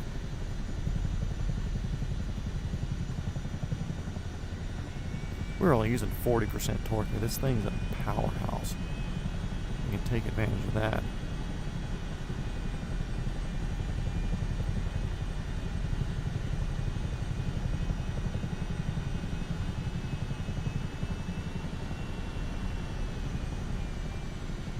Because this thing also moves at 160 knots. If you would like. Chinook's definitely on my list. It's a far off list if it would be able one day, but they are available in the civilian market. So it's not out of the question, and I am Instagram homies with a couple of pilots that fly these.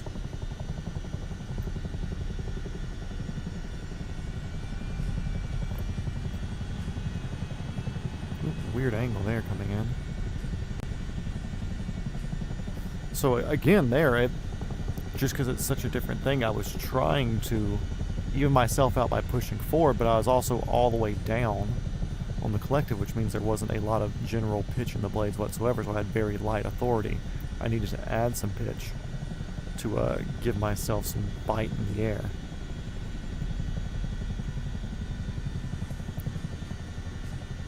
Need to go to Hawaii someday. Beautiful island. Oh yeah, I've seen the 3D view on Flight Radar. I think that's sick. I'm glad they did that.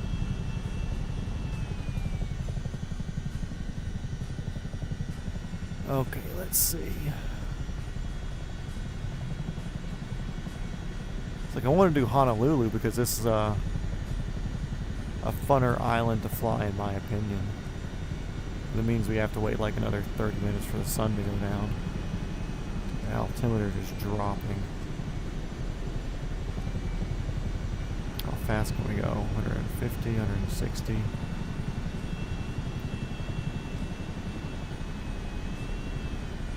Pull the collective all the way. What's it going to do to us? This thing's got like 16,000 horsepower. I don't think it matters that much.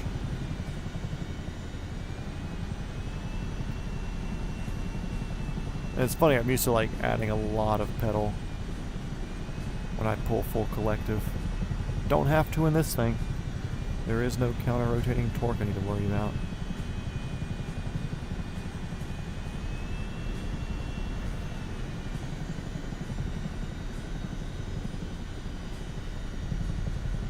Well, we can see the other island from up here. That's nice.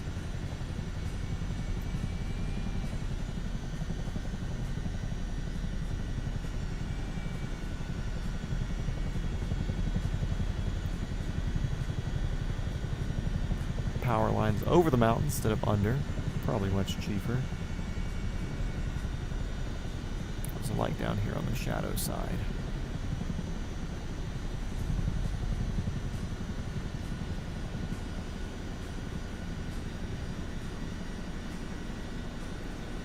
Almost feels like night.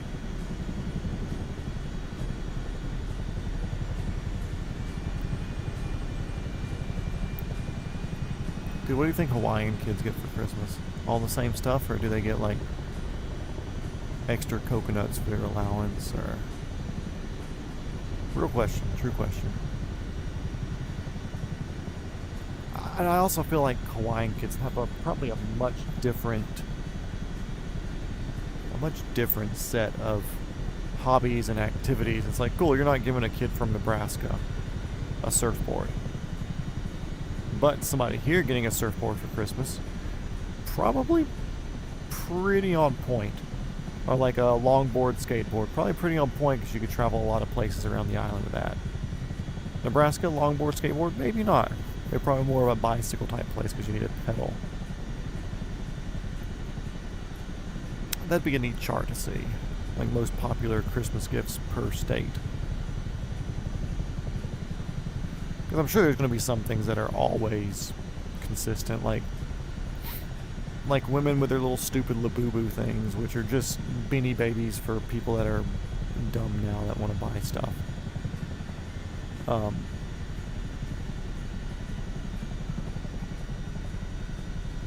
So I'm sure there's some sort of collectible whatever, like, this is the hottest toy of the year, it's got to be this. Like, yeah, I'm sure it exists. Look at that, that's beautiful. Little hazy area all reflecting up out of those clouds over there. Shouldn't be reflecting there still, but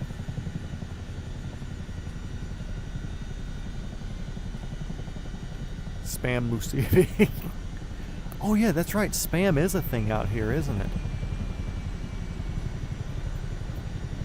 I completely forgot spam was like normal food and not just like consider like, oh wow, you can't afford food? Completely forgot spam was a thing out here.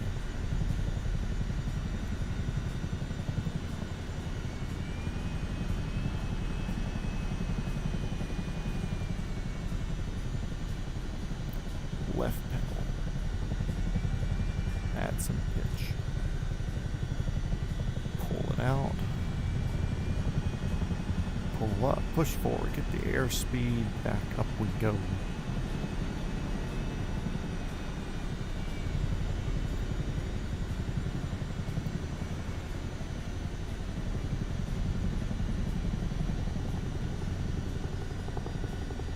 These things are just powerhouse machines. I'm over here trying to fly it like a race car.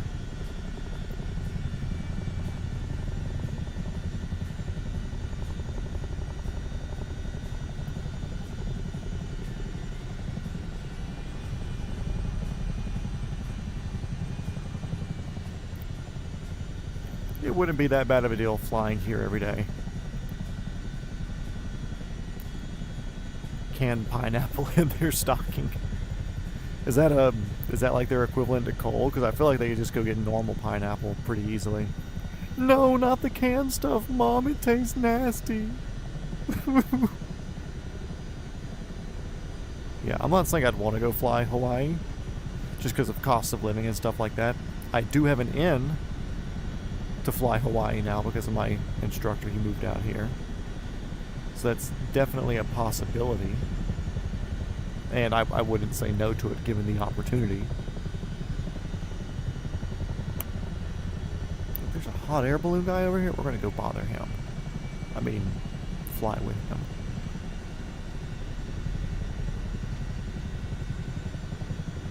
He's 6 miles away. We'll be there in no time. But, like, 100% so many flavors, and even McDonald's serves it there. That's wild.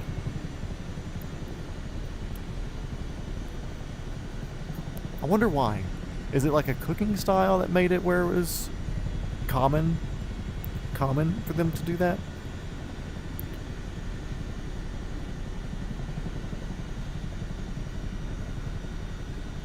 When do they fix Pearl Harbor? Let's see. There's more up here on the right. Pearl Harbor looked kind of crappy. It looked better in 2020 just because like watercolor and everything like that. And the way they did the water transparency here looks decent from altitude. But it does not look decent when you're a helicopter. A lot of things in this game look much, much, much better as a helicopter pilot versus 2020. 2020, less detail. The trees, the buildings were not consistent with different locations. Like, if you're somebody who's been in our Around the World series, you've seen that our buildings look different going from something like Japan to now working our way up towards Nepal. It was different here in the States, and it's different here in Hawaii. Like, there's a different building style, which is super neat, in my opinion. 2020 didn't have that, not as much ground detail, a lot more just like auto-generated garbage. A lot nicer here. It's a big vessel. Look at you, thick boy. Looks like they're trying to recover a sunken nuclear submarine from deep under the ocean with a tower like that on top of it. Look at that thing. Shoo-wee. Yeah, that definitely looks like whatever that vessel was that they were... is that helipad functional? What do you think, guys? Yeah, see how bad the water looks here?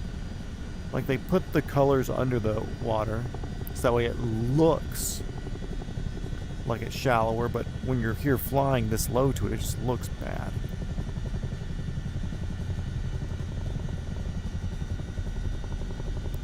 Okay, we'll try to put some front wheels on it.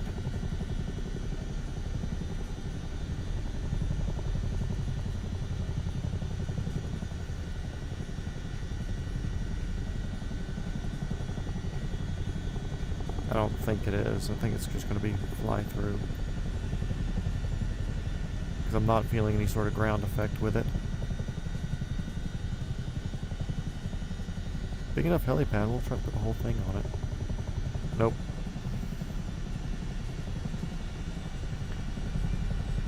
Felt weird. I did not like that. Felt dirty.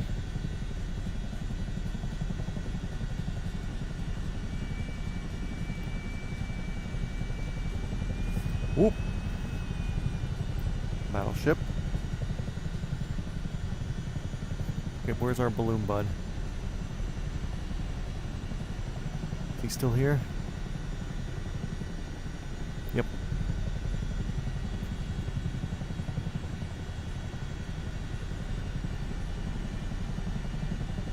$3,700 feet. He's up there doing it.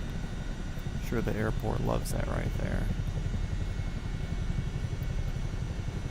See, look, that just looks... that looks bad. We click up here to blue water, to where it's not in the shallow spots anymore. Like, yeah, that looks decent up here, but here it just looks bad.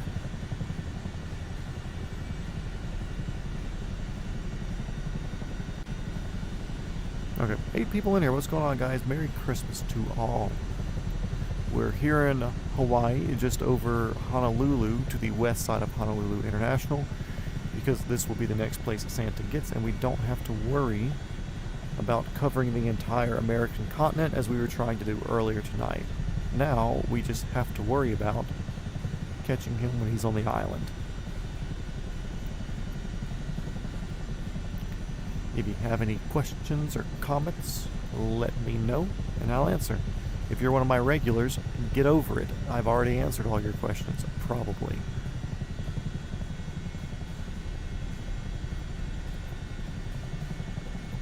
Presto Shelf 3677. Coming up on you fast now.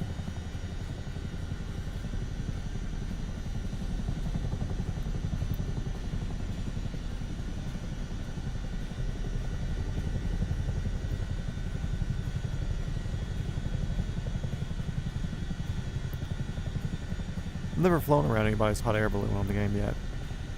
Very cool view. Very cinematic feeling.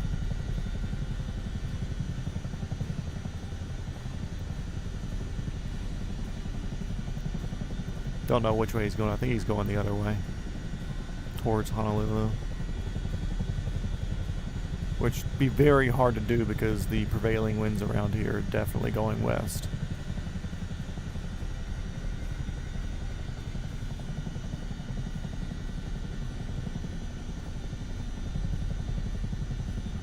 Stay more pointed at you.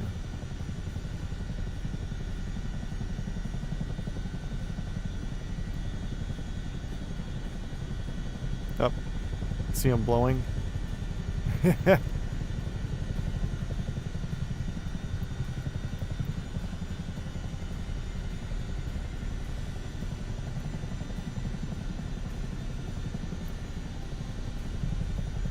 I always see stuff like this and I wonder if it's somebody else who's streaming and am I messing up their stream by hovering around. Hope not.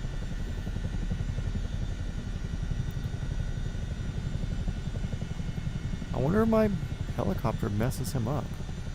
Because I know there is like wake turbulence. I think this is more or less him just like controlling stuff.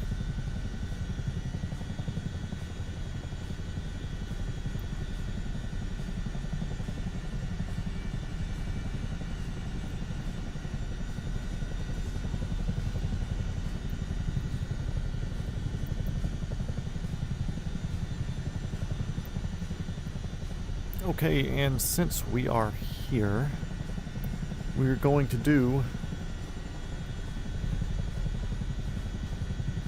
Bro, I'm just a balloon in the sky, leave me alone. I mean, in real life it definitely would. So let's see.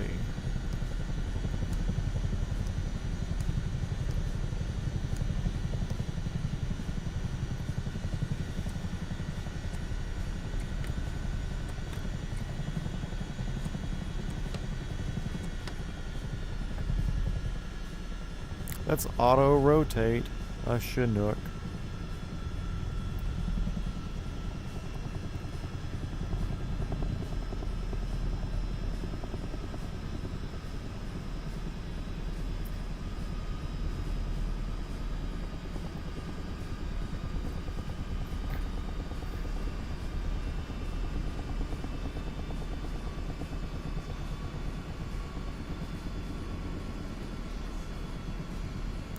.50 knots, my ass.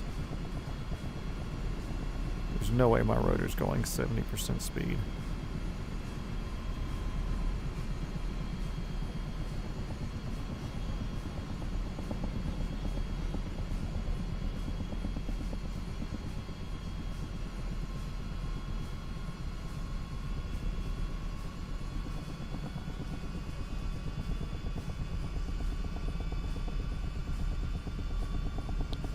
This thing's got a lot of lift with these blades. Holy crap.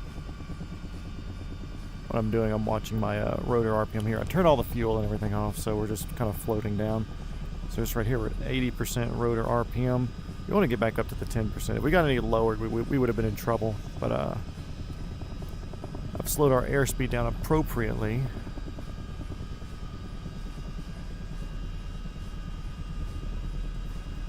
Make sure our parking brake is off.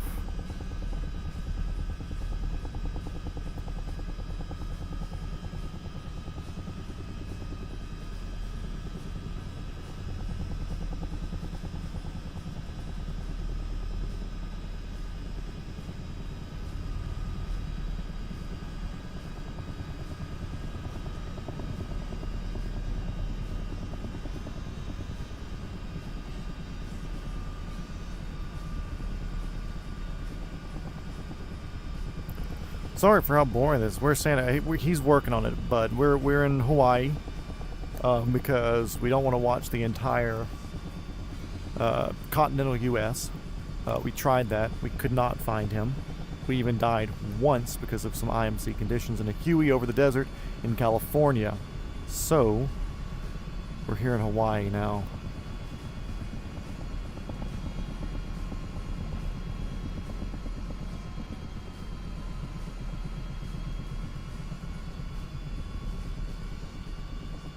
Because Hawaii, he's going to have to come here. I'm pretty sure there's good boys and girls here.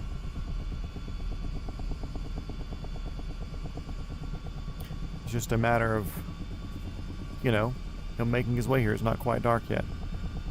We're kind of pre-scouting here with the Chinook, but I decided for whatever reason that it was worth it to auto-rotate a Chinook. So here we are.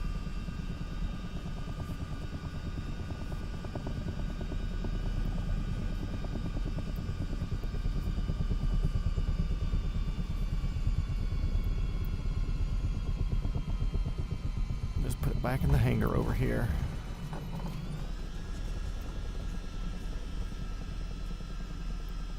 Cool, there we go. Chinook rotated. Yeah, let's get another helicopter.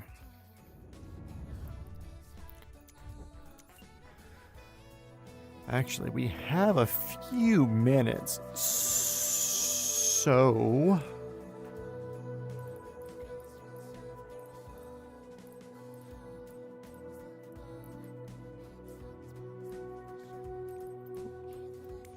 we could just saying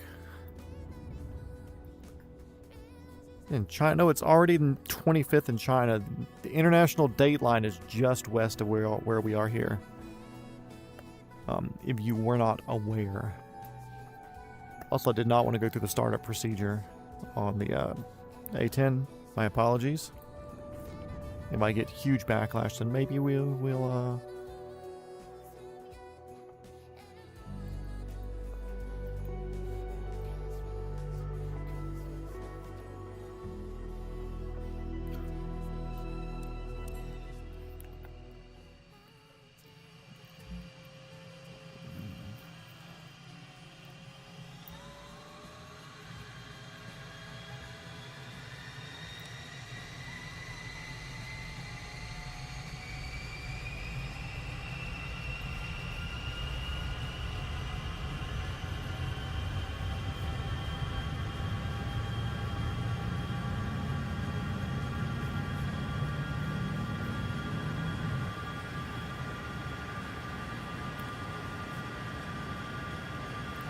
I don't know where anything is.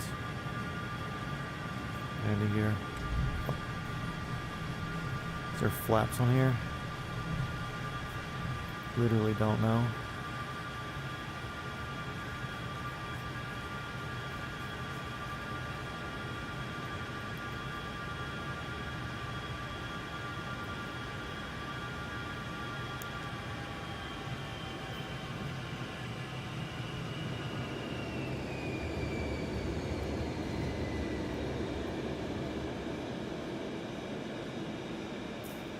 See, G, get rid of all that stuff. My secret intelligence agency advised me he is on the East Coast, New York, Massachusetts. What? We were already out there.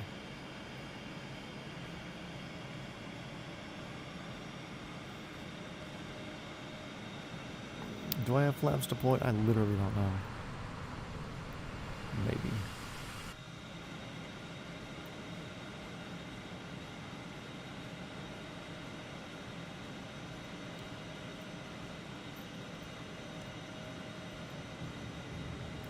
That's not what that button is. Oh, there's flaps. Okay.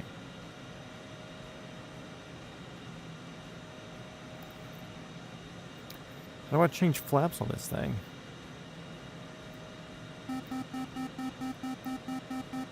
What? Am I slow? Get over it.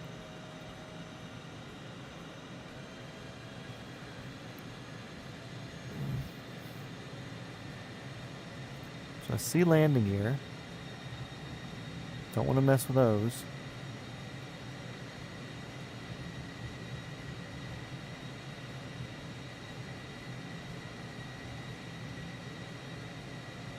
Push pump swings, da da da da da.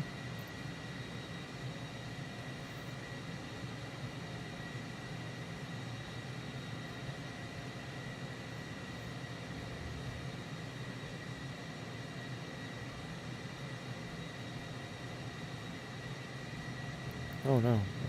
Cool. There we go. Got rid of the flaps, boys. That easy. No, you're good. You're good. Pull up, pull up. Don't tell me what to do. Altitude, altitude. Yeah, altitude. I'm an A10. It's what I do. Literally what we do. What they do.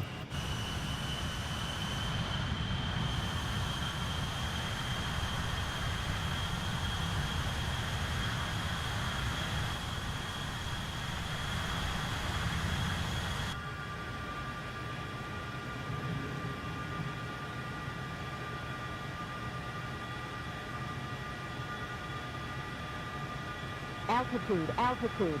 Altitude. So annoying.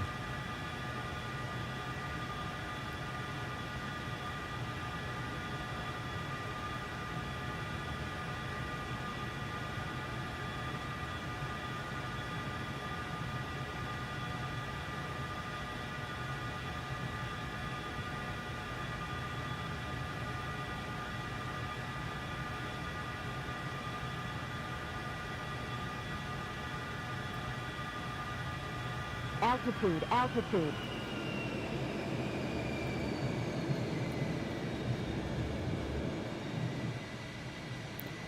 Dean's beans, bud. What are you doing? Oh.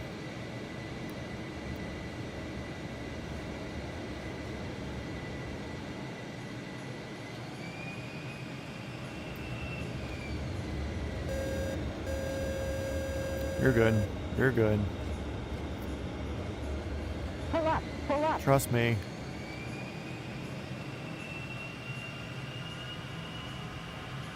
Would this be considered a terroristic act? Altitude, altitude.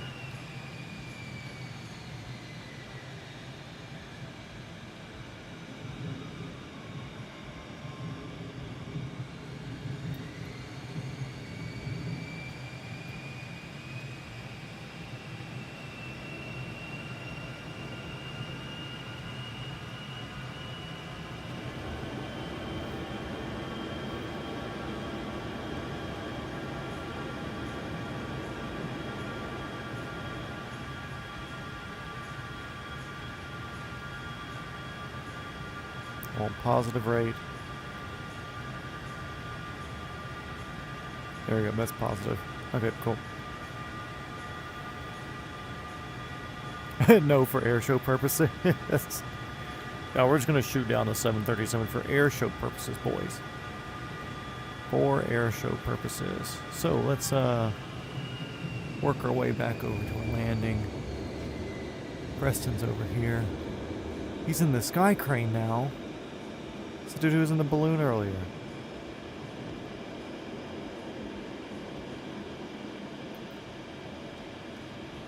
Pull up, pull up. Oh yeah, pull it. Shut up. God, these people are so annoying.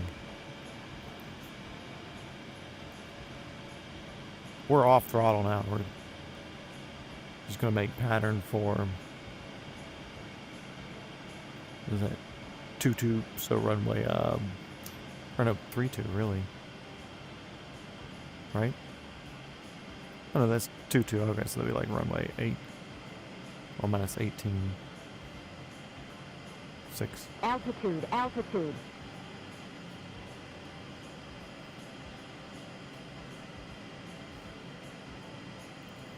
Okay, I need to move my throttle just a wee bit there for a second. So I can...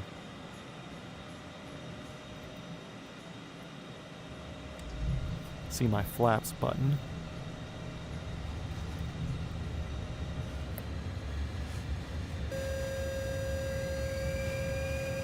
You're stalling! No, I'm not. Well, I guess I was, but...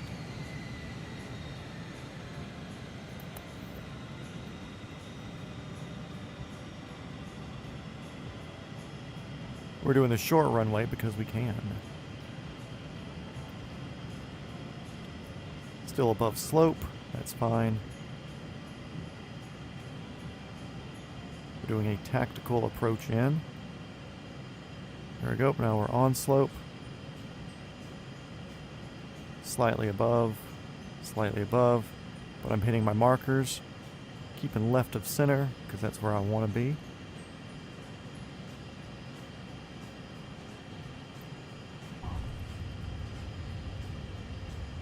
Floating down. Oh.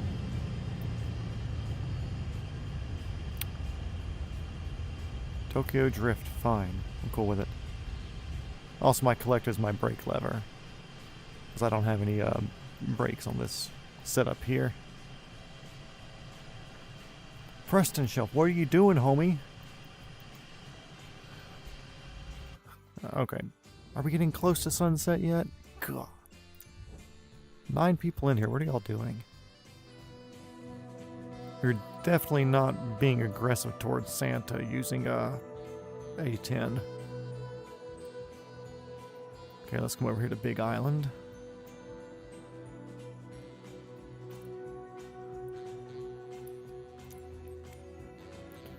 Since I am a helicopter fella, we're going to get in a helicopter fella type helicopter.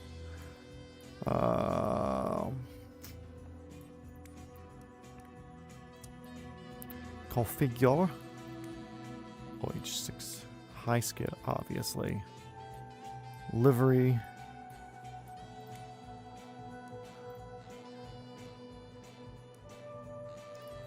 Look at that thing.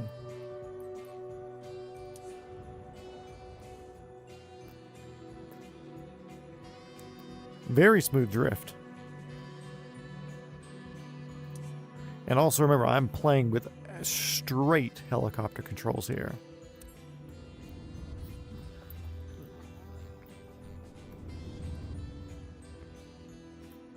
And I don't have anything set up in a way that would be friendly for helicopters. So all my input measurements and amounts and everything are vastly different.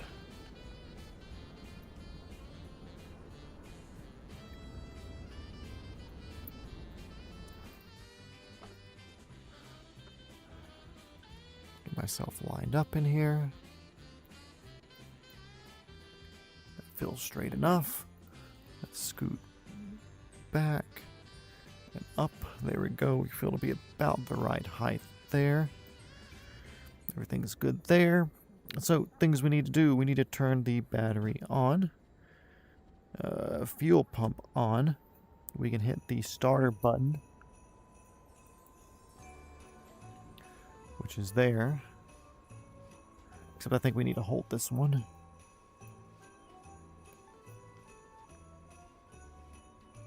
Or, okay, I use the starter button on my controls here. I've got a button on the side. Gonna get up to about 60%, the red line there in the engine RPM.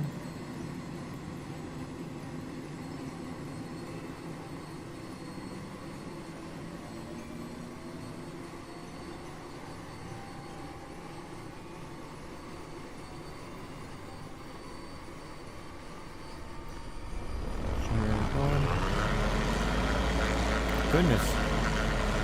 That's the noisy helicopter. Sorry about that. Beluga. The weird thing about the Beluga is I don't think it flies that different than anything else. So I don't think it's like a drastically different thing than flying some other sort of thing. For Santa, yes.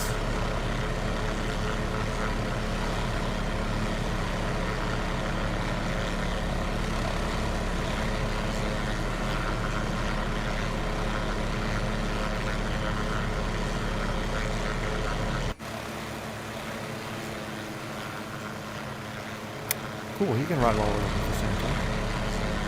For no reason. For no reason.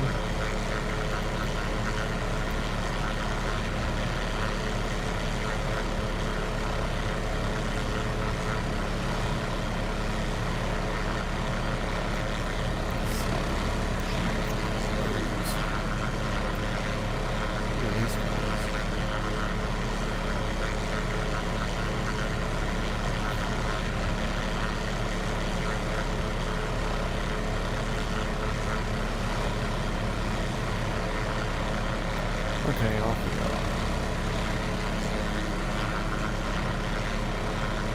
Runway incursion. Don't. We are hunting, not searching. We're hunting.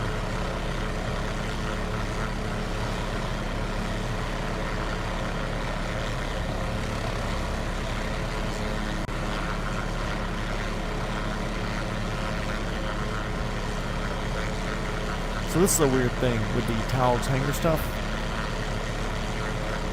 If you have the governor switch on, which I have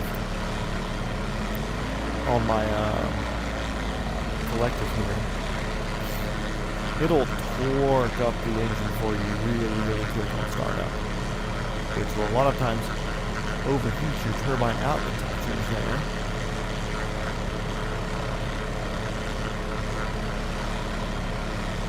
Could lead to a failure of some sort at some point.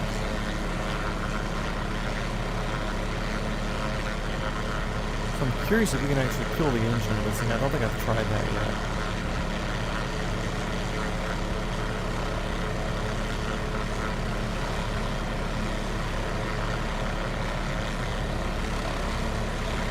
Everything's good. We're just really, really hot with the engine right now. Showing orange in there. Definitely overheating it some. Does it never get dark here? Oh my goodness. I've been flying here for the full 30 minutes and it's not dark now.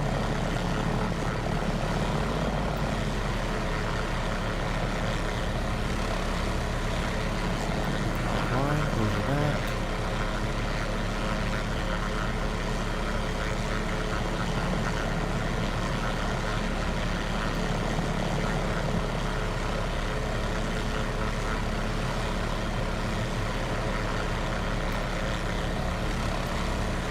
Tired of my soldier here, so I'm going to get him out of here.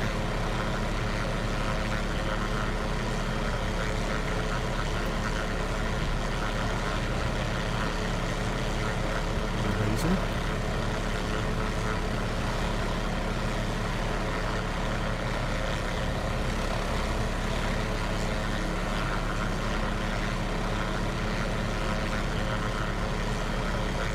That's what I'm only clicking repair damage because I think start up with my whatever switch is funny with it. Alright, that's all I close. Maybe it's kind of useless. I do like bear paws, very cool. Little shoes on the back of our skids there.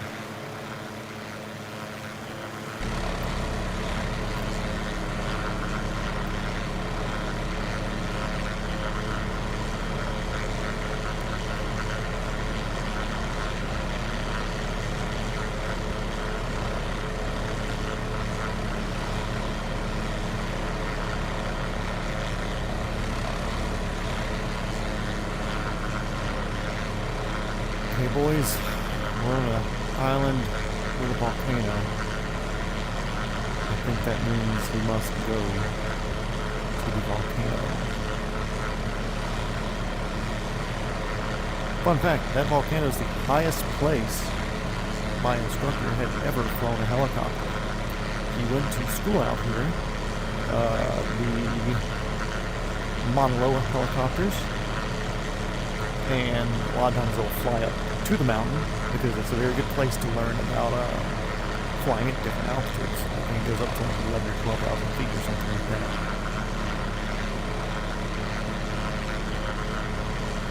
And hopefully, by the time we get up here, Santa will be in town, but we'll see. Honestly though, it's 11 o'clock. After this particular helicopter is finished, we may call that night. Oh! Hold up a second.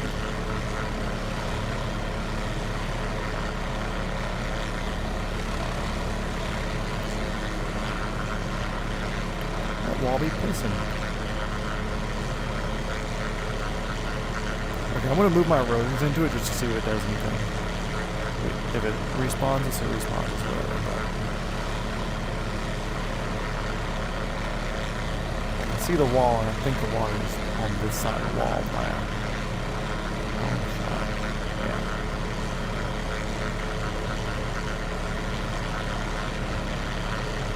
Cool.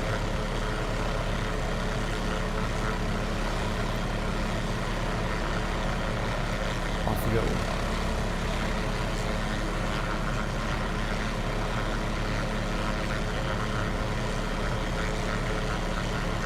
Searching, not hunting for Santa Claus. But right now it's just staying agile. You know?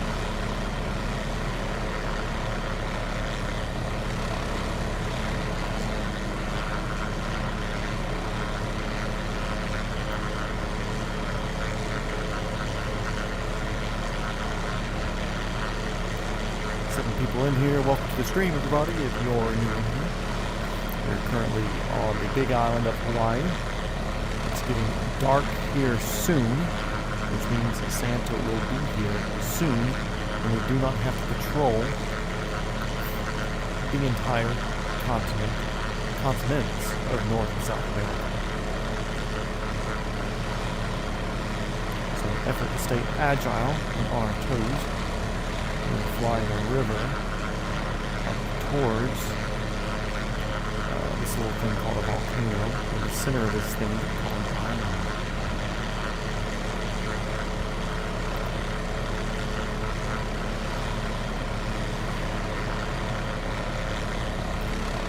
Hope everybody is either having or will have a Merry Christmas.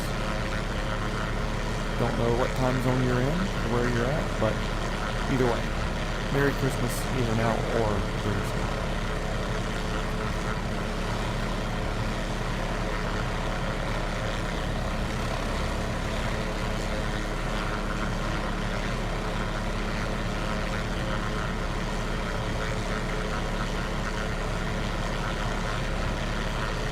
This thing must be faster.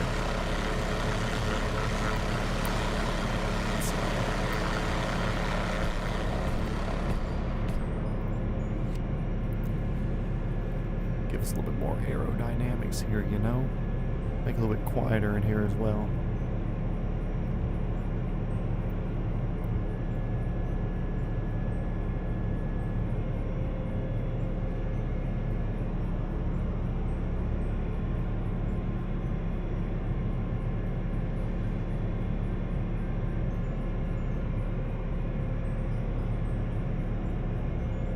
It's weird. Like I got so used to the bzzz sound just those few minutes that we had it. It almost feels like I'm playing with no volume now. But there's definitely still volume.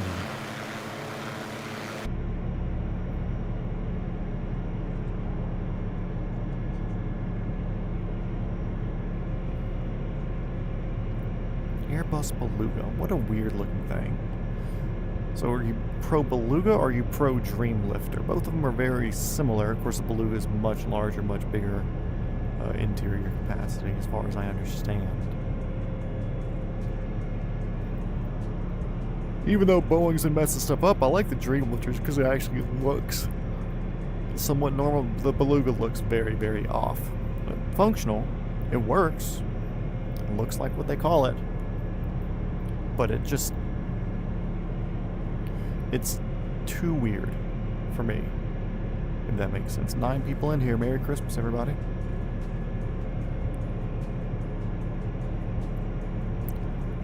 We're patrolling the woods in Hawaii, the forest, waiting for it to get dark here so we can catch Santa as he gets to the big island.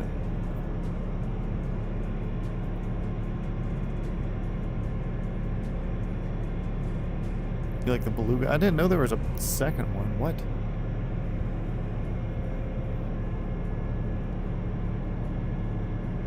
Airbus Beluga versus Beluga XL.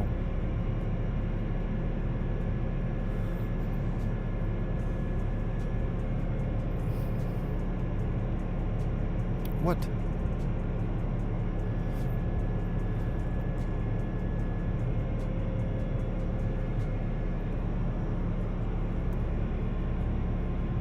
I mean, they both look wild. Either way.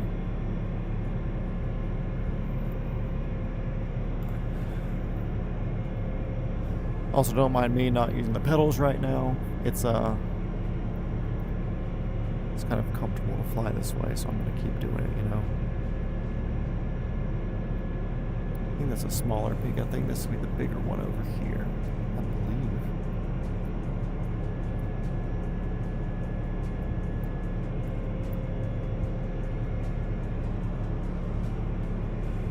There's people on that one.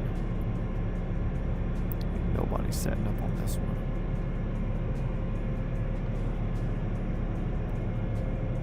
Let's go over here. There's probably something over on this one.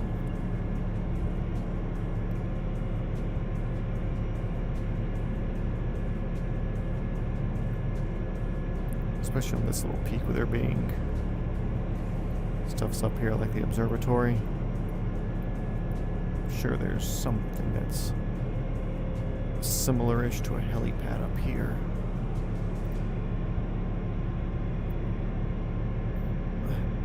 Normal is based off the 300, XL is based off the 330. Oh, okay.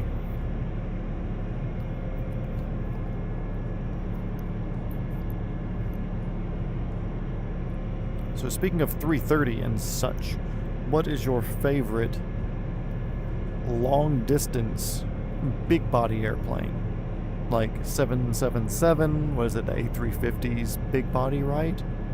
Or 747, A380, like old school double stacker. Like, what's your flavor?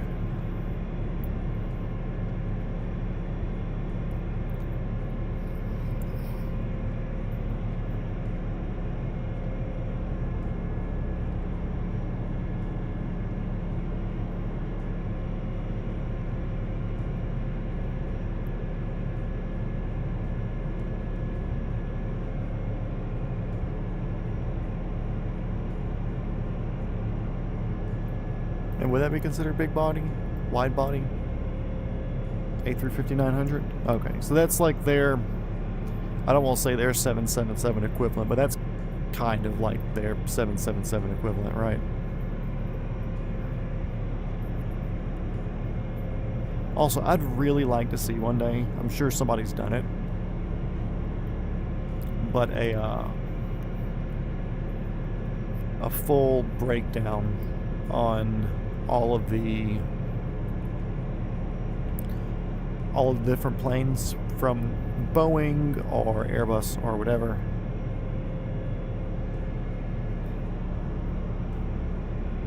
Can I turn the brightness down on this thing anyway?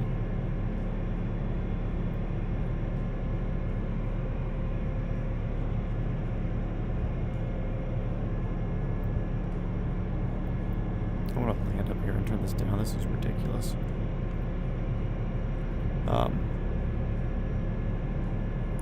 More than one aisle is a wide body. Sean, Belen, thank you as always for being here. Merry Christmas to both of you and your families. I assume you're with her family right now, since you were sending me pictures of their game. I know your family's not Hispanic, but hers is. So either way, Merry Christmas to all, and to all a good night.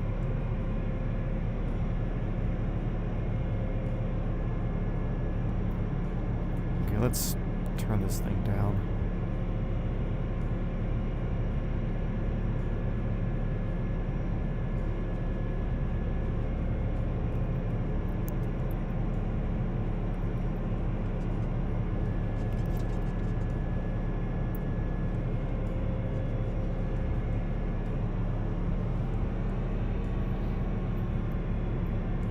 Okay. Let's see if I can do this in a way that works without me killing myself.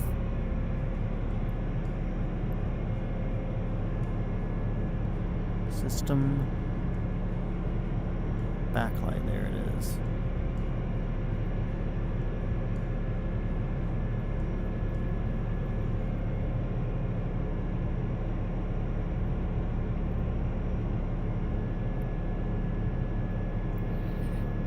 Okay, there we go. Back in the controls, we're kind of sitting crooked-ish.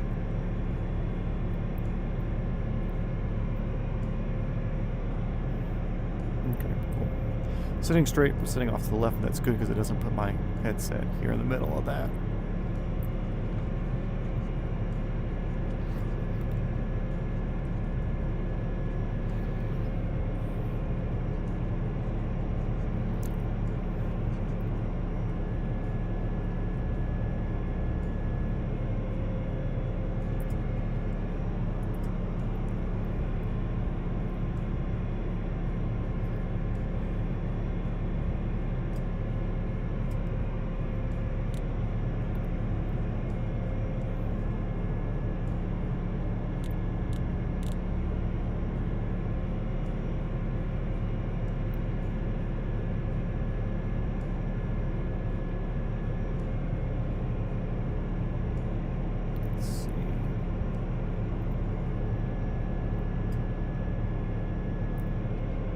Curious is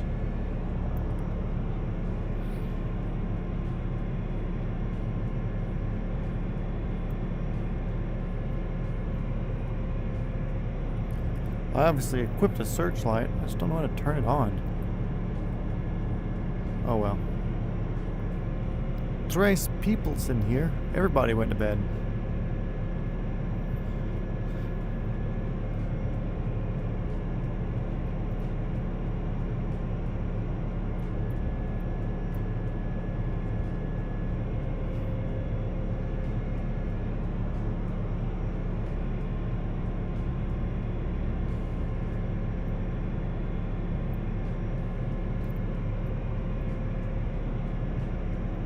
Definitely think the other mountain's the bigger one.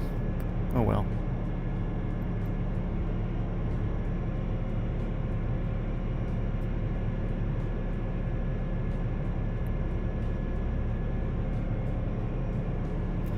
Let's follow the ground as we go up.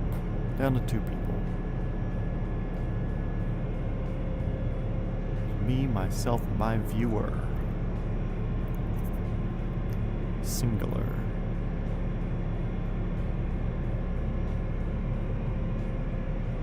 You're saying because you can wake up. Hey, it's all under. Tomorrow's a big day.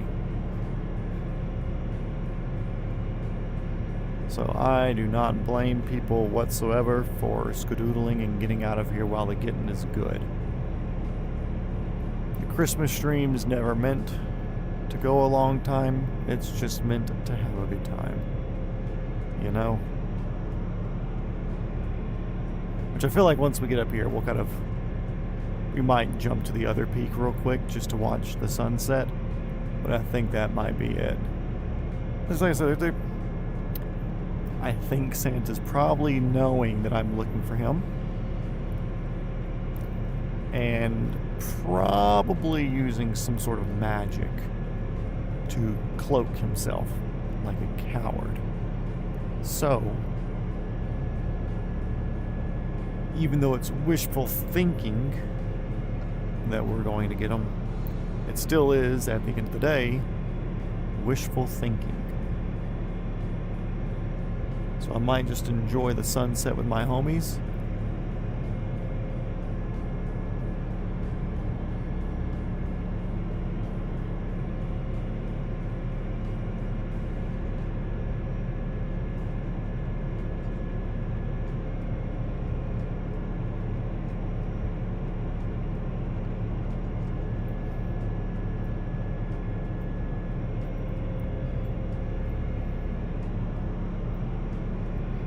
Well, like I said, Aiden said this mountain was the highest he's ever flown up. And then, like, once he got the height, he just started leaving the mountain, but try to keep the altitude. And he's like, that was the highest over the ground he's been. He's like, it felt weird.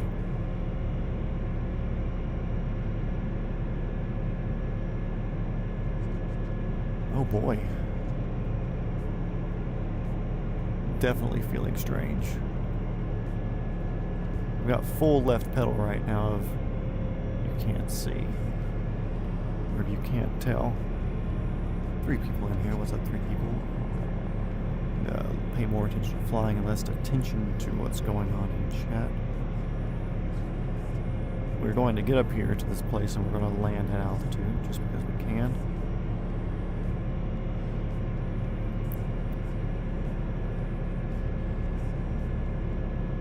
got collective all the way up. Got pedal all the way in.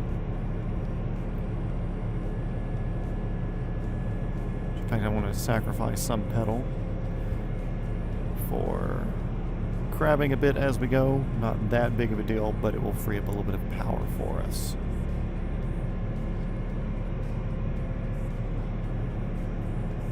Right now we're 11,000 feet over sea level. We are up here. Doesn't feel like it just because we've been close to the ground the whole time. It's a very slight sloping up mountain.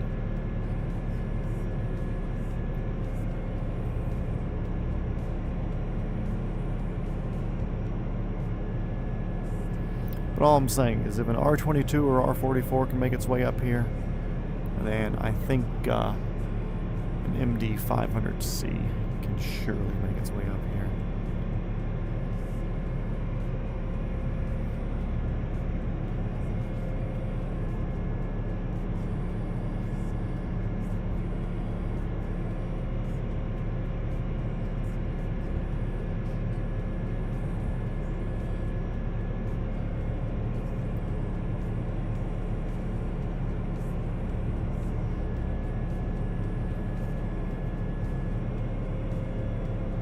It's crazy because there's a road over to our left that comes all the way up here to the observatory.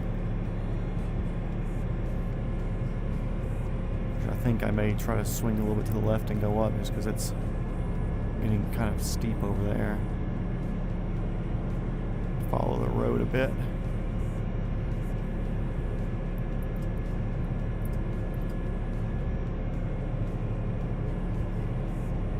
Oh yeah, this is where I'm watching Christmas Eve sunset with the homies. This is it. Got the road right on the other side of this ridge.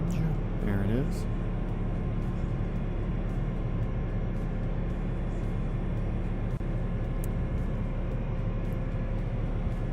Let's get on up here.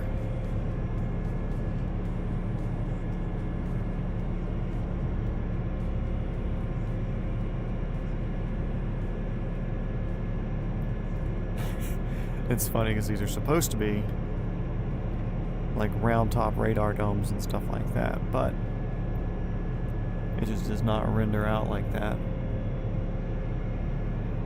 So what I'm going to do, I'm going to get rid of this.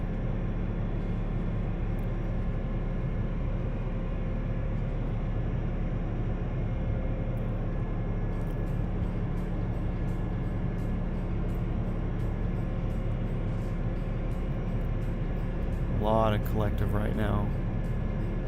A whole lot of collective. We're at 13,600 feet altitude.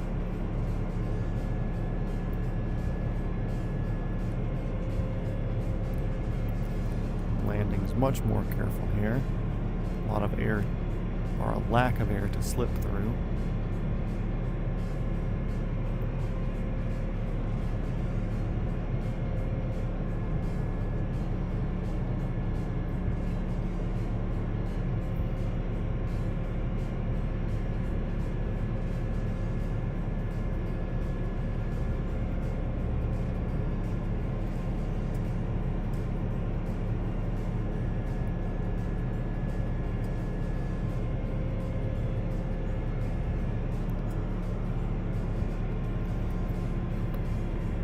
Then it's the searchlight button.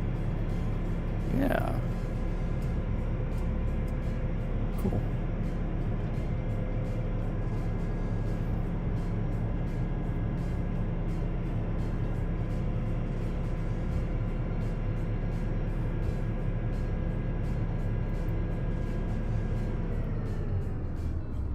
Let's see, Shift C.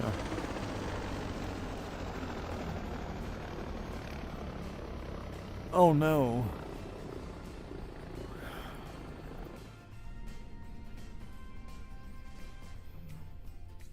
That sucks. I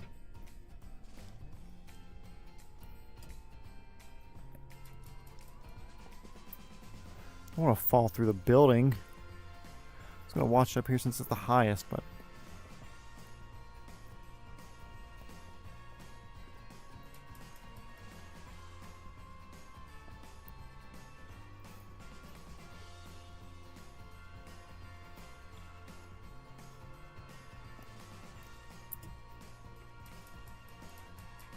Alright, this one I gotta hold.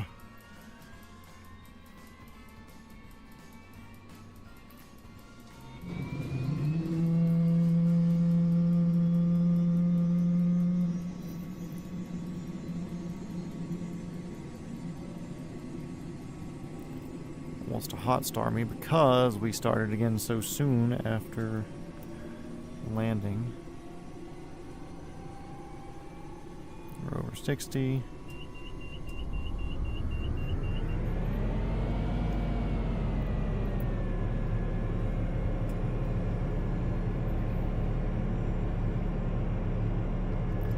A lot of collective to get off the ground here.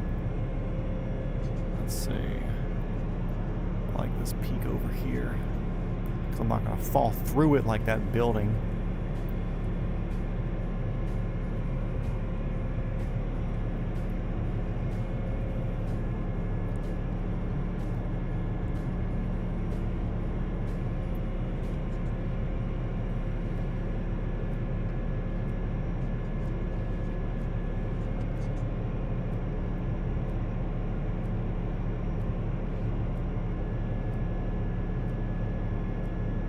There we go. Drop you down, don't cares.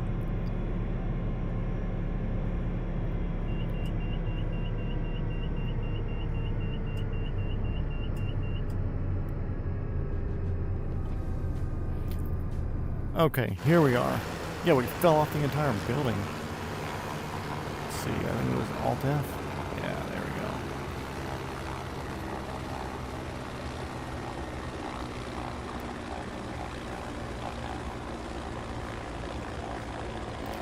Okay, everybody. Oh, God. With that said, let's do this with a little helicopter in the foreground. It's kind of what the channel's about, alright?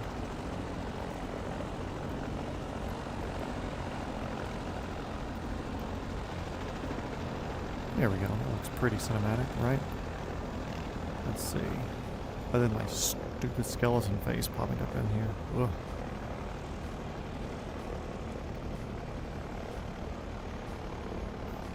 And I can actually do this as well. We can turn off the goal.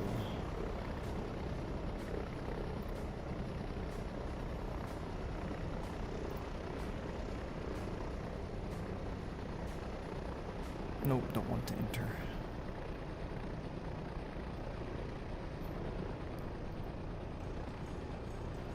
Okay, sick. I like that. I think that looks pretty good. Controller's been disconnected. Don't care. Yep, with that said, thank you everybody for watching. Georgia Plane Spotting, as always, thank you for being here. For the other people that are in the thing, sorry you missed the stream. We've been doing it for like 4.5 hours now, so where were you? But feel free to subscribe and come back to the next one after Christmas sometime. Everybody who was in here, Valeska, Balloon something, I don't know how to say your name, Robert Harrison, Sean Blinn, everybody who was here, thank you as always. You and your families, please have a very Merry Christmas. Hug your loved ones and make sure you live it up as good as you can. Hope to see you guys again before New Year's. But until then, I want y'all to go have a good one and don't look back. Enjoy it, everybody. So, good night. Merry Christmas.